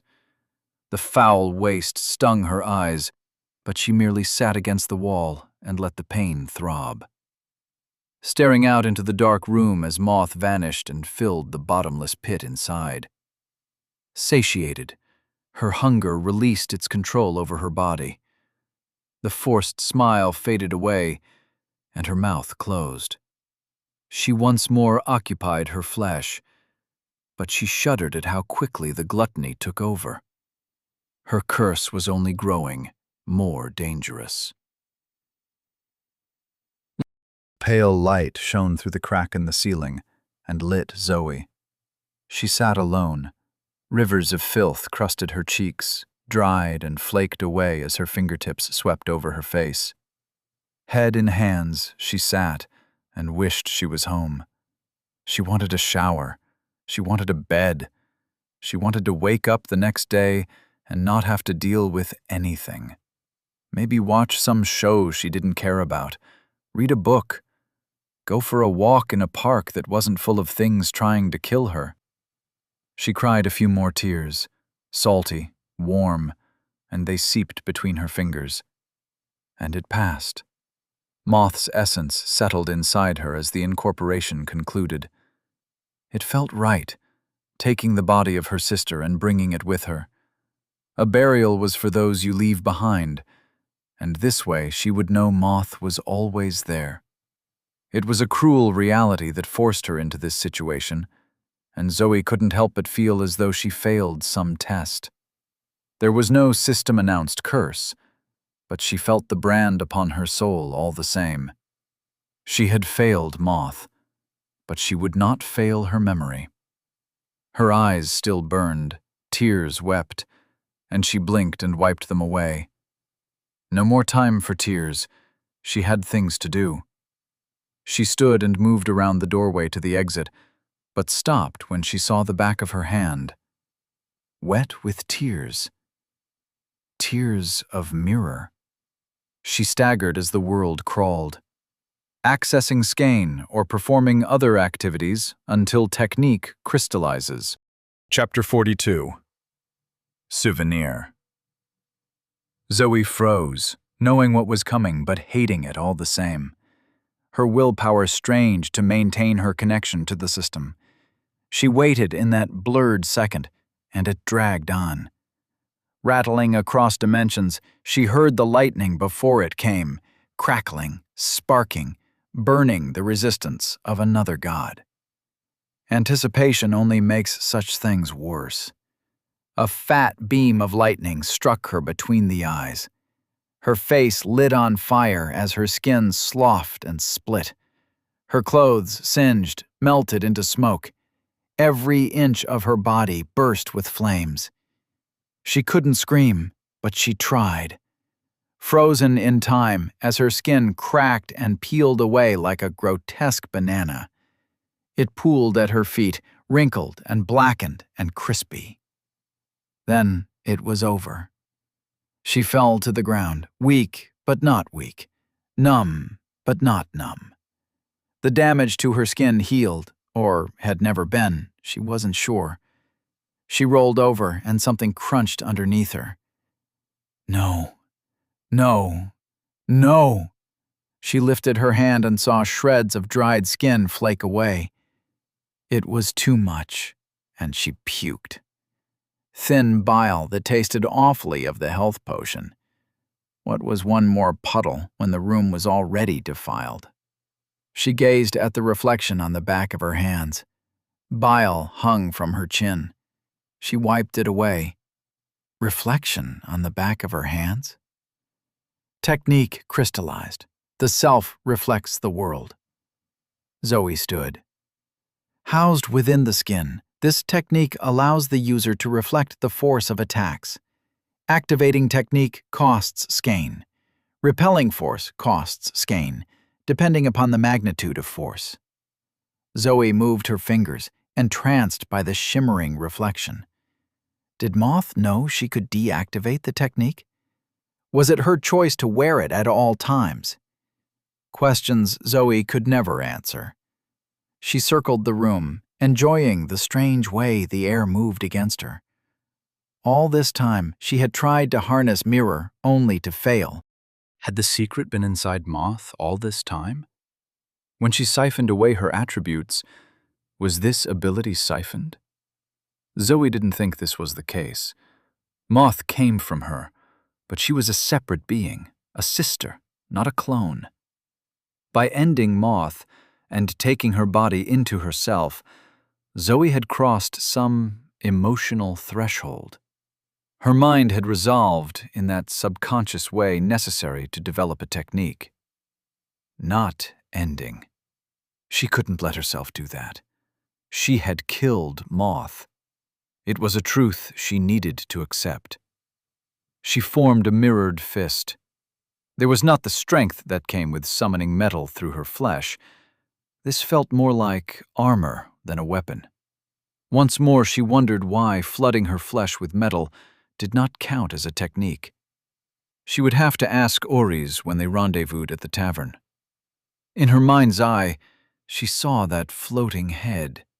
Demonic creatures spewed from its mouth and filled the sky. How could anything stand against such a monstrous foe? She shuddered, moved, dispelling her fear with physical action. She gazed up at the rent in the ceiling. There were more immediate problems to concern herself with, like reaching the tavern. She wanted to get up to the roof.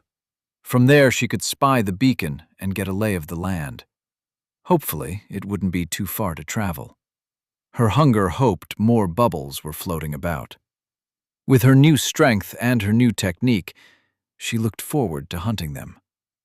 Level 10 was within reach, and with it came the meeting with the mysterious being Oris called the Smith. But first, she had an idea to test. ###. Bella stood at the edge of the forest and waited for Anton. The curse of raised attributes was that she could hear him pissing against a tree from a couple of 100 yards away.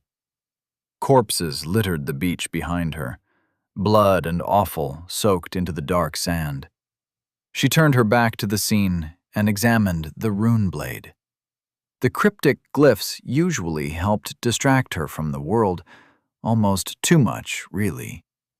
But right now, they were almost useless. Zoe was gone. Hours had passed, and the mirrored yacht continued sailing its irregular, looping track. It dragged that black hole with it, and there was no sign of anything emerging, let alone her friend. The water was pink now from all the spilled blood of the mirror dials, a liquid ruby under the powder blue sky. The same sky, maybe night wouldn't come in this room of the dungeon. Bella had lived near the ocean for so much of her life.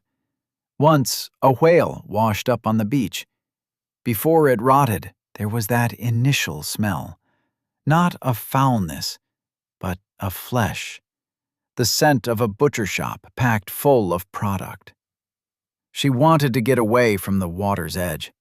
Anton rejoined her. After their fight on the beach, they had barely spoken beyond pointing out where a monster was lumbering. She felt weary with the killing, but Anton was as chipper as he ever was. Sometime soon, she would learn what his deal was. But not right now. They hiked deeper into the forest of the island, toward the crown. Through the trees they saw a mansion, large and imposing. Fat, irregular stone blocks formed the exterior, with crumbling wooden trim. There were 2 stories of the main building, and it looked like it could take up a city block. At irregular, unpredictable intervals, a 3rd story erupted from the surrounding tiled rooftop. From these architectural growths, spires extended until they reached needle thinness 30 feet up. A blasted garden stretched between them and the front door. Dead rose bushes and thriving weeds. There was a winding path of cracked bricks. Anton pointed. "Do you see that person watching from the windows? Tell me you're joking." He shrugged. "They're gone now." Bella sighed. "You reckon there's a fragment in there?" "Makes sense," he glanced at her. "What are you planning on doing with the fragments?" "The quest didn't end when Zoe fell down the hole. So, she's alive. Since she's alive, we'll meet again. When we meet again, I want to have the fragments so we can leave this dungeon as quickly as possible." He smirked. "That's some marvelously optimistic logic. You coming or not?" "Sure, I'm coming." Bella slung the sword over her shoulder and stepped onto the cracked red brick path. The brick settled under her foot as it sank an inch into the dust. Far ahead, the front door creaked open. "I don't like that," Anton said beside her. She sighed. "Neither do I." Together, they walked toward the inviting darkness of the mansion on the hill. ###. The Bloody Eye was large for a spaceship, but small for a world. Only a 10th the size of Earth's moon, Rue could lap the horizon in, well, the blink of an eye. Still, he enjoyed the almost wasteful use of time that was his stroll across the red crystalline wastes. Lorilla had ventured ahead, vanishing into a streaming whip of blood, but Esme remained, her silent footsteps doing nothing to break the peace. Too bad his pace crunched along the rippled surface. There was something right in the fact that one errant step could break some latticed formation that took millions of years. That was the true meaning of the universe. Irrevocable change was instant, meaningless, and constant. He chuckled, and the sound scraped across the landscape. Crystal edges grew sharper, and the low breeze whistled for a moment, before his laughter died and dullness returned to the red and barren land. "What is so funny?" Esme whispered. "Why, just having thought," he said. "Meaningless thoughts to while away the hours." Her obsidian smirk crossed her face. "That is the purpose of a vacation, my lord, to think and drink deeply." Quite so. He reached into the folds of his malachite robe, deep into the pocket dimension woven into the threads, and pulled out 2 glass bottles of his home brew. It was neither ancient nor particularly good, but he was learning. No matter where he went in the universe, where there were humans, there was beer. He passed a bottle to Esme. She twisted off the cap, and a smell of dark malt and dandelion crept into the air. They clinked bottles and drank as they neared the edge of the Polyp Canyon, a vast crater that stretched almost to the horizon. Half a mile deep, the flattened bottom housed thousands of fat white towers, polyp mothers. Each stood hundreds of feet tall, with their roots enmeshed in a vast network of gray-blue and stark white veins. The veins linked the polyp mothers, uploading information from the ephemeral system straight into their precious cargo, the settlement polyps. The veins hurt even Rue's eyes to gaze upon, for they were not there. Not entirely. No more than a thought is there in the lightning coursing through the flesh of a brain. In a few hours, maybe half a day on the outside, the polyps would be ready, The orbit would align, and the Earth would be seeded.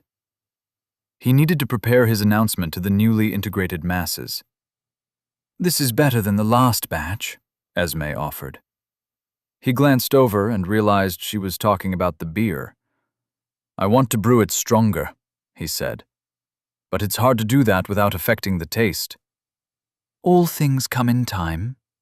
Rue gazed up at the blue and green marble, its scattered lands under swirling white clouds. He thought of the purpose of his visit, thought of his elaborate and ostentatious suicide. He grinned, and he drank his awful beer, and he waited. All things come in time. ###. Zoe hopped up and down on her feet in the domed room. It was strange being naked, but she was alone. The mirror hid nothing, but it offered a shield in its own way. Was this how Moth felt?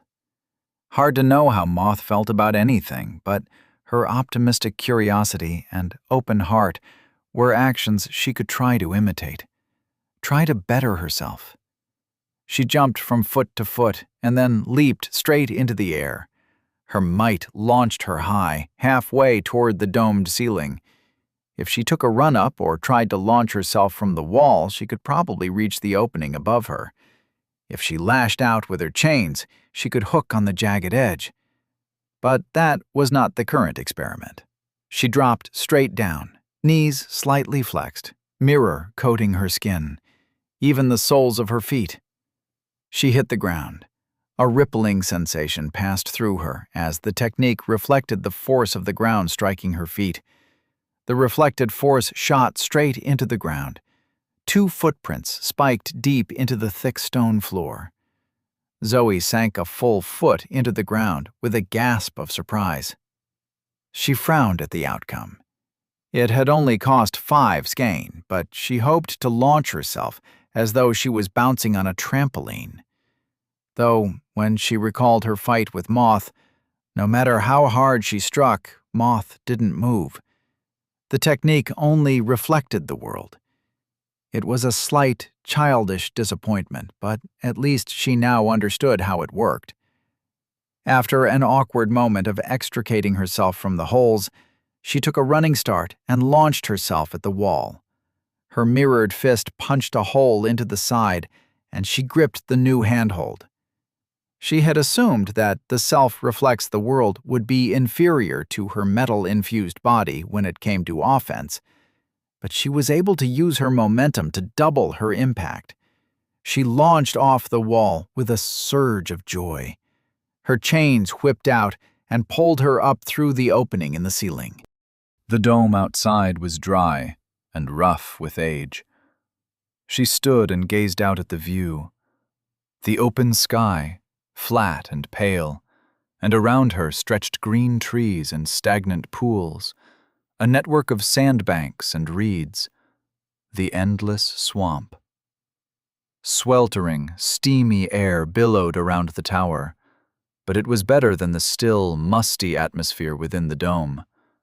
She would take the smell of decaying nature over the stench of the foulness that came from incorporation any day. In the distance, she could make out the blue beacon. It marked the tavern, and as she squinted, she guessed it wasn't over 30 miles. With her restored and raised attributes, she supposed she could make it in a day. But she had another plan. A dozen bubbles floated above the surface of the swamp. Some were as high as 100 feet up, but most bobbed near the surface. They were dangerous in numbers, but alone they represented an unparalleled chance at growth. She would have to be careful, but if she killed as many as she could on her way to the beacon, then she could push her levels toward 20.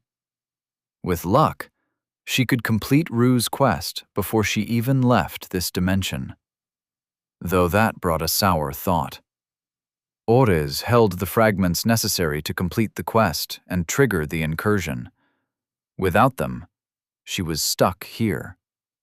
She gazed back in the direction Trinch had tossed her. More swamp. If Ores and the others fell in battle, Would she ever be able to find their bodies? Find the fragments? Return home? No. They trusted her to meet them at the tavern, so they would be at the tavern. She had to focus on upholding her end of the bargain. She faced the glowing blue beam of light. With a childish grin, she stepped off the tower and plummeted, mirrored feet first, toward the ground. Chapter 43. Hidden in the Swamp. Zoe's impact created a deep hole in the muddy bank at the tower's base. Mud filled up to her waist. Worms squirmed against her skin. She looked up at the shaft of wet earth above her as clods rained down. The walls sagged and collapsed.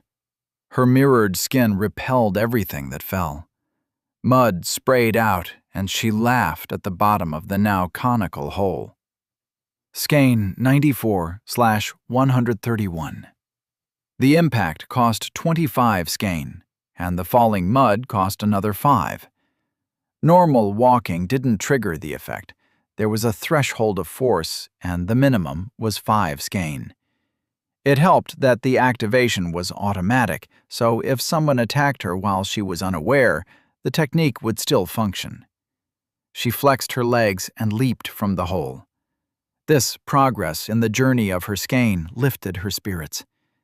With a smile, she walked along the edge around the base of the tower, and her reflection walked beside her.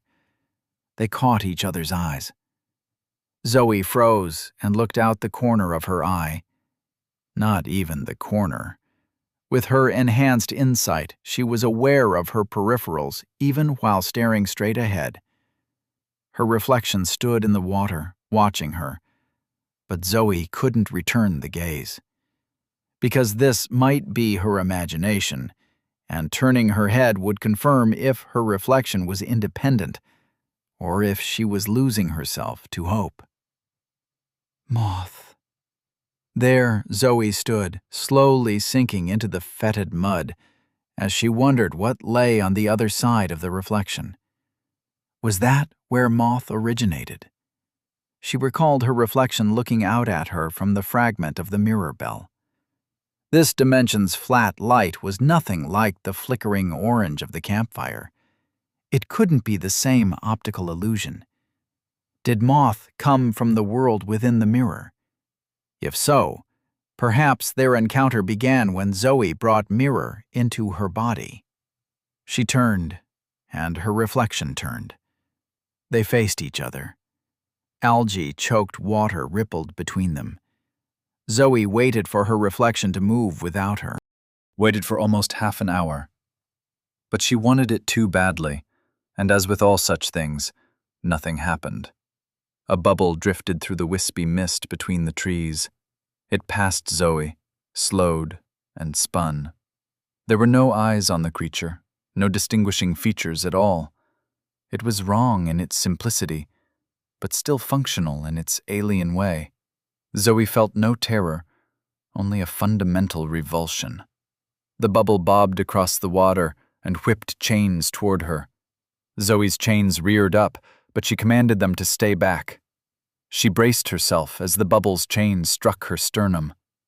With a crack, her technique repelled the attack.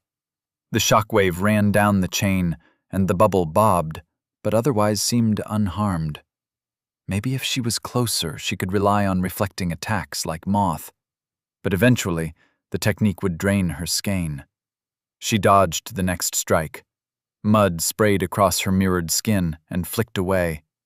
Zoe extended her chains, but their tips bounced off the bubble's flexible skin. Out on the water, the bubble had the advantage. Its reach was greater than Zoe's, and if she met it out on the water, the bubble could liquefy itself. She didn't want to fight one of those jagged, inky shapes, if she even could. Hoping there was another way, she scooped up a handful of mud and focused on the metal essence within her. Chains whipped at her. She dodged, focused. Skein flexed, flowed beneath her skin, into her skin. Metal replaced mirror in muted splotches. But the skein went no further than her skin. She couldn't extend it out to impart her essence into the mud. Oriz mentioned receiving gates at level 15. This was when the user's skein could affect the environment. Zoe had hoped for a shortcut, but it seemed her knowledge was too limited, or the universe was too strict for such an idea to work. She dropped the mud and dashed toward the tower, across the mud, toward the ancient wall. Relentless chains snaked after as she leaped and slammed her mirrored shoulder into the stone. The doubled force sent a tremendous crack running up the side of the wall. Chunks of masonry fell about her as she landed back on the mud. She was unharmed, but slamming into the wall left her rattled. She had to conserve her skein. Oriz and Princh were untrustworthy. Their response to Moth's birth still stunned her. How could they consider her clone after all the time they spent together? But Oriz's advice about skein maintenance rang in her head like a bell. She never knew if there was another worm. Though her mirrored form was powerful, it was cheaper to use metal to break apart the collapsed masonry. She gripped a fist-sized piece of rubble and threw it at as hard as she could. The projectile beamed at the bubble. It collided. The bubble rocked, and the stone sank deep inside before the exterior snapped back into place. The rock tumbled out into the water as the bubble wobbled in place. It retaliated with furious chains as it bobbed closer, closer, but still out of range. The fight wasn't deadly, not yet, but Zoe couldn't afford to get worn down. She picked up the sharpest pieces of rubble and threw them as fast as she could. They slammed into the bubble. The bubble deflected the first, but the second struck as the shape wobbled. She could throw hard, but her aim was poor with her reduced dexterity. It took the sixth rock to strike at the same spot before a tear formed in the emerald skin. The bubble spun with featureless rage. Its chains whirled like a murderous top as it flew toward the bank and entered Zoe's reach. She swept the chain out to defend and struck with the others. They entered the tear in the bubble and pulled it apart from the inside. The translucent skin of the bubble peeled back to reveal a floating sphere of gunk. The stench assaulted Zoe, and she vomited as the bubble's remains slopped into the water. Ding! Stop it, stop it, stop it! 4 chains for being a meanie. Chunks of gray matter floated in the spreading pool of wretched filth. Zoe felt a tingle at the nape of her neck, a hint of static from another world. If she flexed her willpower, she would receive the winter's breath of death energy. But was it enough to level up? She forced herself to ignore the crawling sensation. This was only one bubble. She wanted to reach level 10, so she needed to pop multiple bubbles. But, more importantly, she needed to find a suitable location. If she leveled up here, and her hunger forced her to incorporate, she had no elements that would work to her advantage. Mud and water and stone. Oriz had spoken of a build's unity. It was best for Zoe to stick with the essences she already incorporated: metal, mirror, blood, and faith. When she incorporated the fragments, she would receive sound as well. From Oriz's advice, she was already spreading herself thin. There was a sweet spot to be achieved between too many and too few elements in the body. One shouldn't over-specialize. Case in point, she could feel her lowered dexterity. By her calculations, it was at 9, while her might sat at 38. Even though she was more nimble than any pre-system human, she still felt clumsy as her muscles fired faster than her nerves could coordinate. She needed to increase her dexterity. Hopefully, she found one of the magical items that Oriz spoke of, though her hopes of achieving that in this dimension were slim. But instead of despairing, she smiled. She was in a unique position. Because of the interference of the black star system, she could delay her level up. She could rack up more kills with the bubbles, and she could wait until she found a secure place to integrate. Hopefully, one with a source of metal. With her eyes on the bright beacon, she leaped toward the nearest column sitting above the water. ###. She continued traveling, though her progress was slower than she first expected. While her powerful body could leap further than before, it cost more energy than walking. Even with her enhanced vitality after incorporating moth, she grew tired. She saw bubbles infrequently, sometimes alone, often in pairs, but never in such a large swarm as when she first landed in the swamp.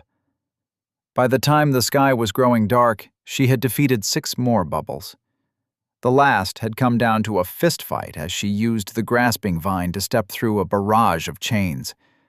Her hand extended like a spear into the translucent bubble, and sticky ichor flowed down. The tarry muck stained her up to the elbow and refused to wash away. She gagged and scraped at her metal skin with a handful of mostly dry sand, but it only made things worse. With the rise of the odorous fog, the beacon dimmed. Her head thrummed with unacknowledged notifications. She had to be past level 10 now, and the knowledge thrilled her. How high a level was she? Without flexing her willpower, without restoring her connection, she couldn't be sure. But she needed a safe place first. As the sky dimmed, she looked for a place to spend the night. At last, she found a flooded temple with a second story sitting above the water. It would provide sanctuary, but the lack of metal made it less than ideal as a potential place to incorporate. She would just need to sleep through the pounding headache and continue looking in the morning. The entranceway was collapsed, but there was a small enough gap at the top of the rubble, so she squeezed along her belly, sparks flying where she came in contact with the stone, and entered the room. The stone of the temple was the same bland, cream-colored stone as used in the tower and the labyrinth in the desert. But on the far wall, there sat a statue of bright jade, shot through with blackened veins. It depicted a squat humanoid with 3 legs, 7 feet tall as it sat, and a shaved head dominated by bulging eyes. Shadowy light played across the stone orbs, as though they watched her. She lay out on the surprisingly dry floor, turned her back to the thoughts of the statue, and tried to sleep. Her entire body felt wrung out, sore, and soon she entered the fugue state of almost sleep. Dark crept over the land, and fog enveloped the temple. In the small room, Zoe lay safe, but the occasional green flash outside showed the bubbles remained active. Hours passed. The pounding buzz at the back of her head made sleep difficult. The heavy gaze of the statue made it impossible. Around midnight, she crawled up to the opening above the rubble and watched the bubbles passing by. They danced through the foggy sky in their dozens. They circled each other like jeweled baubles in orbit. Green, but also blue and bright yellow. Zoe didn't know what the colors signified, and she kept still and quiet. Without her chains, the prospect of fighting dozens of the creatures was daunting. The bubbles circled each other, brushed against each other, gaining speed until they were blurs in the fog. Her metal body didn't mind the uneven rubble, and, lulled by the hypnotic lights, she fell asleep on the pile with her head near the entrance. She awoke to a stone hand closing around her ankle. It dragged her down the rubble back into the temple room. Stone scraped against stone as something moved in the pitch dark. Her technique repelled the grip. She leaped forward and collided with a colossal shape. A sharp crack of force struck stone. Her skein dropped and dust billowed up into the room. Zoe coughed in the dark, and a chain wrapped around her throat. She wrestled, but the chains snaked around her limbs, drawing them back. She flexed, and the chains bucked, her technique flicking them away, but they continued to loop back and constrict her, sliding across her skin, tightening as her skein dropped. Her arms bent back until it felt as though her shoulders would pop. Should she drop her technique? She was running out of time to make her decision. Something wet snickered from the corner. "It has been too long," said an ancient voice, "since I last tasted skein." Chapter 44. A Test of New Blood. The pitch black is an awful place to fight. Claustrophobia sets in, though the potential space is endless. Swinging knuckles find walls. The floor is inevitable. Zoe fell, and the chains swirled around her, binding her limbs with such subtle force, didn't trigger. What was her assailant? She assumed it was the statue come to life, but the chain had slipped out after she struck the stone. Maybe some creature hid inside the statue? Snickering leaked from the shadows as her limbs bent back.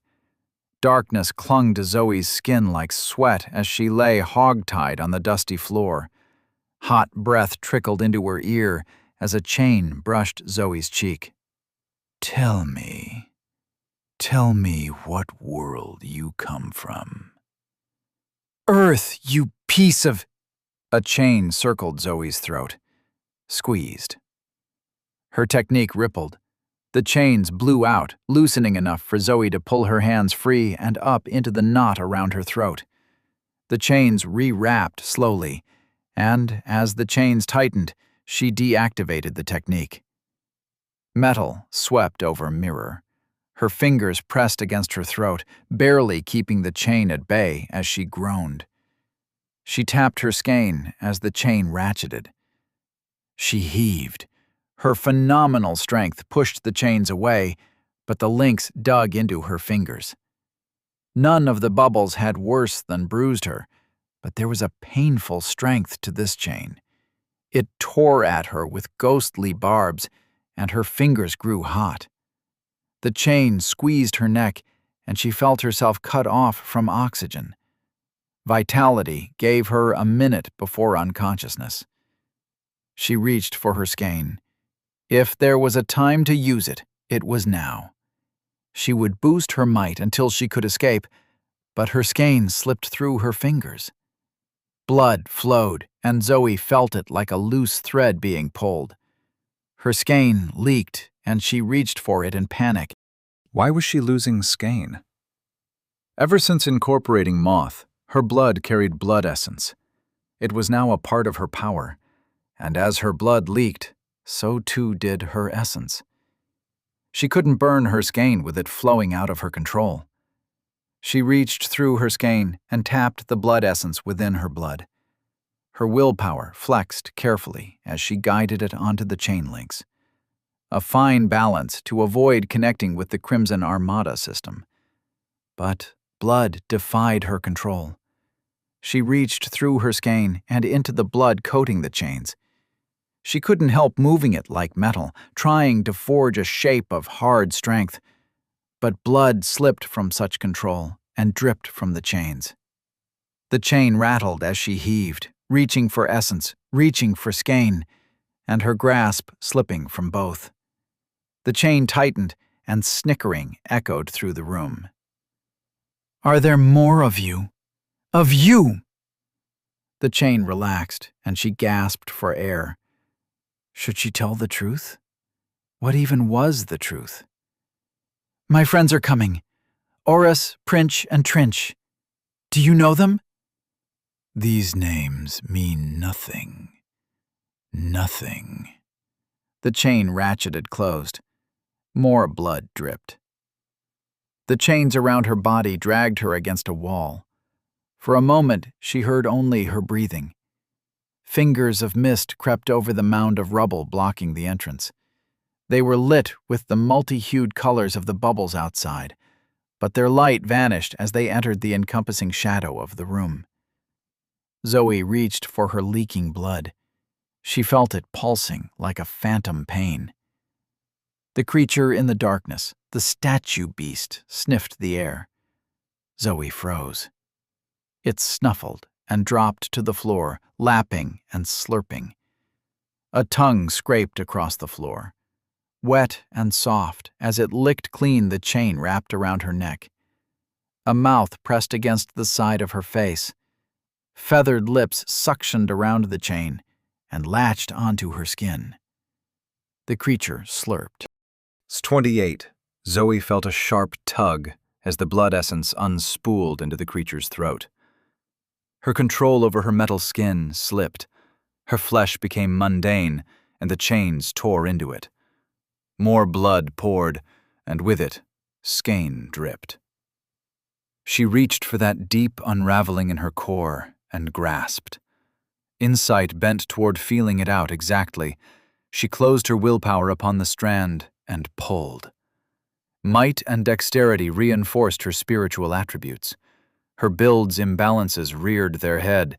She squeezed, but failed to find a purchase, and the unspooling skein tore through her mind with searing pain. She screamed without air, open mouth, silent. She reached for her metal and flooded the blood. Heat flushed her wounds as her metal pushed out the blood essence. The loss pierced her, but she had no time to mourn. She felt herself slipping into the encompassing darkness. Her lungs burned. Her blood flowed like quicksilver from her wounds and coated the chain around her neck.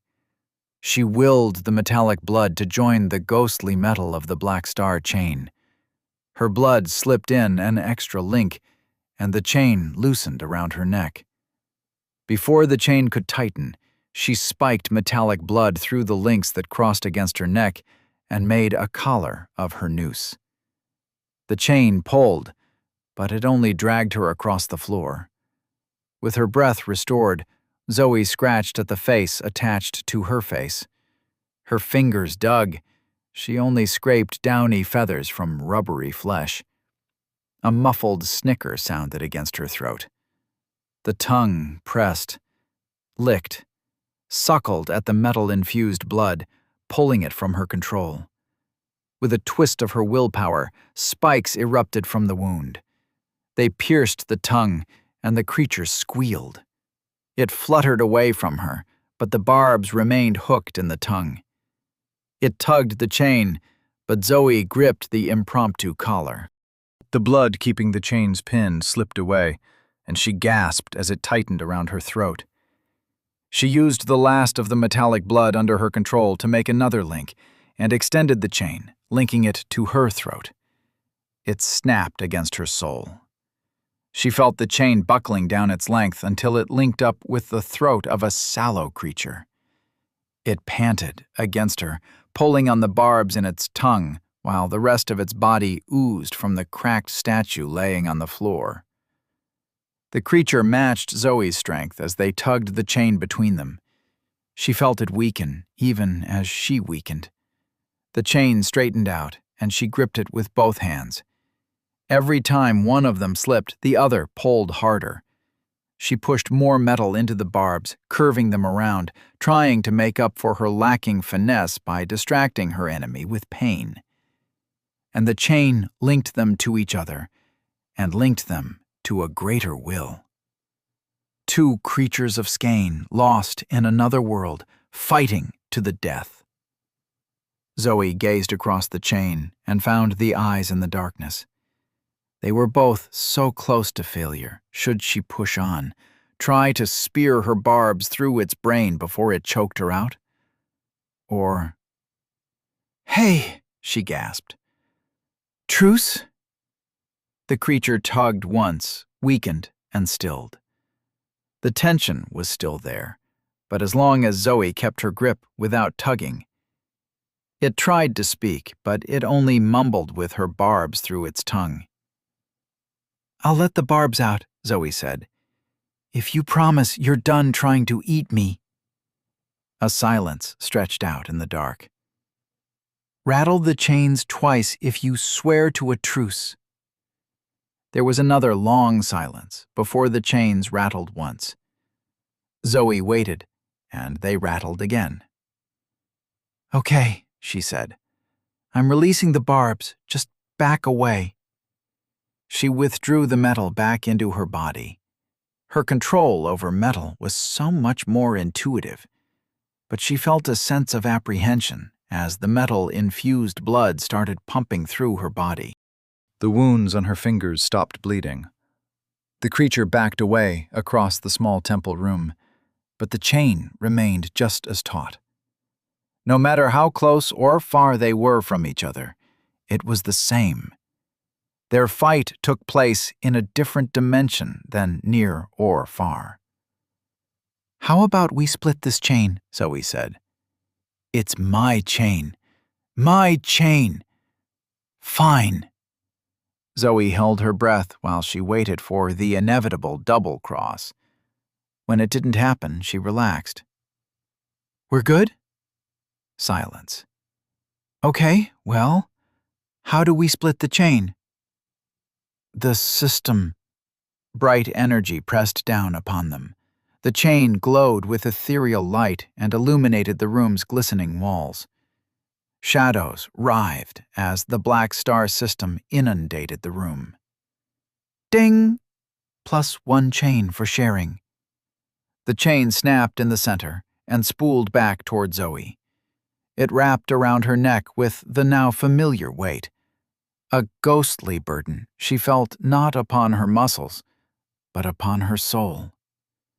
Her theory that the neck chain, the collar, was the primary chain of the Black Star system seemed to be true. Now she had a chain. The light coming from the ethereal metal seemed brighter. The creature emerging from the cracked statue resembled a wiry mass of blackened meat.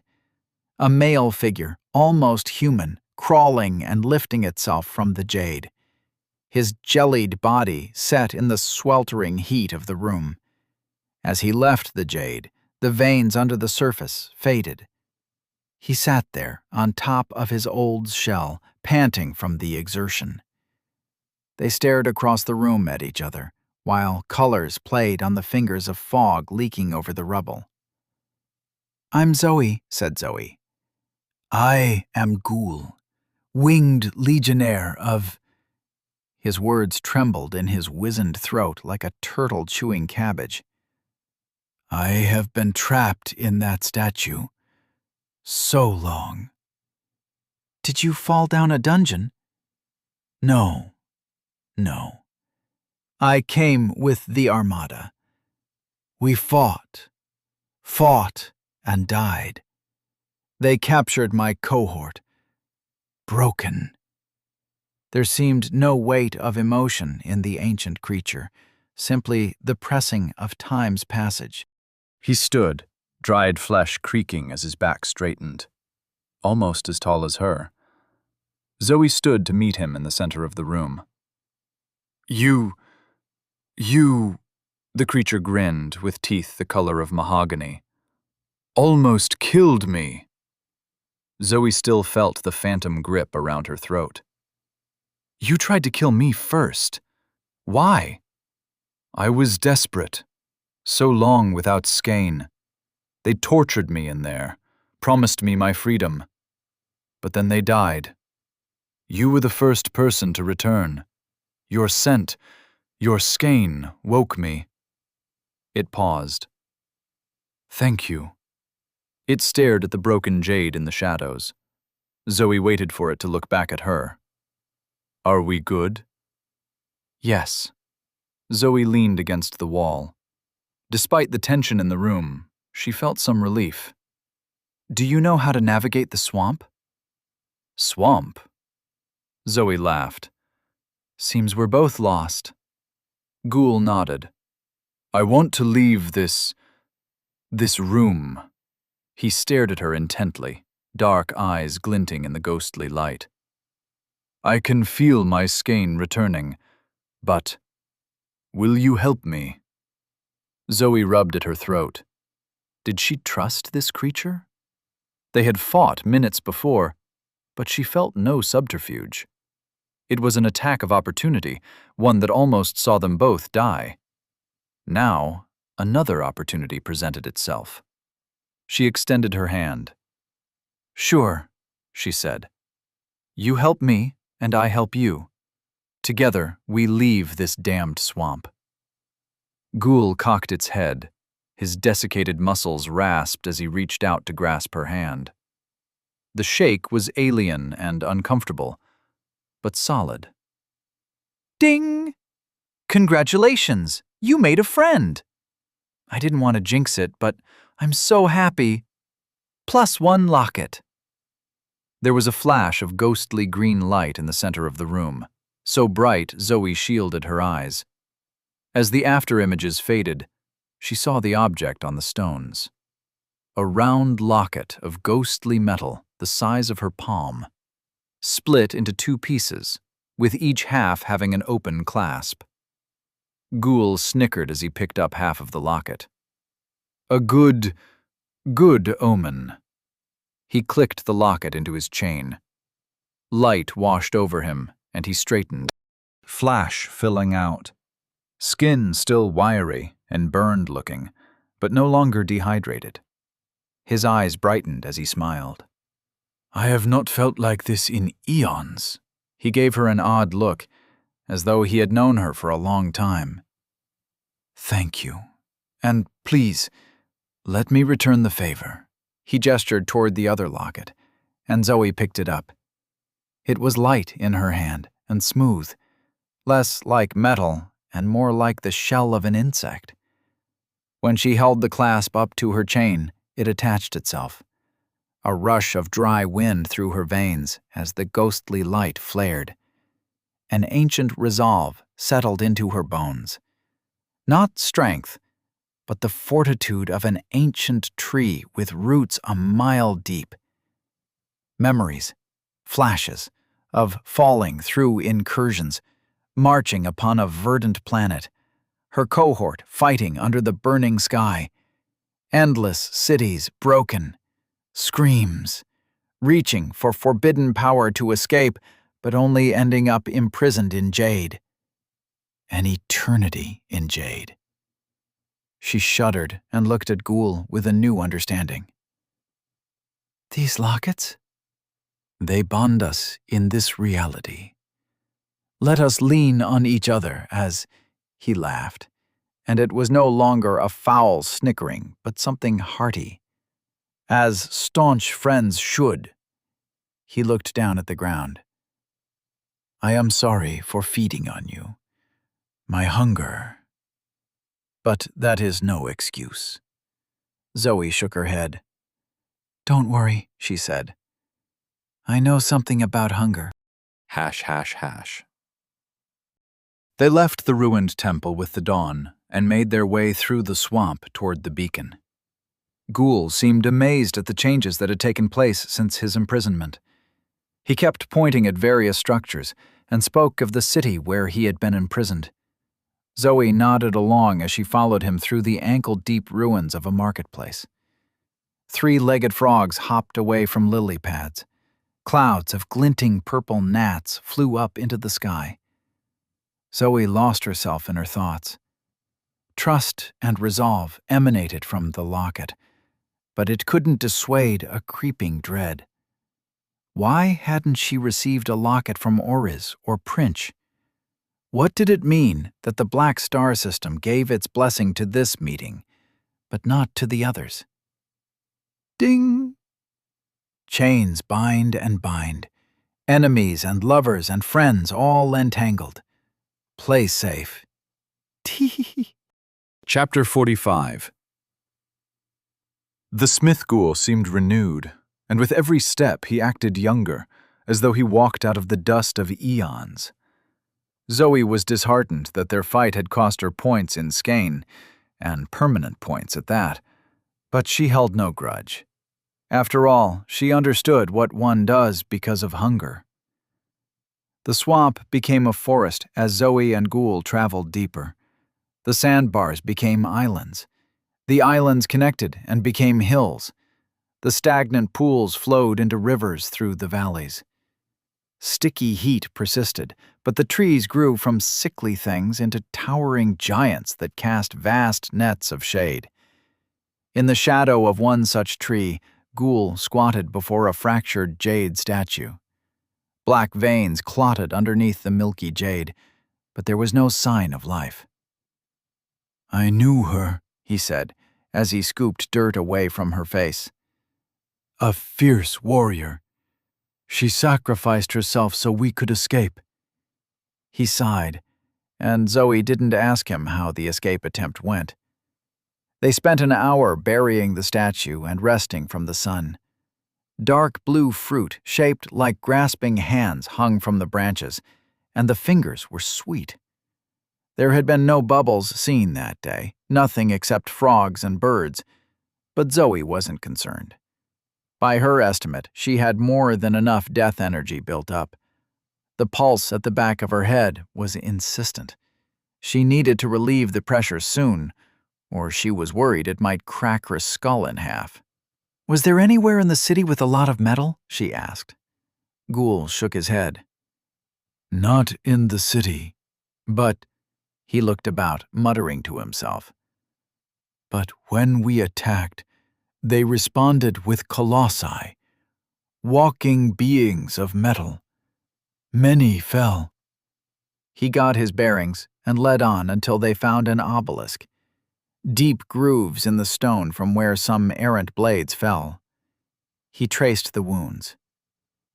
"This happened in the battle, so I imagine they would have fixed it if they won." It's so hard to know what happened after all this time, but if my hunch is correct, we should find an appropriate place for you to level up over the next hill. They walked away from the unmarked grave, through the roots and the dappled shade. "Why did you go to war with this dimension?" Zoe asked. His smile only grew as the day wore on, wooden teeth splitting charcoal lips, as though every step away from his prison made him lighter. "You are not yet level 10. "No." "When you meet the smith, in my culture we called it the first shackle. You receive your second shackle when you meet the witch at level 15. The third shackle comes when you meet the gambler, if you ever meet the gambler. These shackles tie you to the system as much as the Black Star's chain. The higher you rise in the levels, the more indebted your existence is to the system. You reach a point where you cannot distinguish your desires from your quests. At least, that's how it was for me," he sighed. "Incursions riddled my homeworld. Chains snaked through our cities, and I accepted the quest to invade in a heartbeat. It felt like the right thing to do." They reached the top of the hill, and Zoe gasped at the sight. A lake stretched out before them. Miles across in every direction, the clear water reflected the pale sky. On the far bank stood the blue beacon. It would take another day to walk around the perimeter and reach the tavern. She could just make out the dark buildings of a small settlement at the base of the bright blue light. Islands stood in the lake, glinting like silver, but as her eyes adjusted to the glare, quickly with her advanced insight, she noticed them for what they were. Giant suits of armor. Over 24 steel entities frozen as they waded across the water. The closest one stood only 100 feet from the water's edge. Zoe stared as they made their way down the bank. It stood taller than the tower she spent the other night in, though the water still came up to its waist. One arm was blown away, but the other extended up to the sky, as though the colossus were blocking its eyes from the sun. An intense heat had struck it long ago, and rivulets of metal streamed away like dribbles of wax. They still hung, cooled in motion, after all this time. Vines grew amongst the still silver plates of metal. There were some holes, edges eaten with rust, and white birds flying out from within.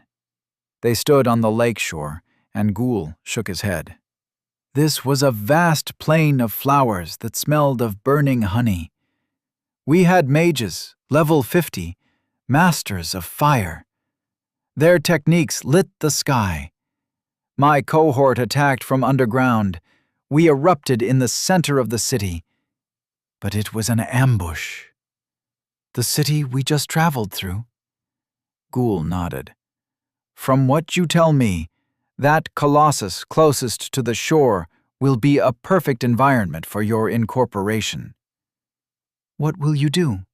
I'll set up a camp, maybe do some fishing, he laughed. It's odd. I've done nothing for thousands of years, but all I want to do is relax. Zoe smiled, but she wasn't paying attention. Her gaze remained fixed on the statue.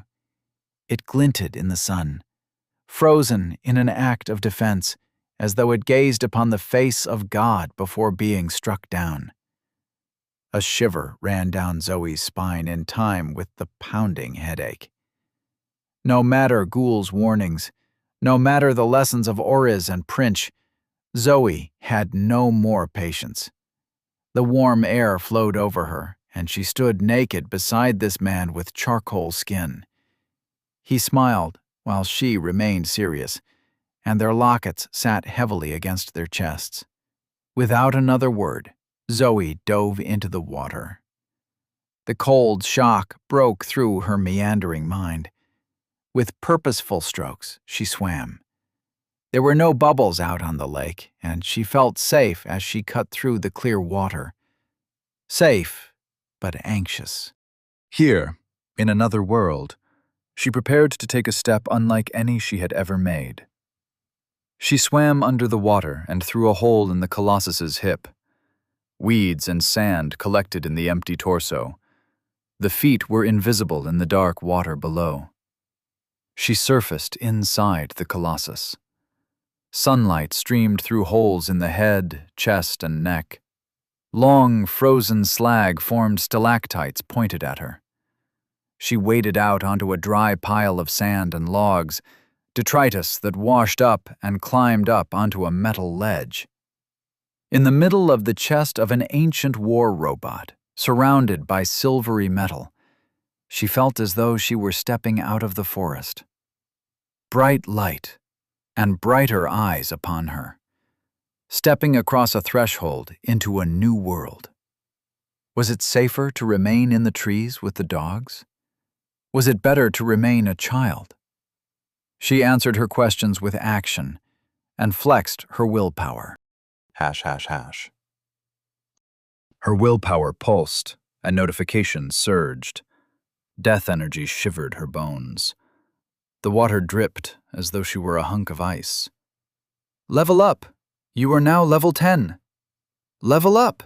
You are now level 11. Level up! You are now level 12. Level up! You are now level 13. But the slamming of a hammer drowned out the system's voice. In beat with her heart, furious pounding, metal against metal.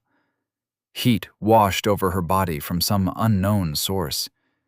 She dripped sweat and reached out to the metal in the environment before she received the system prompt. The colossus shuddered, groaned, as ancient metal twisted off into tendrils. There is enough metal to satiate the void. Do you wish to continue? Yes. She had such a void to fill. Like snakes, the metallic essence slithered through the air toward her. Silver stabbed into her body, pulsed, poured. She opened her mouth and screamed at the heavens. And the heavens broke.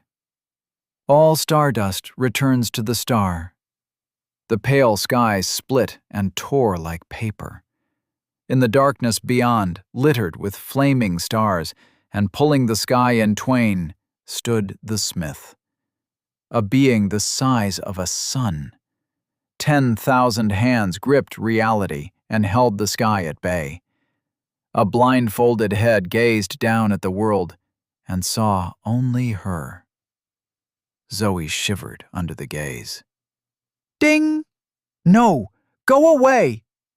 Chains poured across the sky like stitches and tried to pull the rent closed, but to no avail.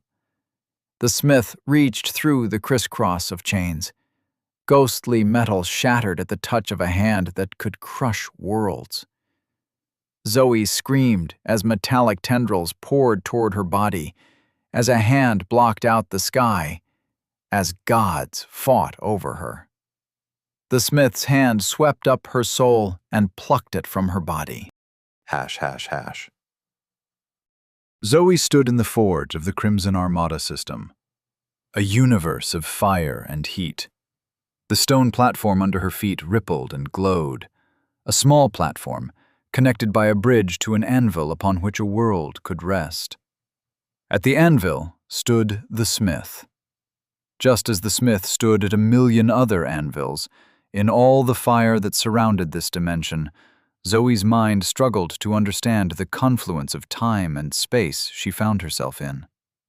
The smith gazed down at her with blindfolded sympathy, while it reached pliers into the fire and pulled out a white-hot wriggling figure, while it beat down with hammers like era-ending asteroids, while it plunged molten souls into oceans and the vapor rose like the gasp of a dragon. Zoe spun, and everywhere she looked she saw the smith, and she fell to her knees and she wept at the scope of the system. "Hush your mind and focus, Zoe Chambers." The gruff voice entered her head, and silence followed. She still felt the omnipresent heat, but it was like a warm hug rather than a suffocating fire. The pounding continued, but it was her heartbeat, not the constant slamming of steel. Panting, she forced herself to stand, and the smith stood on the other side of the platform. No taller than her, his forge shrunken to a human apparatus. He grinned, with muscular arms folded across a leather apron, but his blindfold remained. Zoe took a step forward. What was she supposed to say to a god? "I want to get—" "I know what you want. I know what you need. I know what you deserve." Zoe staggered. The words echoed through her, and she felt a rifling in her soul, as though she were a book, and the smith flicked through her pages. "Who are you?" He smiled. "Myself, my sister, and my brother. We are the last members of the Crimson Armada. A smith, a medic, and a drunken layabout locked in the brig. We survived Armageddon. We survived Apotheosis. Now, it is not the time for history, but for the future." Your actions and your goals determine the path of your body, in most cases. Zoe felt a familiar dread settle upon her. Most cases? Because you devoured the fragment of the Mirabelle, you must choose a body path that accommodates that magical item. Would that action ever stop haunting her? What are my options? I need to return to your dimension. You lead those who follow. You fight tooth and nail. You cross between worlds. There are 3 body paths you can choose from. Zoe felt the information slam into her brain like a hammer. She fell to her knees as knowledge echoed. The echoes of time. Detach yourself from the present and become lost in the emotions of time. Recall the past and hear whispers of the future. Through this body path, you can extend the event of the incursion so you can traverse. The bell at the center of the world. Resonance is the source and the goal of all sound. Let the world become your bell and strike to stabilize or destroy. Through this body path, you can stabilize the incursion so you can traverse. The impatient general's bell. Toll your arrival and appear amid your enemy. Let sound speak your fury, and then become the sound. Through this body path, you are fast enough to traverse the incursion before it collapses. Heat washed over her, the fire of creation. Her soul trembled as she gazed again at the universe on fire. The smith, in all his multitude, leaned over her and waited for her decision. The patient silence between strikes.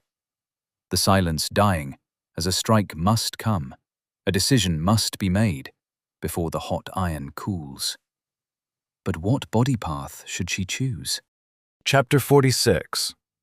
The Costs of a Path. Zoe stood on a speck of stone while hammers echoed like preparations for doomsday.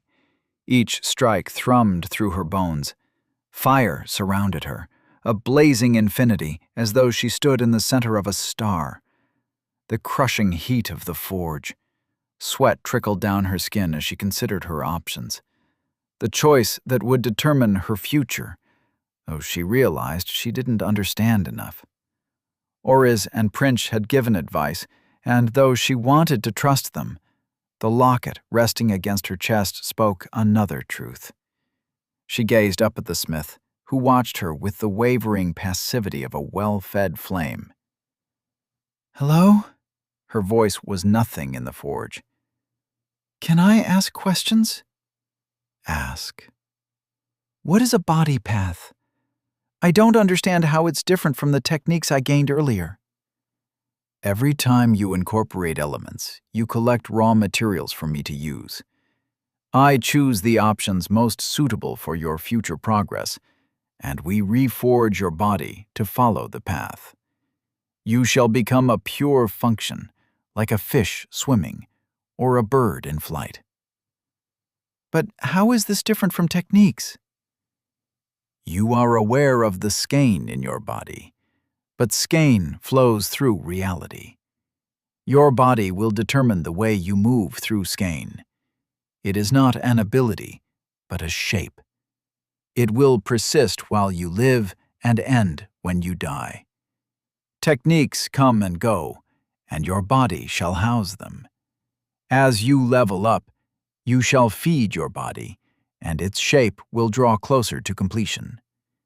Every rank in your body path brings you closer to the ideal you select right now." "I'm from a world that—" She stopped. The smith knew where she was from. He knew everything about her.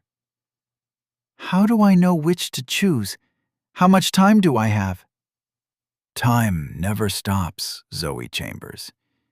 If you do not decide, I shall curse you to remain as you are. But I owe you a favor." Zoe swallowed at the ominous words. "A favor?" The smith's mouth stretched in a rictus smile. Flat, yellow teeth, like ingots of gold, filled the open grin. "Many fall through the holes between dimensions, but you were the first to summon one of the Trinity. My presence has repaired the damage to reality. Let me reward you." He swung his hammer hard against the anvil. Sparks flew up and spiraled in an oval frame. Zoe blinked as a view formed through the burning window. A mirrored ballroom. Bella and Anton stood back to back, defending themselves. Splinters flew. Hash, hash, hash. Bella wiped blood away from her eyes. The cut across her forehead was healing, but it was still bleeding more than was comfortable. Anton leaned against her back. She could feel his tired breathing, even though he stood straight. She saw his placid expression, fake though she thought it might be, in the tall mirrored walls surrounding them. Light came in spears from holes in the high ceiling. The chandeliers were nothing but homes for the spiders. Tarnish crawled over everything. Wallpaper wept black slime. The floorboards lay crooked and warped. Dust and rotted wood puffed up as she turned in a circle. "Bookshelf!" Anton yelled. Bella turned and stepped forward as a bookshelf flew across the room towards them. Rotted paper trailed behind the heavy antique. She swung her sword, heat rippling out, and split the bookshelf in half. The bisected pieces smoked from the wound. She turned back as Anton kicked away a chair. Another crashed into his head. An explosion of splinters. Anton stumbled.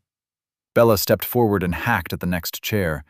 It broke against her blade, and they stood back to back again. The doors to the ballroom opened, and more furniture dragged across the floor. "Have you figured out what to do yet?" she asked Anton.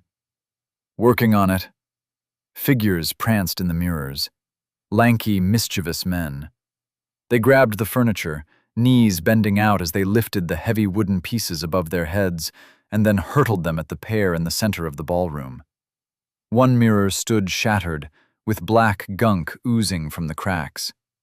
Figures still danced in the fragments. Breaking the mirror was not the solution, but they didn't know what was. Now, the lanky men had them pinned in the center. "Oh no," Bella said. Through one door, shoved by a figure in the mirror, a shelf of weapons scraped its way across the floor. Anton sighed. "I wish we had our big steel boss right now." Bella readied her sword. "Me too." Bella and Anton spoke to each other, but Zoe couldn't hear the words. Anton spat blood and grinned, but it was humorless. Bella swore, pointed, and swore again as she swung her blade at a small thrown hatchet. The sparks drifted away, and the image faded. "What is happening there?" Zoe tried to calm her heart. She shouldn't be too concerned. If all went to plan, she would arrive back in the dungeon before that fight resolved. "My presence in this dimension has corrected the exchange of time. As a reward, I give you a glimpse of the comrades you miss so dearly. Truly, friendship has created more power in this universe than even my forge." His words hit hollow as Zoe stared at the fading sparks. The smith fixed the exchange of time? Did that mean... She checked her quest clock and realized she had no access to the system. Her heartbeat flared. "Does that mean time is parallel now?" "Yes." She felt sick. It was time to decide. What were her choices? The echoes of time. Detach yourself from the present and become lost in the emotions of time. Recall the past and hear whispers of the future. Makes use of sound, blood, mirror, and time. Forgo metal and faith. As the smith recounted the option, she felt herself stepping into the possibility.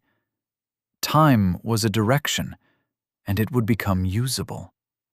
Her mind spun as past and potential overlapped, ripples upon ripples, echoes of voices long gone and never spoken. With this ability, she could slow down the incursion. She could extend a strike of lightning until it burned the duration of a storm. She could replay herself, repeat herself. Loneliness would never be a problem again. But so easy to lose herself in wanderings of time and the pursuit of memory and minutes. What does it mean to forego metal and faith? The echoes of time does not require those essences, and your body will reject them when you level up. Giving up metal would mean giving up her lodestone title bonus. She was certain this bonus was half the reason, probably the only reason, she was still alive. The double boost to stats was a tremendous advantage, but the title also encouraged her lopsided attributes. My technique, our hearts toll as one, makes use of faith essence. She almost couldn't ask the next part of the question. Will I lose this technique if I choose this path? Techniques exist independently of your body. You will not lose the technique. Zoe hated that she let out a sigh of relief. As much as she abhorred the technique, she didn't want to let it go. I've never seen time essence. The smith nodded. It is rare, and time is a hard mistress. This body path is the longest of your options. It will take 70 levels to complete. Cold sank into Zoe's stomach. 70 levels? A body path maps out your future levels. As you level up, you feed your body, and it grows. You cannot attain another body path until you complete your first. Interdimensional travel is an advanced concept, and few would choose it for their first level. The smith grinned again. Especially not someone from a raw world such as yours. This pleases me. The Crimson Armada abhors the timid. Are there any shorter paths? The bell at the center of the world is a path of 50 levels. The Impatient General's bell takes 60 levels to complete. Zoe knew it became harder to gain levels. Even her own experience had shown this.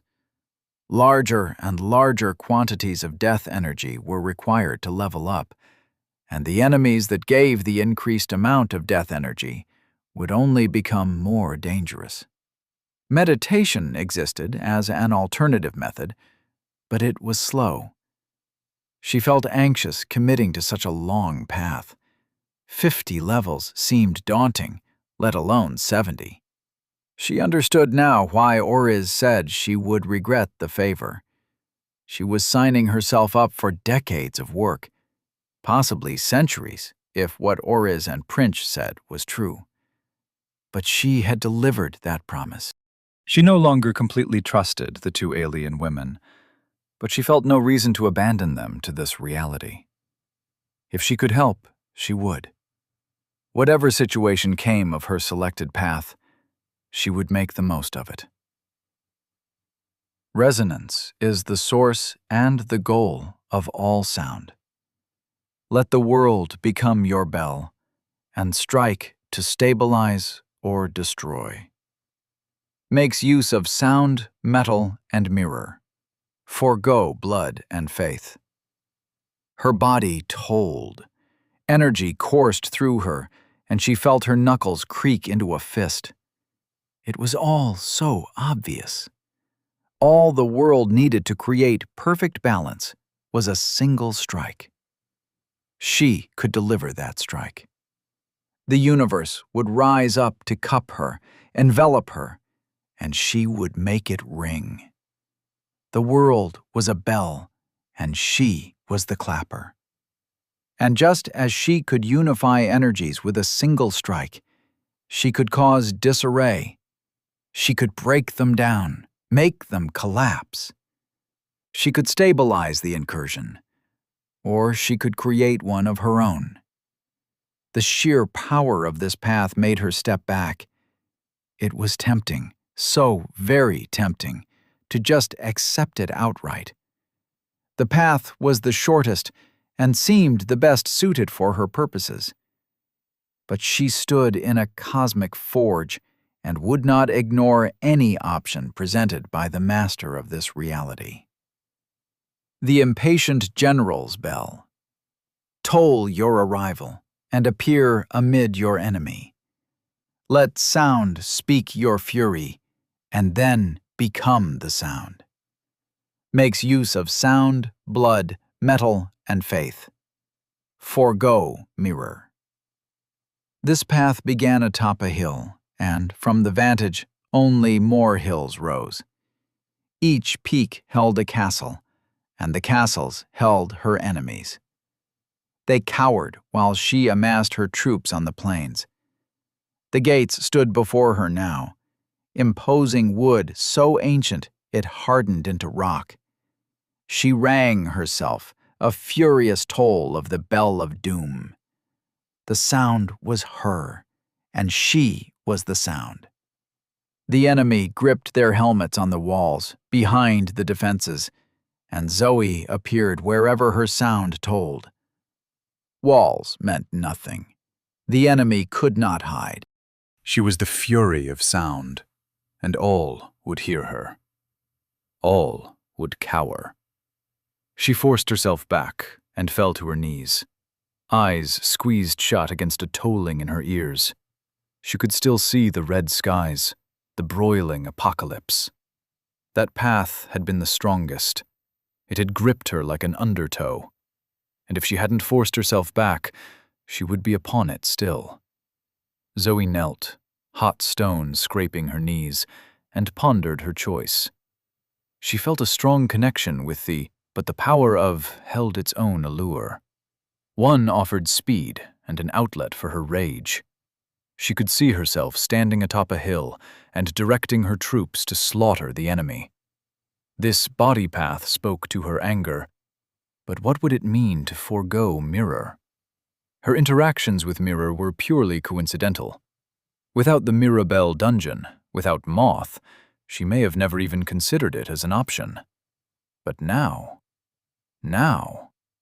she had gone through so much to attain the essence and make use of the technique. She flexed her hand. Mirror ran up and down her skin. Even without her system, she felt her technique draining her skein. It had taken an emotional realization to make this technique her own. Incorporating Moth was not enough. It was the act this symbolized inside her mind and inside her heart. She had taken a step away from the desperate desire for control that spawned a flutter passed across her heart. She blinked, unsure if she felt anything or if it was just her imagination. Her palm reflected her mirrored face as she gazed down at herself through the infinite chain of reflections, all of them puzzled, intense. Maybe one of them was watching from within. She released her technique. Dark brown skin replaced Mirror, though it was hard to say which she felt more natural wearing. She pulled herself to her feet and faced the smith. "I have made my decision." Then we shall begin. The smith reached forward, and he scooped up her soul. Chapter 47. A Cup of Tea. Before the hammer came the heat. The smith tossed Zoe's soul into the heart of the forge, where she hung, suspended, as burning gas coiled about her. White heat hugged her, caressed her, stroked her, until her skin trickled and her bones flowed. It was no mortal flame, but skein excited to the point of dissolution. She felt herself breaking down, and it was a long, slow pain. It filled her mind. She could not control this moment, and anxiety compounded the pain. Would it continue until her body melted away into nothing? She gritted teeth that slid down her throat like hot marshmallows. Taste of bone as her tongue melted. She would endure, but it continued until even her sense of self liquefied. With shocking efficiency, the smith threw her molten soul onto the anvil. He stood godlike, a titan whose head brushed the ceiling of infinity. Muscles like stacked mountains, 10,000 arms gripped 10,000 hammers, raised them high, and struck. The first blow destroyed any semblance of Zoe. Her body smeared out across the anvil. The hammer came again and again. Each strike rumbled her with thunder, spread her wider. Her consciousness strained. Mind expanded, snapped. The smell of singed metal filled her. One of the smith's hands swapped out the hammer for a pair of tongs. He pinched her flattened head, twisting the tongs through supple flesh, and pried something alive and wriggling. It tugged back, resisting, but the cosmic smith was inexorable. He pulled a red, worm-like being free of her soul. Zoe's blood essence. After all, she would have to forego it if she walked the path of the bell at the center of the world. With a flick of his wrist, the smith threw away the bloody worm. It squirmed through space and vanished amongst the fires, off to resume its place in reality. Before her soul could cool any further, the smith returned her to the fire. She burned, the lack of blood essence changing her. The smith had stripped a layer of imperviousness from her, and the heat now bubbled her molten soul. Again she was pulled from the inferno and placed upon the anvil, and 10,000 hammers swung. Each strike caused her soul to fold in upon itself, expelling weakness and arriving at a function. When the ringing thunder died, Zoe burned bright and hard in the center of the anvil, her body compact, and beside her, beaten from her soul, lay a glowing child. The color of milk and honey, her faith essence stood on chubby little legs and floated away. It rose like a balloon into the fire and void of the forge before it vanished. Zoe felt small, hollow. She stared up at the descending hand like a mouse waiting for a hawk's talons. The road to death is paved with mistakes. Was this another one? The smith snatched her up and examined her with his blindfolded eyes. He sniffed the heat rising from her soul. "What do you think?" She slipped from his grip of heat and steel and fell into her own, a tiny doll of light and clay cradled in her palm. She stood shoulder to shoulder with the smith, both of them staring down at the soul. Such a fragile thing to transform. But isn't that always the way?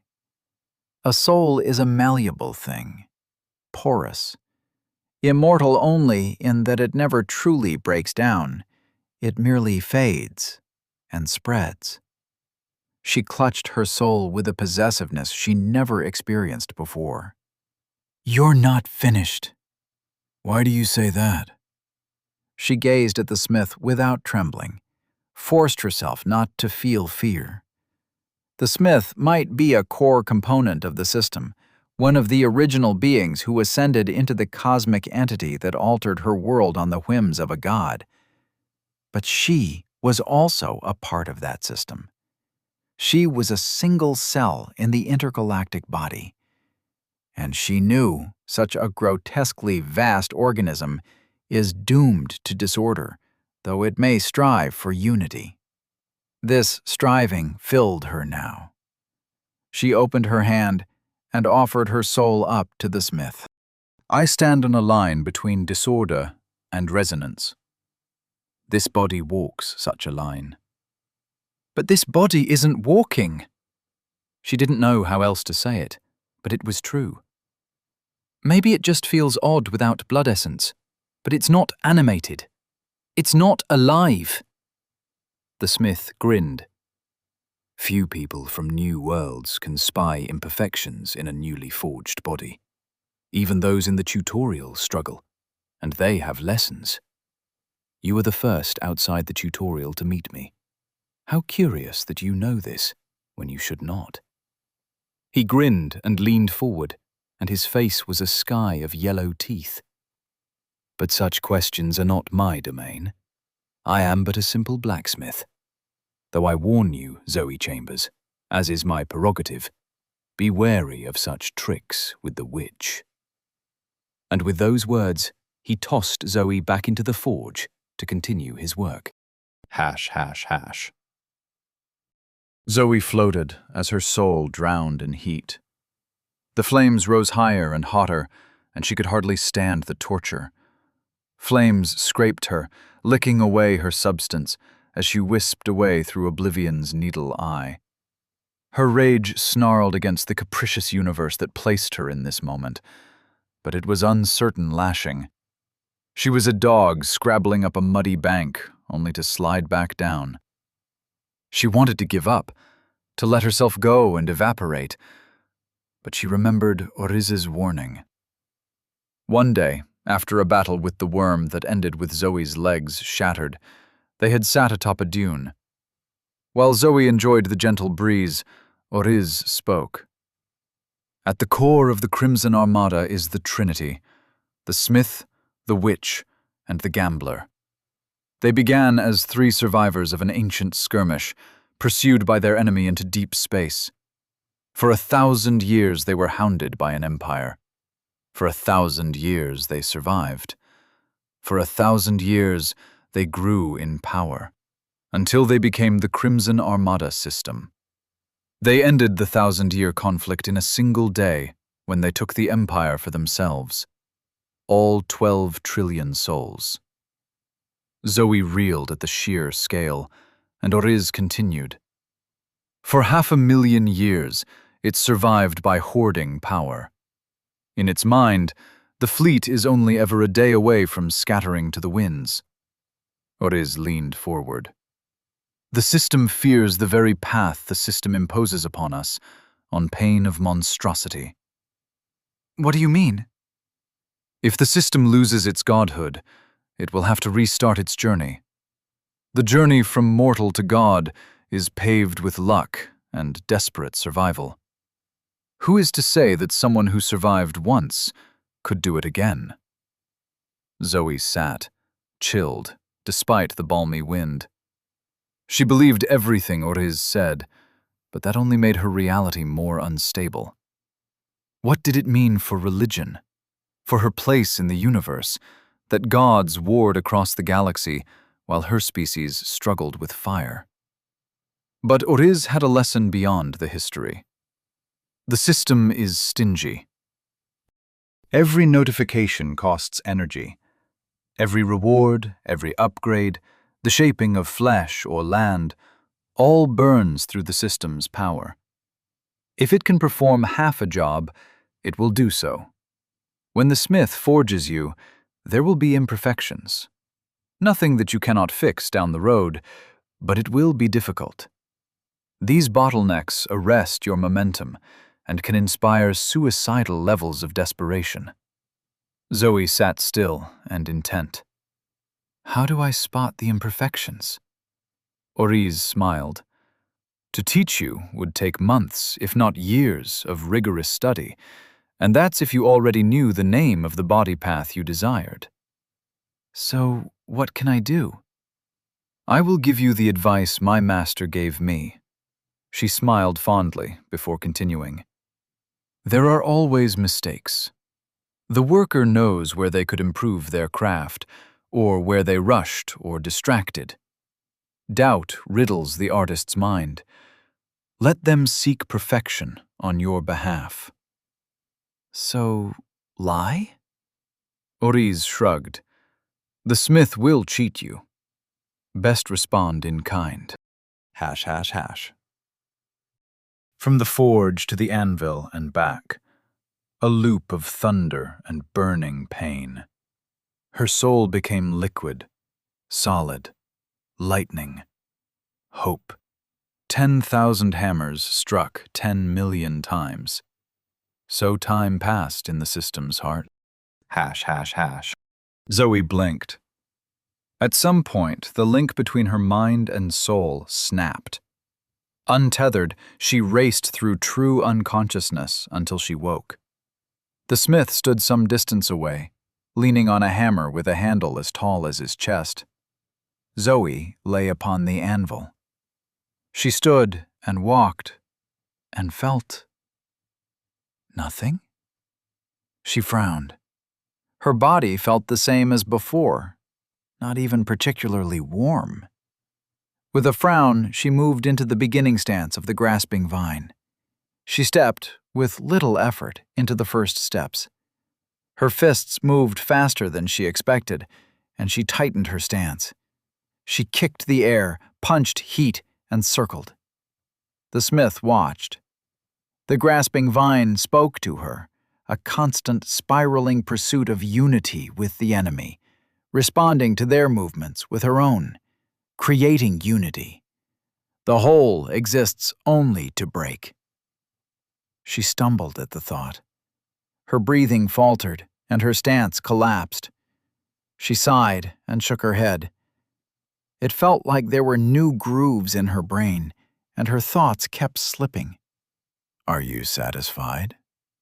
She forced herself into the moment. I have no choice but to be satisfied. You are not so sniveling now I have performed my services.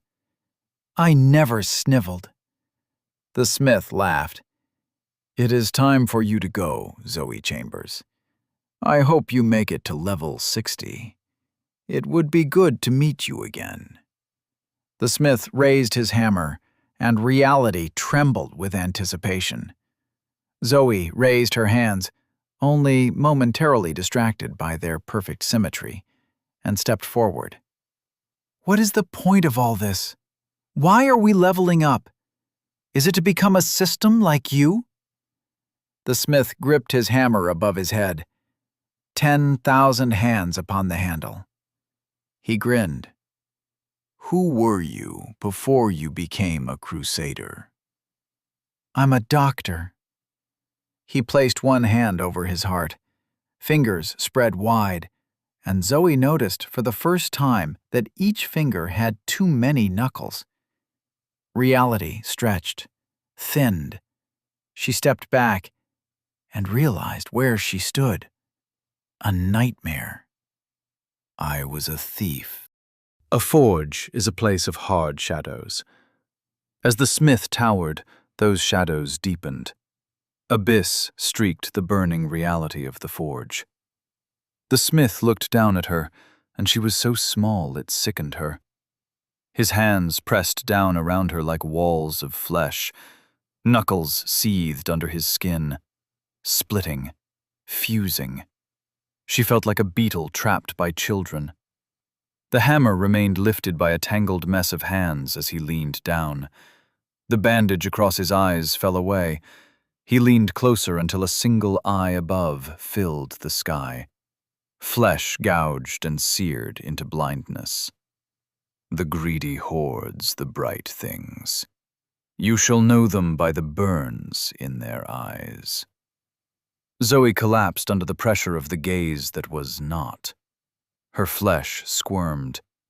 Terrible gravity pressed her down like spined marble. Her skin snapped.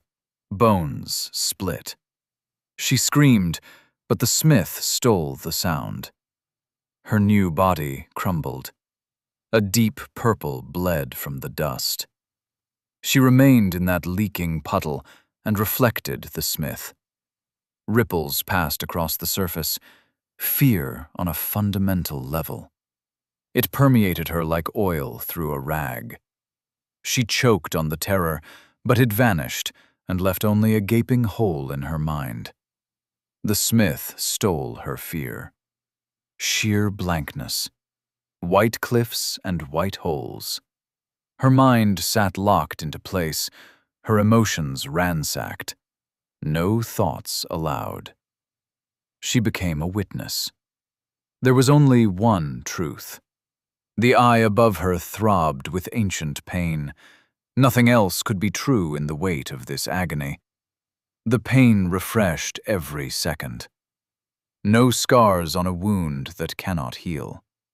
Skein squirmed like living rivers in the charred landscape. The pupil gaped.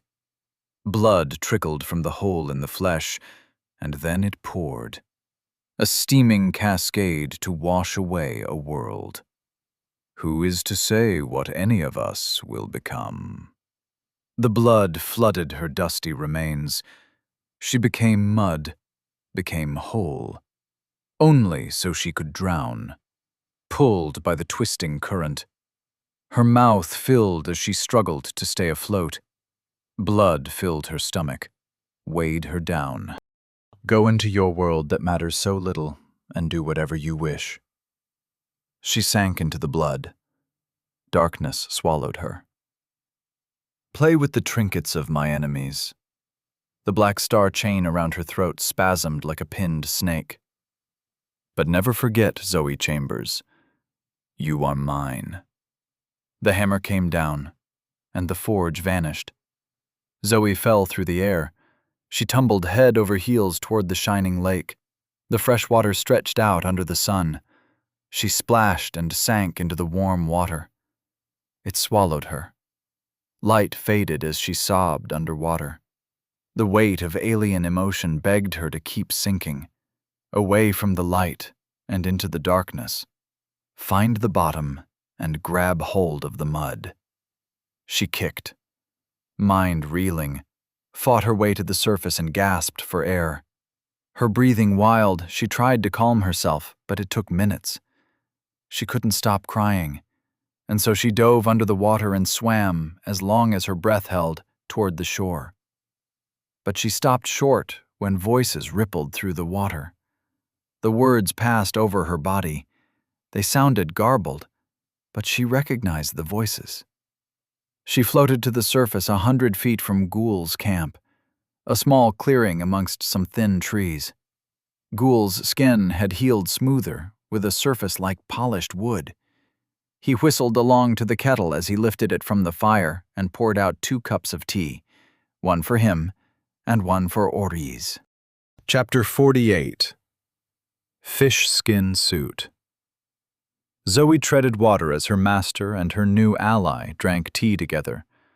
The sight tied a knot in her stomach. Oriz stood and blew the steam from her cup. "Hello, Zoe," she said. "You've grown." Zoe floated a moment before she swam toward the shore. If Oriz wanted to hurt her, there was nothing she could do. She might as well get dry. It felt odd to emerge naked from the water. Her body was perfectly proportioned, symmetrical.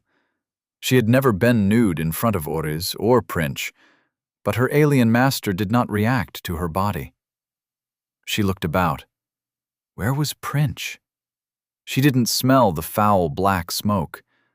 Was the green-haired woman hiding? "I'm making pants." Ghoul held up a length of shimmering fabric. "There's a cup of tea for you." He bent over the fabric. A needle blurred in his hands, threading skein through the fish skins as he stitched them together. Zoe took up the cup of tea. Warm in her hands, flashes of the forge, and her heart slammed in her ears like a hammer on a cold anvil. "Time is normalized," she tossed out the tea. "It's not slower here. We have no more time. I need to get to the tavern." Oriz placed a hand around her shoulder and led her away from the camp. "Walk with me," she said as they found a game trail leading up the sloping banks of the lake. "You're worried about your companions in the dungeon?" "Of course. If they can't survive the next day without you, then saving them is only prolonging their suffering." She held up a hand. "I know it's cruel. Life is cruel, but we must wait a day.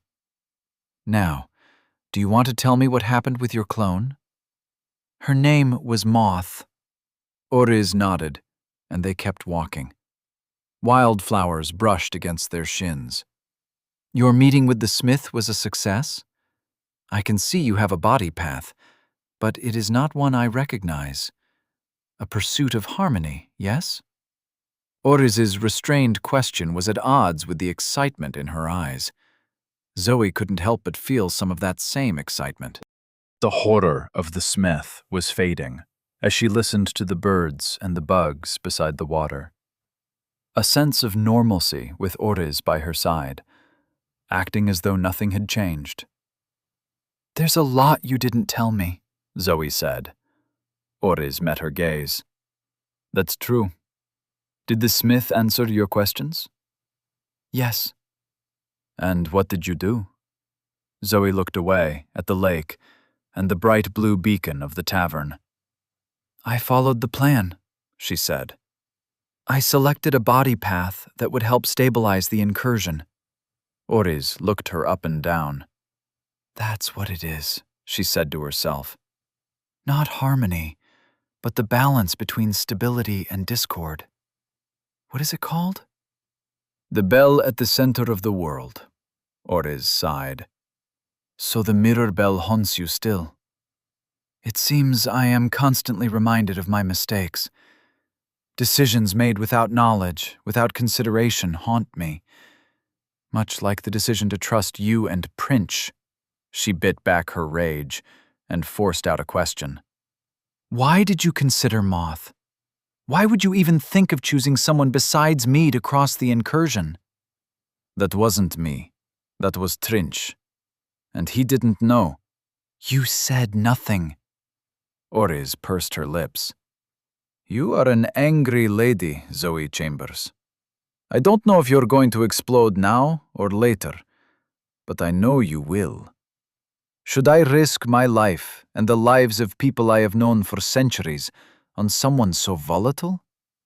Or should I trust them to a smiling clone with a childlike view of the world? Zoe stepped back with disgust.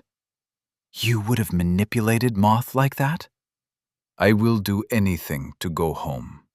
Orez stepped close, her humorless face inches from Zoe's scarred lips. Won't you? Zoe clenched her fists but said nothing, did nothing, as she matched Orez's sunflower gaze. Orez snorted. If you wish to strike me, then strike. Scream if you wish to scream, but let it out. I'll not abide rotting fruit in my basket. Zoe's skin flushed silver as self reflects the world activated. Did you know her technique would become mine? That's not how it works, Orez shook her head. The technique you possess is not the one Moth carried. There is an overlap in your mental and emotional states, but since you were touched by the system's lightning, you know it is your own. Was that Trinch's plan or yours? Trinch's. Are we done? Zoe sighed as the technique deactivated. Am I so untrustworthy? You were. Orez placed a hand on Zoe's shoulder. You fell out of a hole in the sky with the build of a spy. How should we have acted? But now you have returned. I know this is too late, but please allow the gesture. Orez bowed to Zoe. Thank you. Zoe felt uncomfortable at the sudden humility. Orez's willpower flexed, and a system notification echoed inside her mind. Orez of the Razor Grass wishes to join your party. A flutter passed across her heart. This was not just a gesture, but a supplication. And Zoe responded. Our hearts toll as one. A bubble of skein grew from within Zoe's chest. It expanded out and brushed over Orez, sank beneath her skin, and found a beating muscle, 9-chambered and leaden gray. Zoe's technique wrapped around Orez's heart. She felt the steady beat as though it were inside her chest. Steady, calm, so low she felt her heartbeat falling to match. Orez looked up at her. Do you trust me now? Zoe wondered if she could even kill Orez with her technique. Surely someone as powerful as Orez would have safeguards. Perhaps her attributes would be strong enough, her vitality high enough, to counter her technique without needing to spend any skein. But was that the metric of trust she wanted to establish? How easy someone was to kill? That path extended out before her, and she had the body to walk it, but it disgusted her. And so she released her technique. It was all a play. Even if she used her technique on Orez, there was no way she could complete it in time. But she appreciated the gesture, and so told Orez of her time in the swamp as they walked back toward the camp. But Zoe took note. No locket appeared for Orez. ###. Ghoul had Zoe stand on a tree stump while he fitted her fish-skin trousers. They hung loose enough that she could move freely. The material felt surprisingly strong, and it smelled like clear running water. I was a tailor, Ghoul explained. Armies need uniforms made and mended. Hold still. We'll start on the jacket. While he draped the jacket around Zoe's shoulders, Orez drank tea and questioned her about the smith. But whenever Zoe thought about what she saw, she choked up. Her mind scrambled away from recounting the memory of that dread eye, that sky of burned flesh sweeping from horizon to horizon. She almost puked once, but eventually recounted exactly what happened. Orez blew steam from a fresh cup of tea. I can't believe you spoke to the smith like that, she shook her head. I tried to tell you about the gravity of the moment. They're gods, Zoe, or as close to gods as anything that can exist in this reality. You said they can't kill us. Orez spat out her tea. No, I never said that. She wiped tea from her lavender dress. The smith won't strike you down, no matter your distasteful insolence. He lets all roam free from his forge, saints and scum alike. Nevertheless, what you did will certainly get you killed. What did I do that was so bad? You got the system's attention. Silence crept over the camp. Ghoul tutted as he finished adjusting Zoe's jacket. It seems things are the same as they were in my time. He tucked his needle away somewhere. You're ready. Oriz stood. It's time to go. Trinch is waiting. What about Princh? She is elsewhere, preparing for our egress. Zoe glanced at Ghoul. We're going back to the dungeon I fell through, she said. Do you want to come? Ghoul shook his head. I think I'll stay here a while. Zoe wanted to push him to come, but it was only a selfish desire. She wanted someone she trusted by her side. Though, if she made it back to the dungeon, that would happen soon enough. She hoped. All right, she said. It was a pleasure to meet you, Ghoul. He clasped her hands. And you, Zoe Chambers. I'm sorry I tried to eat you when we first met.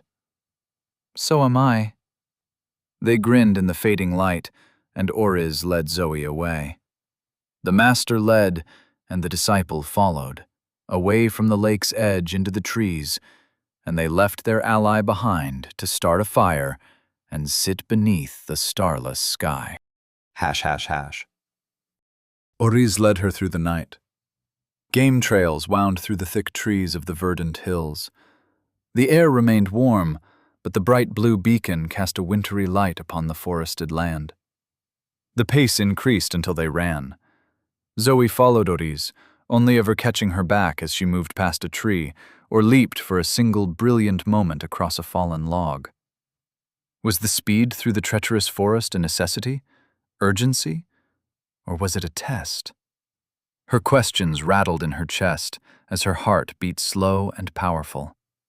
An exercise like this didn't feel as superhuman as it would have a few weeks ago, but she felt the same indecision, the same uncertainty at following someone she couldn't trust. But all the same, she followed through the trees because she wanted to get home. ###. Chains carpeted the undergrowth.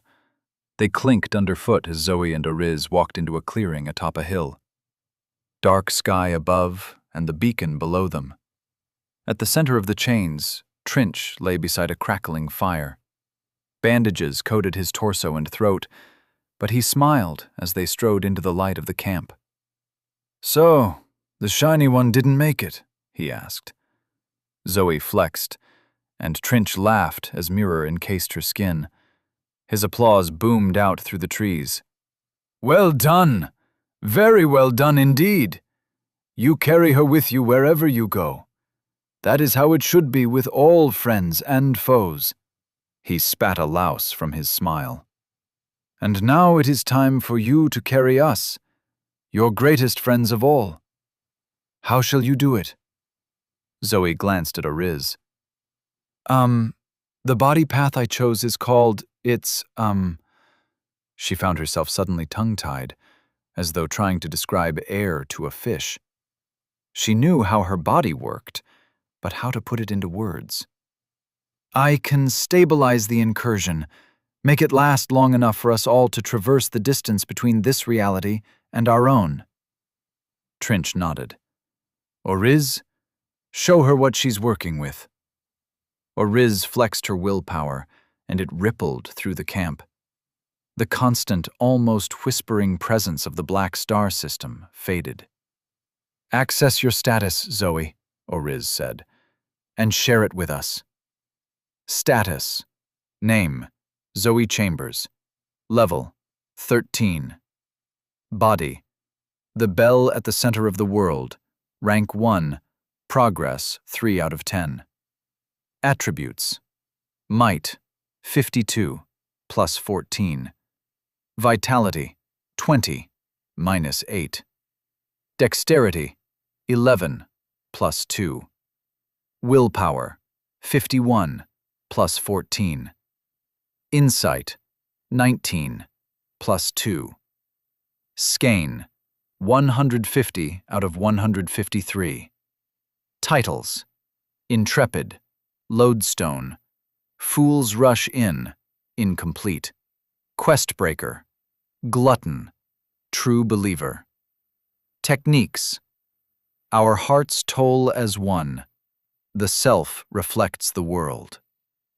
Zoe's eyes widened at the breadth of change. The loss of faith and blood had impacted her attributes, as well as the massive amount of metal she incorporated before seeing the smith. Trinch nodded as he studied her status. Not bad for a backwater foundling. Now, show us your body. Focus on that. Zoe focused with those strange mental muscles. The bell at the center of the world. Resonance is the source and the goal of all sound. Let the world become your bell, and strike to stabilize or destroy. At rank 1, you gain the ability to enter the center of reality once a day. Through a single strike, you can stabilize or destabilize one object. Skein is not burned, but your skein total determines your strike's impact on the object's stability. Oriz sighed. It was a tired sound, centuries of patience rewarded with disappointment. There's no way that she'll be able to stabilize an incursion, not with her skein. She'd have to be dozens of levels higher. Chains slithered across the ground as Trinch sat up. The movement made him groan with pain. Blood spotted his bandages. What wounds did he suffer in that fight that Princh couldn't heal? She looked around. "Where is Princh?" she asked. "She is in position," said Trinch, "waiting for us so that we might leave." "I don't understand." Trinch raised a hand. It was larger than her face. Even without his monstrous aura, his presence instilled silence. "Tell me, Oriz, if she gets her body to rank 2, what then?" Oriz's eyes widened. "You're thinking of Anselfa's theory of need-based growth." She turned to Zoe. "Focus on your body, on the prompt that came up, and think about the future. No, like that, yes." The bell at the center of the world. Rank 2 upgrades. 1. Your impact on an object's stability now equals twice your total skein. 2. Your cooldown is decreased to 12 hours. 3. You can bring a party member with you to the center of the world. Trinch howled with pleasure. The shockwave of his laughter scattered the fire and cast the camp into a blue-tinted gloom. "We just need to get her to level 20. "But Princh is already in position," Oriz said. "We have less than a day." "It will be fine." Trinch's eyes gleamed in the darkness. "I have a plan." Chapter 49. The Matriarch of Horned Beasts. Claws slashed Zoe's throat. They skipped off the mirror coating and the reflected force blasted away the horned beast's paw. It snarled at Zoe, pressing her down into the matted grass. Zoe wrestled, trying to free her hand. Another claw hit her cheek, and the mirror cracked with an explosion of force. Her blood flowed, filled her mouth. She coughed, and the beast howled. It pounded its chest and raised its claws for a final blow. A noose of grass circled the beast's throat. It scrabbled at the bright green cord, but the noose tightened and dragged it backward. Zoe struggled to her feet, dripping blood from the wound in her face, and trudged over to the wheezing beast.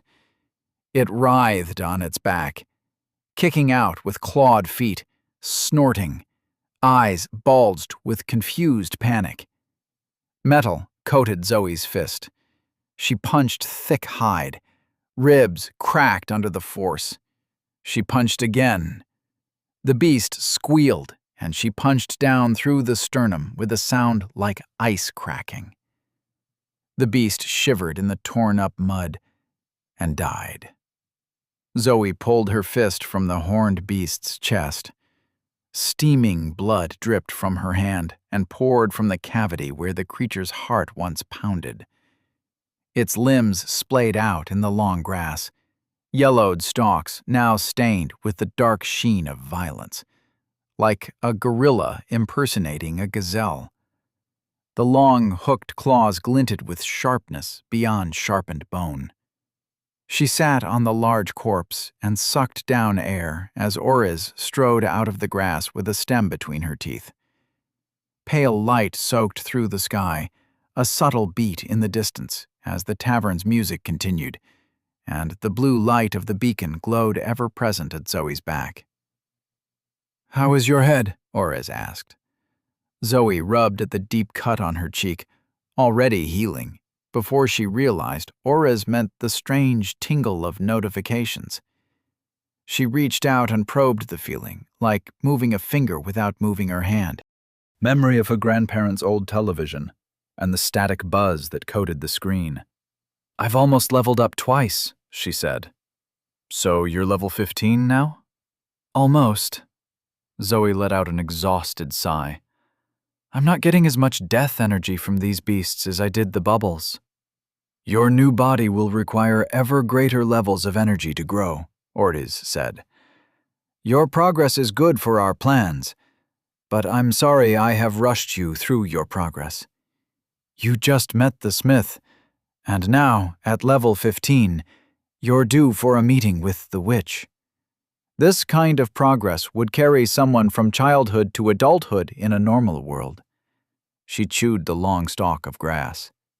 "We'll get you to level up a few more times before you reconnect with the Crimson Armada system. You want to incorporate metal again?" "I can only incorporate sound, metal, or mirror. And with the Lodestone title, it just makes sense." Ortiz nodded as she inspected the beast's bone-white claws. "There's a site nearby where metal walkers fell. It should suffice." She shook the paw, and the claws whistled through the air. "If we had the time or inclination, we could make a study of these beasts, see how they use their claws." "To what end?" Ortiz shrugged. "Perhaps crystallize a slicing technique. Perhaps a new extension of the grasping vine." She took the stalk of grass from between her teeth and flicked it away. "Call it Summer's Thorns, something like that." Zoe rose to her feet. "What are you avoiding?" "I'm concerned about Trinch's plan." "What plan?" Zoe scoffed. "He told me to kill beasts until dusk and then meet him in the tavern. How am I supposed to reach level 20 by dusk? Oh wait, I forgot. He said that wouldn't matter." Ortiz pursed her lips. "I share your anger," she said, "and I respect your commitment regardless." She gestured at the dozen horned corpses laying in their blood-spattered graves of flattened grass. "But I wanted to warn you." No matter how simple or rough he seems, Trinch is no fool. If he says it won't matter, then it won't. My concern is why he says that.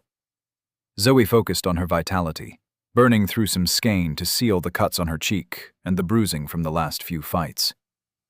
The world was powerful, but she couldn't maintain it indefinitely. Despite her mirror and metal forms, she was not invulnerable. Skein activity caused an increase in the buzzing at the back of her brain. She was almost level 15. A week ago, such progress would have been incredible. She smiled. A week ago in Earth's time, such progress would have meant nothing. A chuckle left her lips as she realized that no other human from Earth had spent as much time with the system. Ortiz raised an eyebrow. "My concerns amuse you?" "No." Zoe stretched out her arms and flexed her blood-crusted fingers. "No, it doesn't. Ever since I fell into this reality, I've been a tool in your plan. Not just you," she added at Ortiz's sour expression. "I mean all of you," she smiled. "You've saved my life and opened my eyes, and if I can get us all home, that's great. But you all outclass me. So what good are your concerns when I can't change anything? On this side of the lake, grass stretched out until the horizon. The light steadily increased, and the endless grass rippled in the morning breeze. Beasts roamed the savanna, some monstrous, though their purple blood spilled the same as any other. Zoe rolled out a kink in her neck. Even though she was so close to reaching her goals and completing Rue's burdensome quest, she just felt exhausted. "Aren't you going to say something?" she asked Oriz. Oriz smiled. "You were more respectful before I started training you." The smith said something similar. Flicker of icy terror, the endless, burned eye, tears of bubbling fat and charred blood falling like rain, bile at the back of the throat. You said Princh was in position? Zoe spat the foul taste that welled with the memory. What position? Oriz pointed. "You see the tavern?" Zoe turned back toward the lake. About 2 miles away, the tavern looked as though a group of small houses were huddling together for warmth. Ramshackle, uneven heights, with a central stack in the center that stood 3 stories high and roofless. Percussive music floated from the open windows. A wild beer garden surrounded the collection of buildings. The light had a hazy, honeydew quality, despite the bright blue beacon cutting up from the large stacked building where the still was located. "I see the tavern," Zoe said. "Why don't you stay there, by the way?" Oriz scoffed. "Because it's a wretched place. Princh drew the short straw, which is why she's currently hiding on the 2nd floor of the still. We'll join her at dusk." "Yes, but what is she doing?" Oriz sighed. "I found the matriarch of this brood." She towed a clawed hand. "She should provide more levels than her offspring." "All right," Zoe said after a moment. She followed Oriz deeper into the grass. Her master's back was thin, wavering, as though she were another stalk of grass, and her yellow hair matched the drying fields so perfectly, though the lavender dress showed a stark contrast. She pondered on this alien and her motivations. Why teach her at all? What did they gain? The air softened like warm taffy as they marched away from the tavern. "You said I'll meet the witch at level 15. I'm not sure what that will entail, and honestly, I'm not sure if I'm ready." "Nobody is ready for the witch." They walked through the grass. The dry stalks rubbed against Zoe's shimmering fish-skin pants. It still amazed her that the material survived the fighting. "What will happen? Is it like the smith?" "No. The smith is inevitable, but the witch is a choice." Oriz turned to face Zoe, her voice lilting as though reciting from memory. "Stardust requires a star, but demons, for all their power, require willing souls." Zoe blinked. Were there demons on alien worlds? Were demons real? "Is the witch a demon, then?" "She is the mother of demons. But do not concern yourself with the witch." "I'm pretty concerned." "The witch is a choice, understand? She won't come to you like the smith or, system forbid, the gambler. No, you must go to the witch." "How?" "You'll receive a quest. Follow it or ignore it.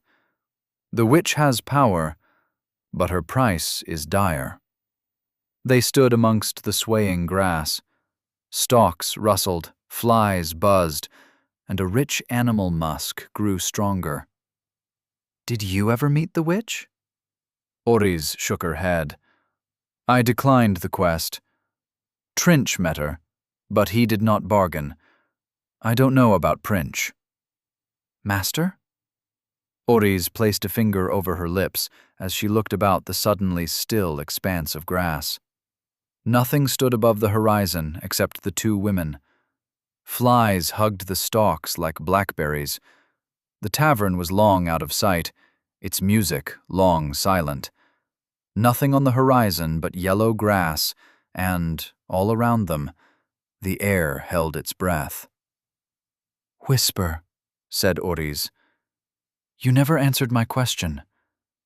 What is Prince doing in the tavern?" After an uncomfortable silence, she added, "If I'm a tool to be kept in the dark, at least tell me to my face." Oris's shoulders slumped. "The system makes tools of us all," she murmured before looking Zoe in the eye. "Prince is in position to steal a mirror bell fragment." Zoe reeled. She stepped back, mind empty with shock. "What?" "Quietly, Zoe. We only had one, but we need two if—" "You lied this whole time?" "Quiet!" A roar shattered the silence. The ground rumbled. Oris leaped away, and Zoe pivoted, rage clenching her fists. Another roar. Zoe roared back as metal flooded her flesh. "I'm not scared of you. I killed your children. Come and get me!" Silence was the response. And Zoe turned in the grass, crunch of stalks beneath her fish-skin slippers, as she teetered on the line between weeping and wrath. Then the ground exploded. Hash, hash, hash. Zoe tumbled in a cloud of dust and clods.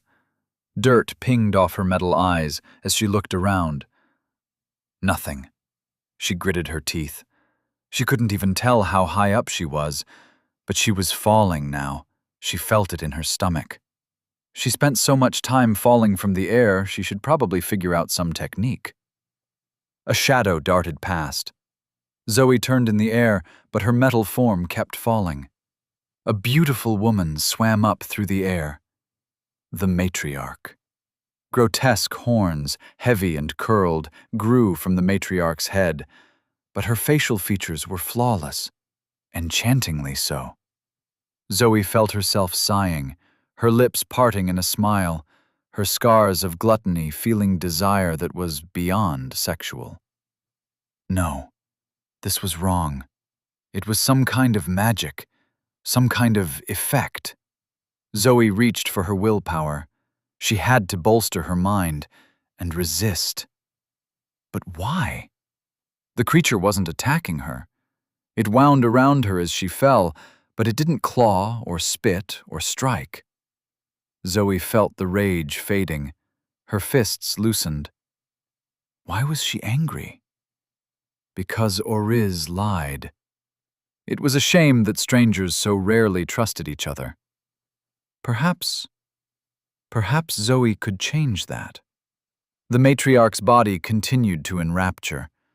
Petite but perfect features poured onto the long body of a monstrous serpent. Spines extended out the sides like the legs of a centipede. Her tail thrashed, and her vestigial limbs trembled. But all Zoe saw were curves. Curves that went all the way down. It wasn't sexual. It wasn't beauty. It wasn't love or lust or anything so crude as to be dreamed up by the flesh. This was gazing at ancient marble and seeing the inspiration that made the chisel kiss the stone. Zoe struck the ground, and the matriarch curled over her. Small, pearlescent teeth chittered and chattered. A smile. Liquid black eyes. Zoe stared up, jaw slack, waiting. Hands hung limp from the creature's body. Boneless fingers draped across Zoe's face. The black eyes wobbled. The smile widened. Words chittered. Another language. An alien lullaby. The long, claw-legged tail wrapped around Zoe, wrapped around her snug and warm. This felt so wrong. But Zoe didn't want to feel right. She released the metal from her flesh and embraced the matriarch. Chapter 50. The Turning of Fortunes. The matriarch's delicate porcelain features hovered above Zoe's face. Her eyes were wells of oil. No reflection in those bottomless depths. A smile of pearls. her breath warm, florid, tickling Zoe's sweat-streaked skin. Zoe felt herself lifted from the ground as the centipede coils of the matriarch's body tightened. The loops of curved flesh suspended her while the matriarch chittered. Zoe reached out toward the limp, boneless hands as they stroked her forehead. Cold and fleshy fingers brushed behind her ears, where Zoe's horns would one day grow. She couldn't wait to embrace that change. If only the transformation would make her as beautiful as the matriarch. The creature smiled as though it knew her thoughts. Of course it knew her thoughts. They were the same.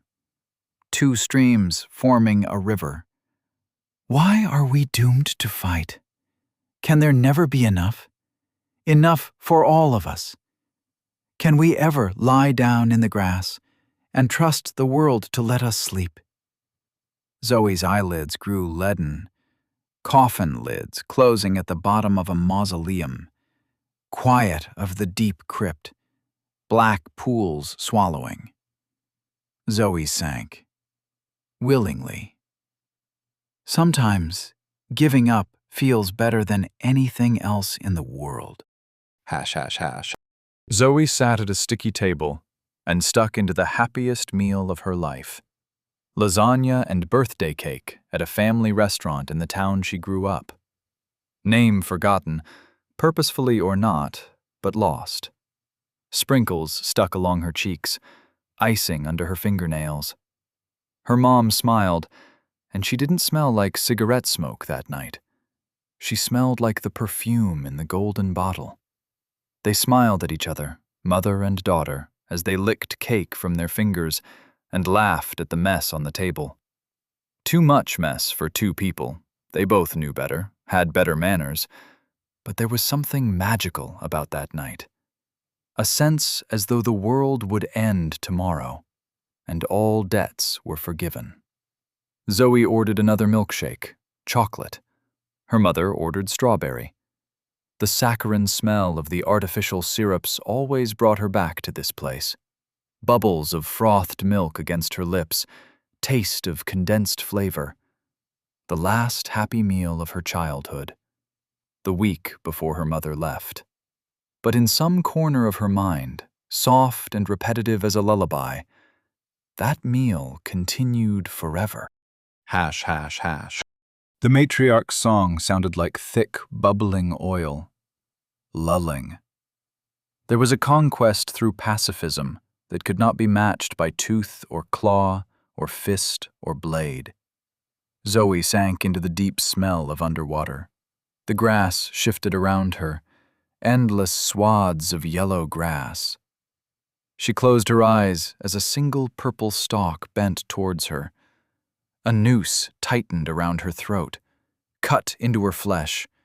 She scrambled as suffocation sliced through the peace of the matriarch's embrace.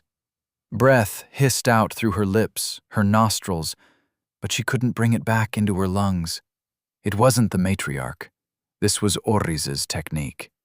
Grass wrapped her throat, choked her.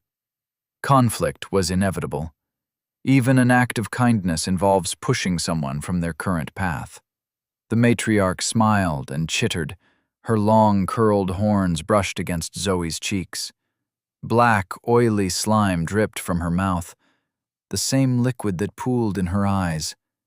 It smelled like burning caramel. A droplet landed on Zoe's chin. It hissed as it melted through her skin. Zoe's eyes bulged out at the sudden pain. Violence must be reckoned with. Muscular flesh pinned her arms, but her chain lashed out and bounced off thick, rubbery hide. The matriarch laughed now, a burbling like air rising from an undersea fissure, and more black liquid spilled onto Zoe's face. Her skin sizzled and smoked as the fluid burned into her tissue.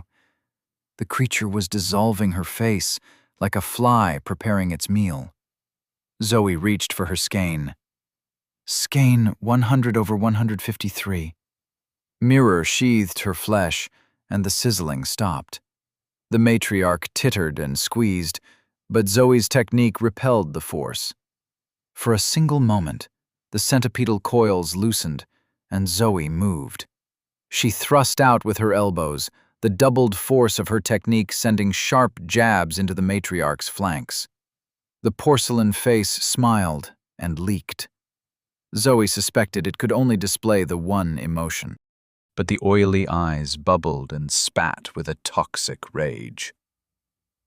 The matriarch leaned over Zoe. The pallid cheeks swelled, lips pursed, and a spray of black fluid shot out like a hose. Zoe raised her hand. The stream splashed against her palm and exploded out with the reflective force. But the mirror bubbled and cracked. Zoe screamed and thrust her hand into the giggling matriarch's maw. The overflowing black acid ate into her, but enough mirror coated her fingers. She formed a point and jabbed into the roof of the matriarch's mouth. The reflected force jabbed up into the soft palate like a spear. Gore splashed out of the open mouth, blood amongst the black, and the matriarch bit down. Her teeth chomped onto Zoe's mirrored forearm, and the repelling force cracked them. The matriarch slithered away, coiling and rearing up. Black slime dripped from her jaw, now snapped permanently open. Fat clouds of smoke billowed out from the bubbling eyes. Zoe rubbed her fingers at the noose of grass and felt it disintegrate at her touch. She kept her eyes on the matriarch. If Orez wanted to interfere more, she would have done so. The mirror on Zoe's arm bubbled and split where the black slime touched her, so she canceled the technique. Her smooth brown skin returned, unblemished by the acid, before she flushed herself with steel. But she felt the acid in the back of her mind, pulsing, sick, alive, eating away at the mirror. She hoped the essence would rejuvenate, but for now, the technique was off the table. So she stepped into the grasping vine and advanced on her enemy. ###. The matriarch was powerful, almost at the level of Zizatha, but Zoe had grown since that fight. Her attributes and her ability to use them were leagues better. Though her enemy had the advantage in reach and speed, Zoe did her best to keep close, wrapping her positioning around the matriarch, her steel fists striking the tough flesh. Glancing blows became bruises, and bruises became split skin. Zoe caught one of the vestigial arms, and it tore away like a slow-cooked drumstick. Blood flowed and watered the earth. The grass all around them was torn, and a new mud sprung up, squelching as they circled each other. The sky hit the zenith of light and began the long march into darkness. Exhausted, Zoe faced the rearing monstrosity and relied upon what reflexes she had developed. Vitality kept her standing, and her body moved for her. The matriarch lashed with her tail and spat acid. Zoe avoided what she could, blocked what she could not, and advanced. It was in this state, borderline automaton, that Zoe understood the changes in her body. There was a hum, though not quite a hum, a chime, though not quite a chime, a ringing from every atom that was almost inaudible. It was not a constant sound. It was distracting, but when she tried to focus, it vanished. Always there on the edge like a darting mosquito. But if she followed the sound without following, she found a new rhythm, a new resonance that had nothing to do with the grasping vine. It was not a stance. It was nothing recorded. It was alive, a living resonance, and Zoe moved into the heart of the sound as she fought the matriarch. The world swelled, humming, rising around her, cupping her. Gouged mud and torn grass and sky and blood and the twisting coils of the matriarch, all rearing like waves, still moving, still flowing through time, and she became the clapper inside the bell at the center of the world. Her body felt the opening. Muscles tensed, she flung herself forward in a blow. The movement was too quick, and the walls of reality slipped away as her metal fist passed through the air. But enough remained. She struck the matriarch's sternum before the resonance faded completely. She struck, and the blow resonated through the matriarch's body. Wounds burst open, blood flowed. The matriarch squealed as black slime fountained from her mouth. She twisted once like a hooked worm before collapsing in the mud. Zoe stared down at her knuckles. The hum was in her bones. The power of this path. Intoxicating. She wavered, staggered, and collapsed, snoring before she struck the mud beside the matriarch's corpse. Hash, hash, hash. Bella crouched beside Anton in the makeshift shelter of wardrobes and cabinets. They both had circles under their eyes, pallid features from the sheer exhaustion of staying awake and aware. Anton gripped the wardrobe, fingers digging into splintered wood as he kept it from being tugged away by the people in the mirror. Tears of bloodied grime stained his cheeks, remnants from the development of a technique. It had happened in an instant, but the shock of seeing his eyes explode still made Bella shiver. He said he wasn't like Cassie, and she believed him. Mostly. Her grip tightened around the rune blade. No, he's an enemy. His blood must slake our thirst. Dry is the cracked desert, and deep is our thirst. Give him unto us, before we must drink of ourselves. A chair slammed into the shelter. Wooden splinters bounced off the ballroom floor. Bella tried to ignore the wheedling blade, but she could feel the growing presence of the Doomed title. Doomed, +5 to all attributes for each unlocked rune soaked in blood.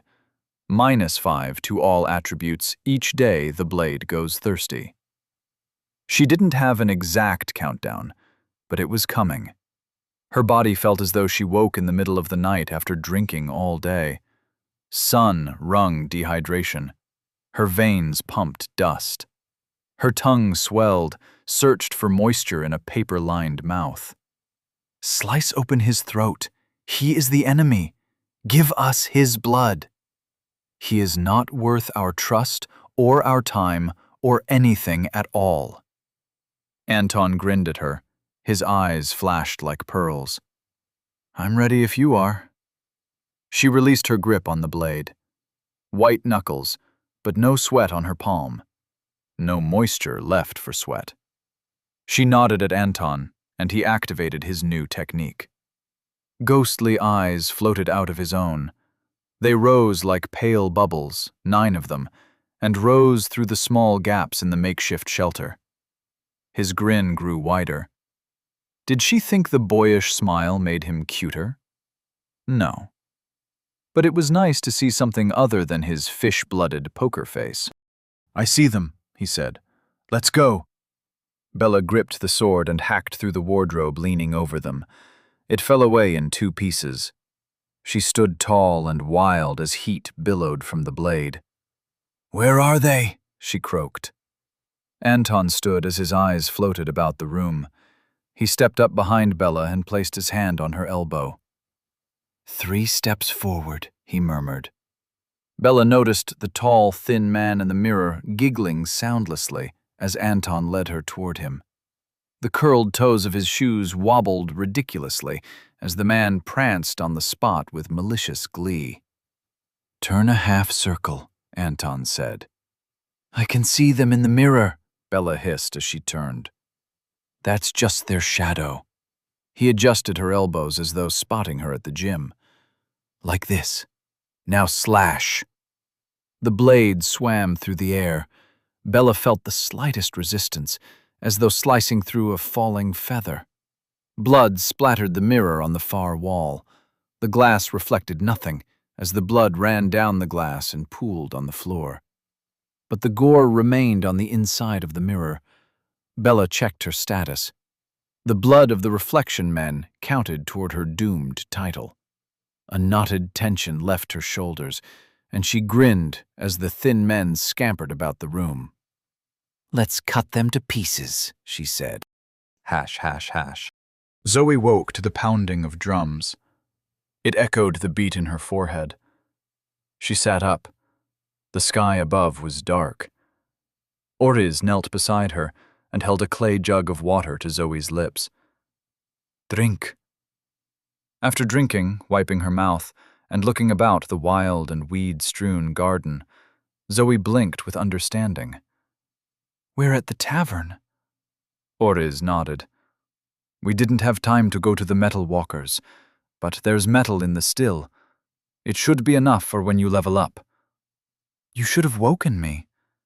"Sleep is important, Zoe." Arguing now would achieve nothing, and so Zoe stood beside her master and stared at the tall building on the other side of the tangled garden. A path of loose flagstones raided from labyrinths wound its way to an open gateway. No door, for the entrance to the tavern remained forever open. "Won't incorporating the still cause problems?" A small smile slipped across Oriz's thin gray lips. "Where we're going, that won't matter at all." She stepped onto the path. "Come, it is time for us to leave this dimension." Zoe nodded and followed, but she felt no elation. She wanted to trust Trinch's plan, but the march towards the tavern, the pounding beat in the air, the groans of unseen customers, the smell of fermenting grain. Was it really time to go home? Or did the universe have one more trick up its sleeve to make her life a living hell?